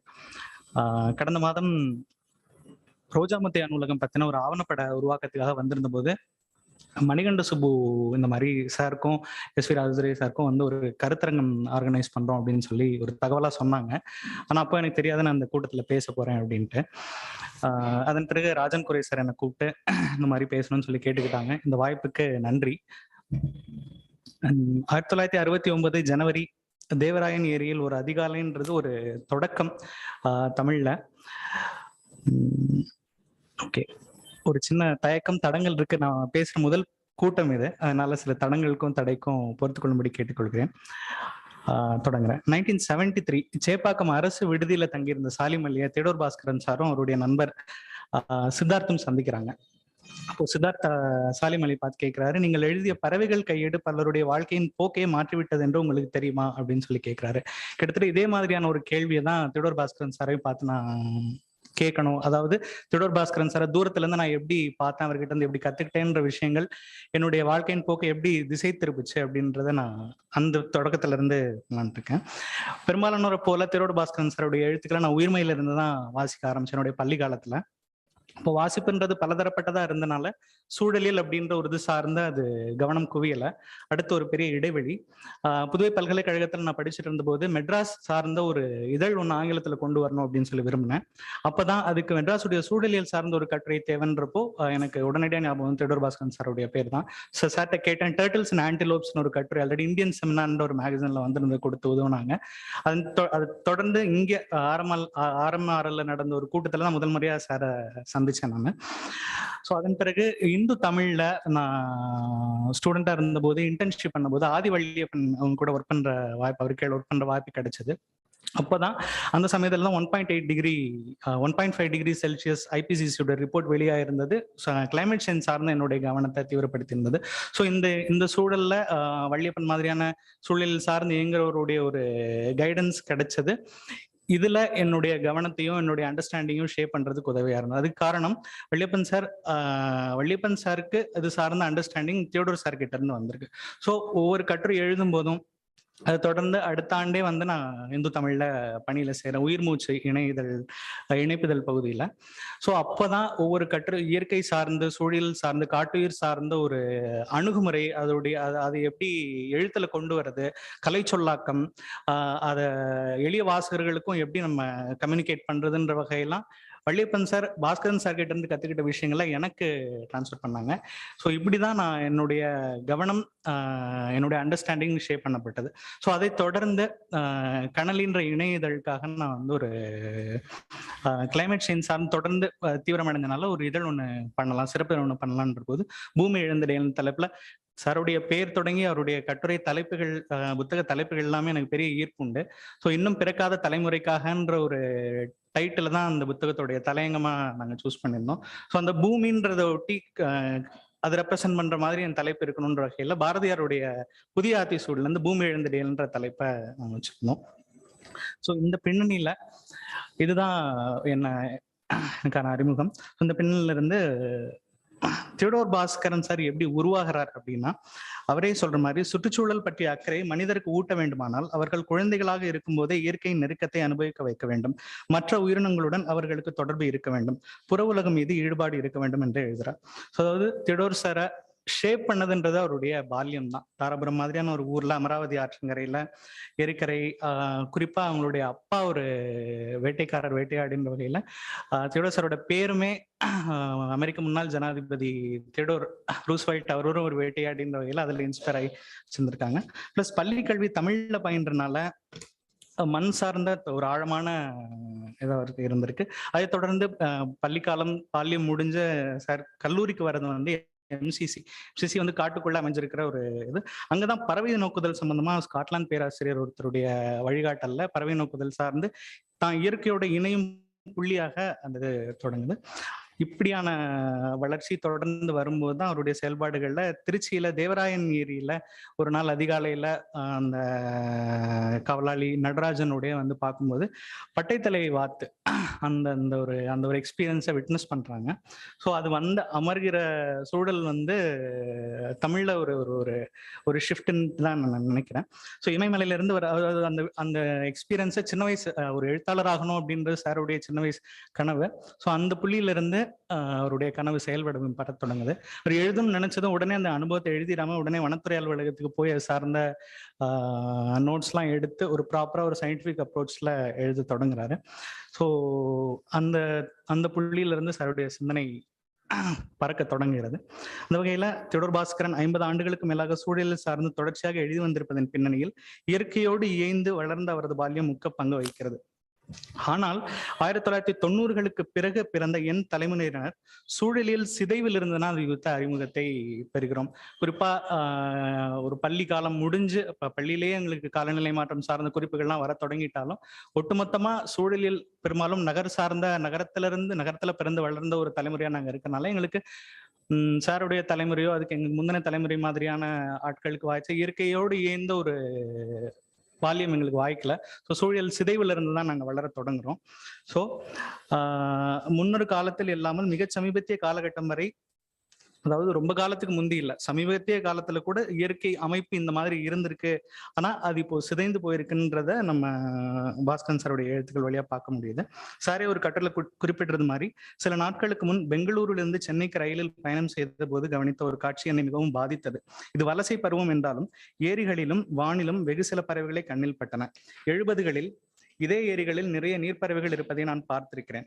கடந்த அரை நூற்றாண்டில் 60% காட்டுயிர் அழிக்கப்பட்டு விட்டது என்ற கணிப்பு அண்மையில் வெளியானது. அதாவது சொலாஸ்டால்ஜியா அப்படின்ற ஒரு வார்த்தை காயின் பண்ணியிருக்காங்க. நாஸ்டால்ஜியா மாதிரி சொலாஸ்டால்ஜியான்றது என்னன்னா ஒரு நம்ம இருக்கிற வாழ்ற இடம் சார்ந்த சுற்றுச்சூழல் சிதைவு நம்ம மனதுல ஏற்படுத்துற மாற்றங்கள் அல்லது கொடுக்குற மன அழுத்தம் வந்து சொலாஸ்டால்ஜியா அப்படின்னு சொல்றோம். ஆல்ரெடி நம்ம பாக்குற இப்போ தேவனையன் ஏரியில சார் விட்னஸ் பண்ற மாதிரி இயற்கை காட்சிகளை பதிவு பண்றதுக்கு ஒரு மொழி இருக்கு.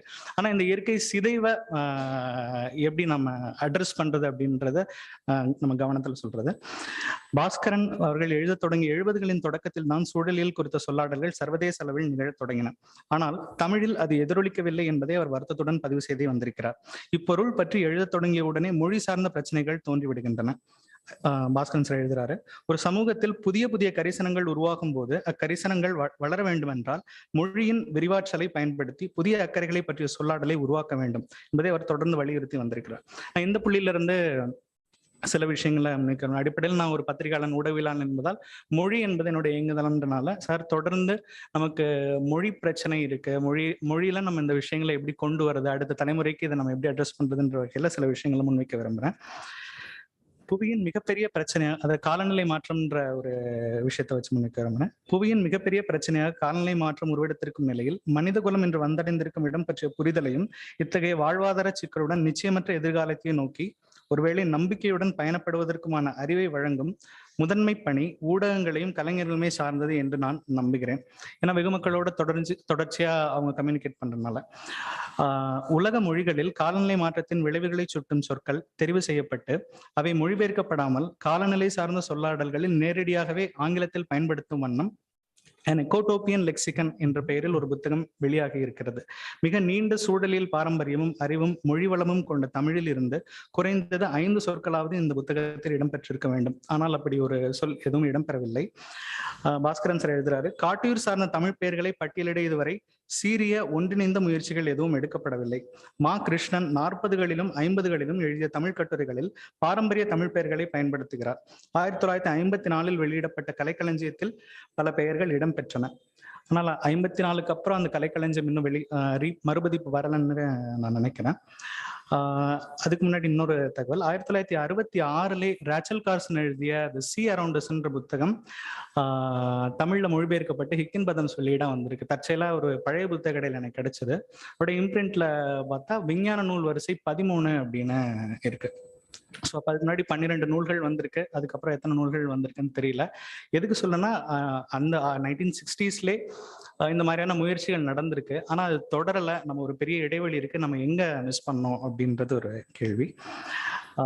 ரேச்சல் கார்சன் எழுதிய சைலன்ஸ் ஸ்ப்ரிங், பால் எர்லிஷ் எழுதிய the population bomb, club of Rome வெளியீடான தி லிமிட்ஸ் டு க்ரோத் ஆகிய புத்தகங்களின் வெளியீடும் ஸ்வீடன் தலைநகர் ஸ்டாக்ஹோமில் 1972 நடந்த முதல் மனித சுற்றுச்சூழல் குறித்த ஐநாவின் மாநாட்டில் இந்திரா காந்தி ஆற்றிய உரை ஆகியவை உலகளாவிய சுற்றுச்சூழல் சொல்லாடலை வடிவமைத்த 4 முக்கிய நிகழ்வுகள் என்கிறார் பொருளியலாளர் தாரிக் பனூரி. இந்திரா உரையாற்றிய வரலாற்று முக்கியத்துவம் வாய்ந்த அந்த மாநாட்டின் 50ஆம் ஆண்டில் சுற்றுச்சூழல் செயல்திறன் குறியீட்டின் 2002 அறிக்கையில் இந்தியா கடைசி நாடாக இடம்பெற்றிருப்பது பல்வேறு கேள்விகளை எழுப்புகிறது. காலநிலை மாற்றத்திற்கு எதிராக அரசியல் தலைவர்கள் செயலாற்ற வலியுறுத்தி தனியாக போராடத் தொடங்கிய ஸ்வீடனை சேர்ந்த பள்ளி மாணவி கிரெட்டா துன்பர்க்கின் பள்ளி வேலை நிறுத்த போராட்டம் 200வது வாரத்தை எட்டியிருக்கிறது. உலக இளையோரிடம் ஒரு அலையாக பரவிய கிரெட்டாவின் இந்த முன்னெடுப்பு மேற்குலக அரசியல்வாதிகளிடம் சலனத்தை ஏற்படுத்தி இருக்கிறது. அது காரணம் அவங்க சூஸ் பண்ண மொழி, எப்படி அவங்க ஒரு விஷயத்தை அட்ரஸ் பண்றாங்க, ஒரு ஸ்பீச் ஆகட்டும், அந்த விஷயங்கள். பாஸ்கரன் சார் எழுதுறார், சூழலில் கரிசனம் ஒரு பாடம் அல்ல, அது ஒரு விழிப்பு, ஒரு பார்வை கோணம், நாம் வாழும் உலகை பற்றிய அடிப்படையான புரிதல். எந்த ஒரு புதிய கரிசனத்திற்கும் மொழி முதலில் தயார்படுத்தப்பட வேண்டும் என்கிறார். ஸோ ஆல்ரெடி ஒரு பெரிய தளம் அமைச்சு கொடுத்துருக்காங்க சார். அப்போ இதை நம்ம தொடங்க வேண்டியது பள்ளி குழந்தைகள்கிட்ட இருந்துன்ற வகையில ஒரு 3 முக்கியமான பாயிண்ட்ஸை முன்வைக்க விரும்புகிறேன். கையில் இருக்கும் பூமி தொகுப்பில் இடம்பெற்றிருக்கும் 100 கட்டுரைகள் இருந்து தேர்ந்தெடுக்கப்பட்ட தொகுப்பாக ஒரு மாணவர் பதிப்பு மலிவு விலை பதிப்பா கொண்டு வந்தா, இப்போ ஒரு பள்ளி மாணவர் 6 to 8 வகுப்பு இருக்கிற மாணவர்கள்ட்ட பரவலாக கொண்டு சேர்க்கும் போது அவங்களுக்கு இது சார்ந்த புரிதல் வரும்னு தோணுது. பிளஸ் சார் பயன்படுத்திய கையாண்டிருக்கும் கலை சொற்களையும் அது ஒரு பின்னிணைப்பா கொண்டுலாம். அதோட தொடர்ச்சியா அமைப்புக்கு அற்பாப்பட்டு பல துறைகள் சார்ந்து இயங்குறவங்க சூழலியல் ஒரு கலைச்சொல் அகராதி, சமகால கலைச்சொல் அகராதி, சங்க இலக்கியத்திலிருந்து தமிழ் என்னெல்லாம் புழங்கி வந்திருக்குன்ற ஒரு அகராதி கண்டிப்பா இப்ப தேவைன்ற வகையில அப்படியான ஒரு முன்னெடுப்பு அவசியம் அரசோ அல்ல ரோஜாமுத்தையா நூலகம் மாதிரியான அமைப்புகளை முன்னெடுக்கணும். அப்புறம் சூழலியல் சார்ந்த சர்வதேச சொல்லாடல்களை வடிவமைத்து கொண்டிருக்கும் நூல்களை சீரிய முறையில் மொழிபெயர்ப்பு சார்ந்தும் சார் தொடர்ந்து அடிக்கடி எழுதி வந்திருக்காங்க. என்ன குறைபாடுகள் இருக்கு, எப்படி பண்ணணும்ன்ற வகையிலையும் சொல்லியிருக்காங்க. ஸோ மொழிபெயர்த்து தமிழில் சூழலியல் மொழியின் எல்லையை விரிவாக்க வேண்டும். இறுதியாக, மானுட அறிவு பிரபஞ்சத்தின் அறியப்பட்ட எல்லைக்குள் இப்புவியை தவிர மனிதர்கள் வேறு எங்கும் வாழவில்லை என்று கண்டறிந்திருக்கிறது. எனவே மனிதர்கள் வாழும் ஒரே கோளாக புவி இப்பிரபஞ்சத்தில் தனித்திருக்கிறது. ஆனால் புவியில் மனிதர்கள் தனித்திருக்கவில்லை. உயிருள்ளவை உயிரற்றவை என மனிதர்களின் கற்பனைக்கும் பார்வைக்கும் அறியப்படாத எண்ணிலடங்கா உயிர்களை கொண்ட புவியின் உயிர் பன்மை மனித குலத்தால் அழிவை நோக்கி சென்று கொண்டிருக்கிறது. பிரபஞ்சத்தில் தனித்திருக்கும் நாம் நம் பிள்ளைகளை புவியில் தனித்திருக்க செய்ய போகிறோமா? கையில் இருக்கும் பூமி என்பது ஒரு பிரகடனம். அதன் தொடர்ச்சியாக இன்னும் பிறக்காத தலைமுறைக்காக இந்த பூமியை இழந்து விட வேண்டாம் என்ற அறைகூவலுடன் என் உரையை நிறைவு செய்கிறேன். நன்றி.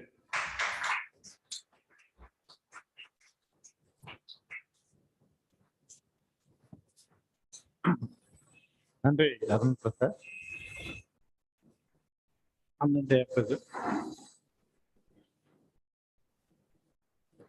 10 நிமிடம் அவகாசம் இருக்கு. எதுவும் யாரும் எதுவும் கூற விரும்பினார், ஒரு சேர்க்கைகள், கேள்விகள், குறிப்புகள்?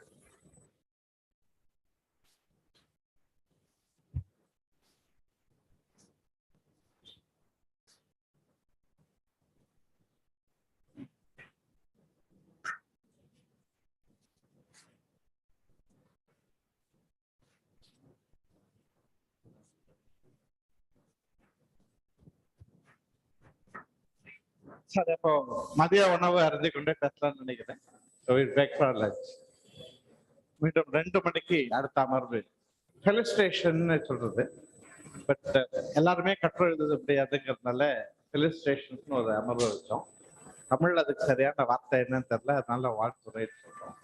So there are a set of speakers in the afternoon who will be felicitating the Bhaskar. So after lunch, let us assemble by 2 o'clock.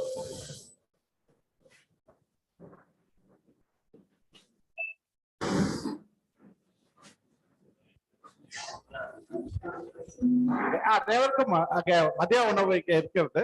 Please have lunch here. has been arranged for everyone.